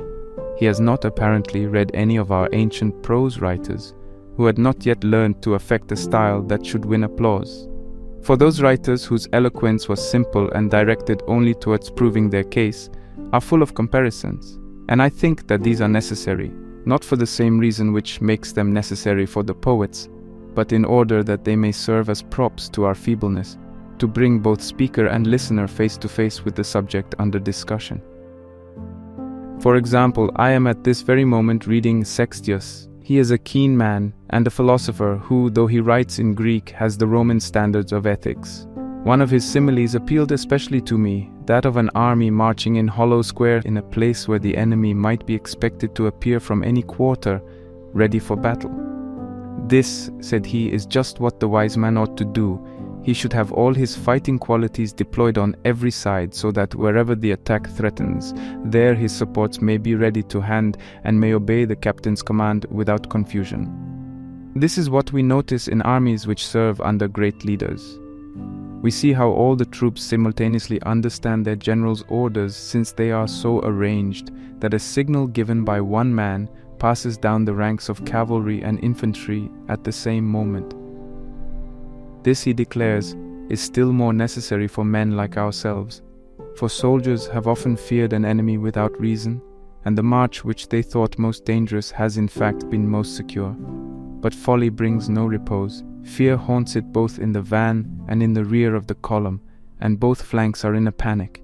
Folly is pursued and confronted by peril. It blenches at everything. It is unprepared. It is frightened even by auxiliary troops. But the wise man is fortified against all inroads. He is alert. He will not retreat before the attack of poverty, or of sorrow, or of disgrace, or of pain. He will walk undaunted both against them and among them. We human beings are fettered and weakened by many vices. We have wallowed in them for a long time, and it is hard for us to be cleansed. We are not merely defiled, we are dyed by them. But to refrain from passing from one figure to another, I will raise this question, which I often consider in my own heart. Why is it that folly holds us with such an insistent grasp? It is primarily because we do not combat it strongly enough, because we do not struggle towards salvation with all our might. Secondly, because we do not put sufficient trust in the discoveries of the wise and do not drink in their words with open hearts. We approach this great problem in too trifling a spirit. But how can a man learn in the struggle against his vices an amount that is enough, if the time which he gives to learning is only the amount left over from his vices? None of us goes deep below the surface. We skim the top only, and we regard the smattering of time spent in the search for wisdom as enough and to spare for a busy man. What hinders us most of all is that we are too readily satisfied with ourselves. If we meet with someone who calls us good men, or sensible men, or holy men, we see ourselves in his description, not content with praise in moderation. We accept everything that shameless flattery heaps upon us, as if it were our due. We agree with those who declare us to be the best and wisest of men, although we know that they are given to much lying. And we are so self-complacent that we desire praise for certain actions when we are especially addicted to the very opposite. Yonder person hears himself called most gentle when he is inflicting tortures, or most generous when he is engaged in looting, or most temperate when he is in the midst of drunkenness and lust. Thus it follows that we are unwilling to be reformed, just because we believe ourselves to be the best of men. Alexander was roaming as far as India, ravaging tribes that were but little known, even to their neighbors. During the blockade of a certain city, while he was reconnoitering the walls and hunting for the weakest spot in the fortifications, he was wounded by an arrow. Nevertheless, he long continued the siege, intent on finishing what he had begun. The pain of his wound, however, as the surface became dry, and as the flow of blood was checked, increased. His leg gradually became numb as he sat his horse, and finally, when he was forced to withdraw, he exclaimed, "All men swear that I am the son of Jupiter, but this wound cries out that I am mortal." Let us also act in the same way. Each man, according to his lot in life, is stultified by flattery.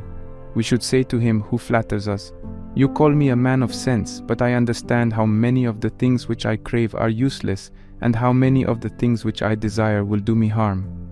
I have not even the knowledge which satiety teaches to animals, of what should be the measure of my food or my drink. I do not yet know how much I can hold. I shall now show you how you may know that you are not wise. The wise man is joyful, happy and calm, unshaken. He lives on a plane with the gods. Now go, question yourself. If you are never downcast, if your mind is not harassed by my apprehension through anticipation of what is to come, if day and night your soul keeps on its even and unswerving course, upright and content with itself, then you have attained to the greatest good that mortals can possess. If, however, you seek pleasures of all kinds in all directions, you must know that you are as far short of wisdom as you are short of joy. Joy is the goal which you desire to reach, but you are wandering from the path. If you expect to reach your goal while you are in the midst of riches and official titles. In other words, if you seek joy in the midst of cares, these objects for which you strive so eagerly, as if they would give you happiness and pleasure, are merely causes of grief. All men of this stamp, I maintain, are pressing on in pursuit of joy, but they do not know where they may obtain a joy that is both great and enduring. One person seeks it in feasting and self-indulgence, another in canvassing for honors and in being surrounded by a throng of clients, another in his mistress, another in idle display of culture and in literature that has no power to heal. All these men are led astray by delights which are deceptive and short-lived, like drunkenness, for example, which pays for a single hour of hilarious madness by a sickness of many days, or like applause and the popularity of enthusiastic approval which are gained and atoned for at the cost of great mental disquietude. Reflect therefore on this, that the effect of wisdom is a joy that is unbroken and continuous. The mind of the wise man is like the ultralunar firmament. Eternal calm pervades that region. You have then a reason for wishing to be wise, if the wise man is never deprived of joy.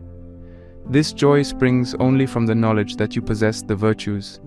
None but the brave, the just, the self-restrained can rejoice. And when you query, "What do you mean? Do not the foolish and the wicked also rejoice?" I reply, no more than lions who have caught their prey. When men have wearied themselves with wine and lust, when night fails them before their debauch is done, when the pleasures which they have heaped upon a body that is too small to hold them begin to fester, at such times they utter in their wretchedness those lines of Virgil, "Thou knowest how, amid false glittering joys." We spent that last of nights. Pleasure lovers spend every night amid false glittering joys, and just as if it were their last. But the joy which comes to the gods and to those who imitate the gods is not broken off, nor does it cease. But it would surely cease were it borrowed from without. Just because it is not in the power of another to bestow, neither is it subject to another's whims. That which fortune has not given, she cannot take away.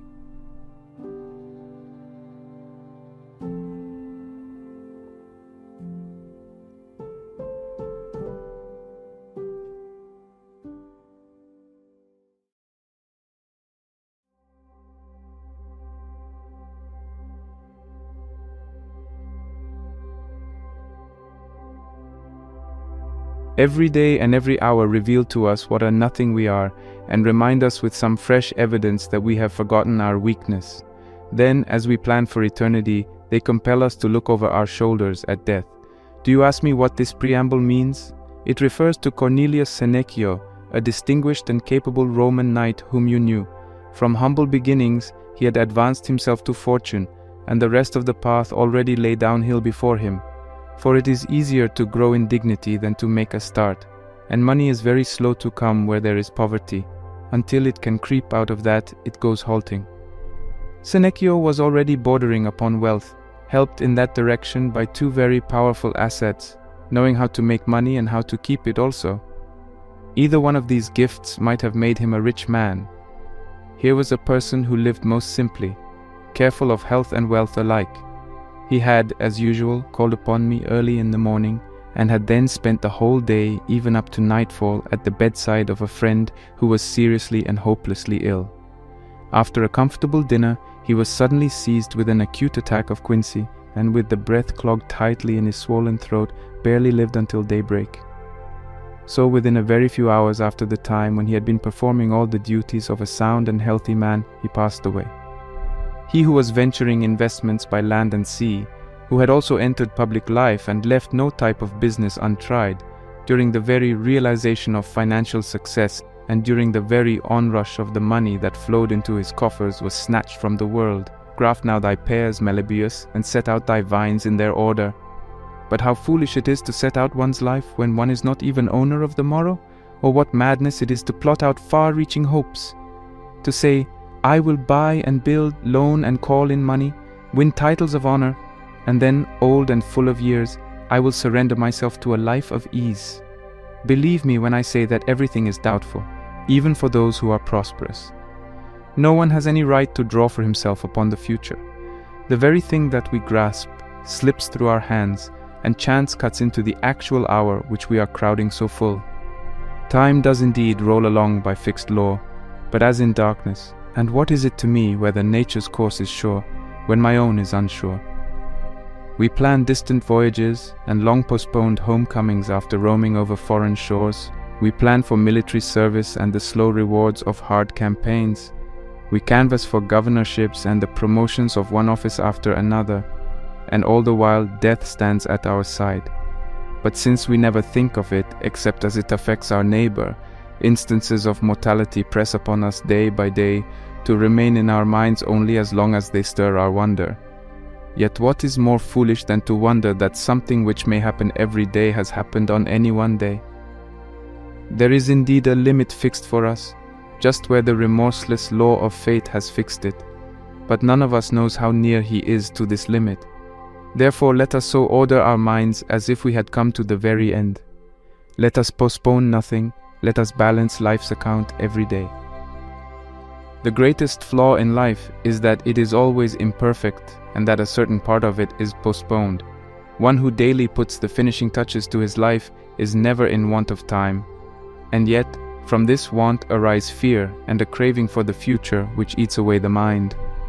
There is nothing more wretched than worry over the outcome of future events. As to the amount or the nature of that which remains, our troubled minds are set aflutter with unaccountable fear. How then shall we avoid this vacillation? In one way only, if there be no reaching forward in our life, if it is withdrawn into itself. For he only is anxious about the future, to whom the present is unprofitable.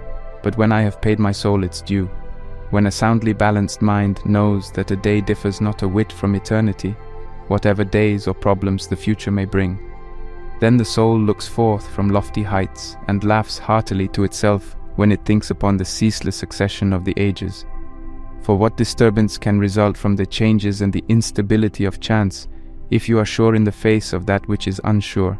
Therefore, my dear Lucilius, begin at once to live, and count each separate day as a separate life. He who has thus prepared himself, he whose daily life has been a rounded whole, is easy in his mind. But those who live for hope alone find that the immediate future always slips from their grasp, and that greed steals along in its place, and the fear of death, a curse which lays a curse upon everything else. Thence came that most debased of prayers, in which Mekanasa does not refuse to suffer weakness, deformity, and as a climax the pain of crucifixion, provided only that he may prolong the breath of life amid these sufferings. Fashion me with a palsied hand, weak of foot, and a cripple. Build upon me a crook-backed hump, shake my teeth till they rattle. All is well if my life remains.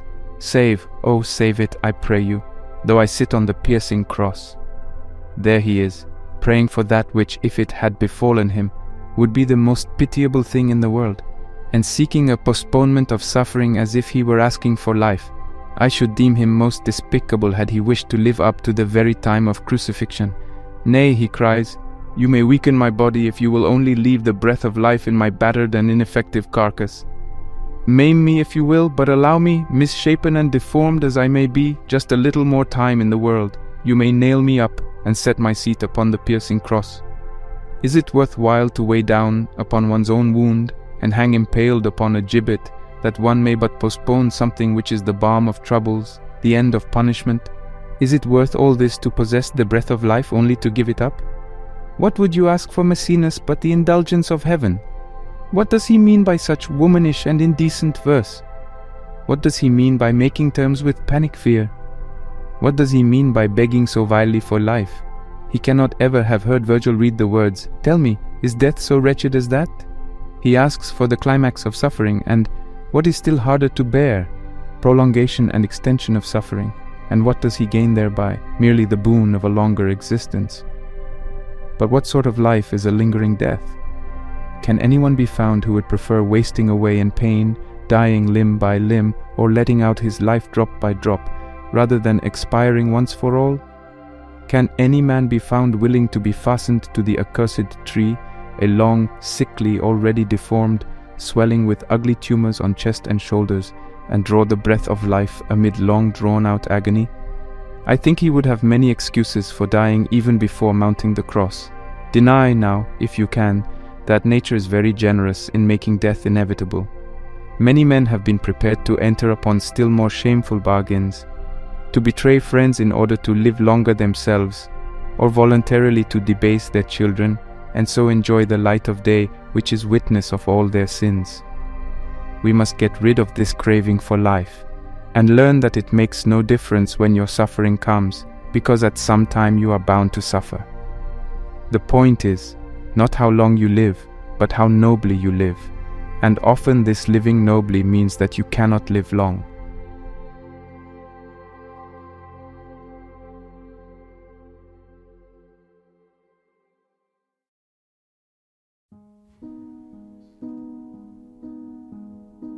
As we wrap up this illuminating exploration into Seneca's Letters from a Stoic, it's vital to take a moment to reflect on the transformative lessons that this ancient philosopher has offered us. Today, we've dissected a curated selection of letters that cover an expansive range of topics, from the essence of time to the intricacies of human relationships, from the simple life to our complex inner worlds. These messages, penned nearly 2 millennia ago, provide indispensable guideposts for anyone committed to the journey of personal development and philosophical enrichment. Time is our most precious resource, as discussed in Letter 1 on Saving Time. Seneca urges us to be miserly with our time, to use it judiciously, and to remember that every moment spent is a moment we'll never get back. This isn't just a Stoic idea, it's a universally relevant concept. In an era where distractions abound and the world moves at breakneck speed, learning to manage and value time efficiently is more crucial than ever. Then we move to Letter 4, on the terrors of death, which invites us to explore our mortality. Seneca argues that understanding and accepting the inevitable can free us to live more wholly and more authentically.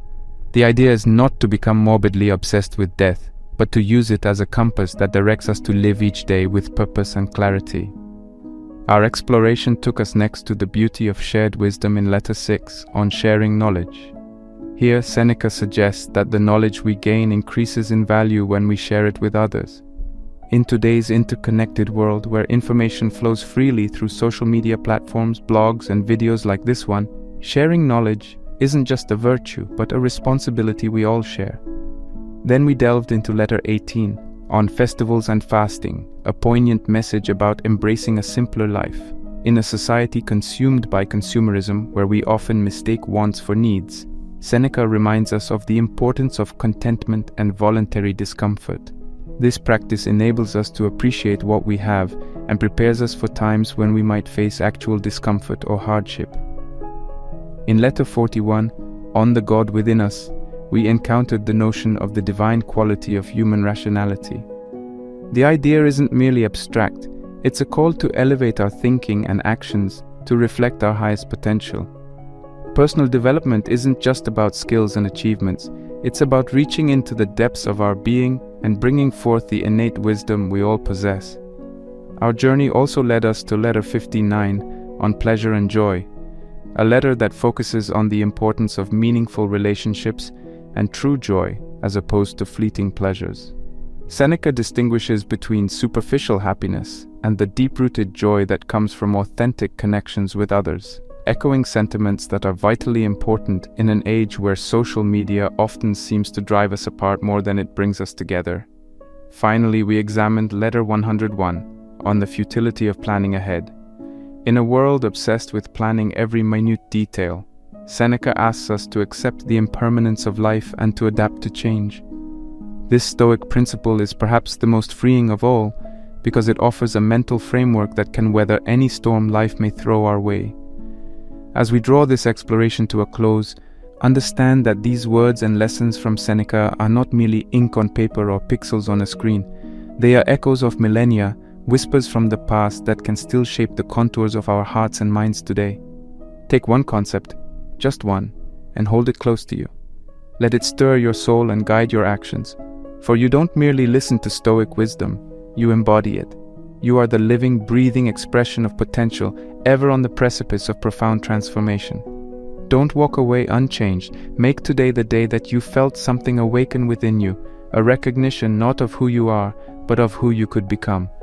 For if even one letter, one line, one thought moves you to a life of deeper meaning, then every syllable has served its purpose. This is your life, a fleeting, priceless tapestry of moments. Don't leave it unfinished.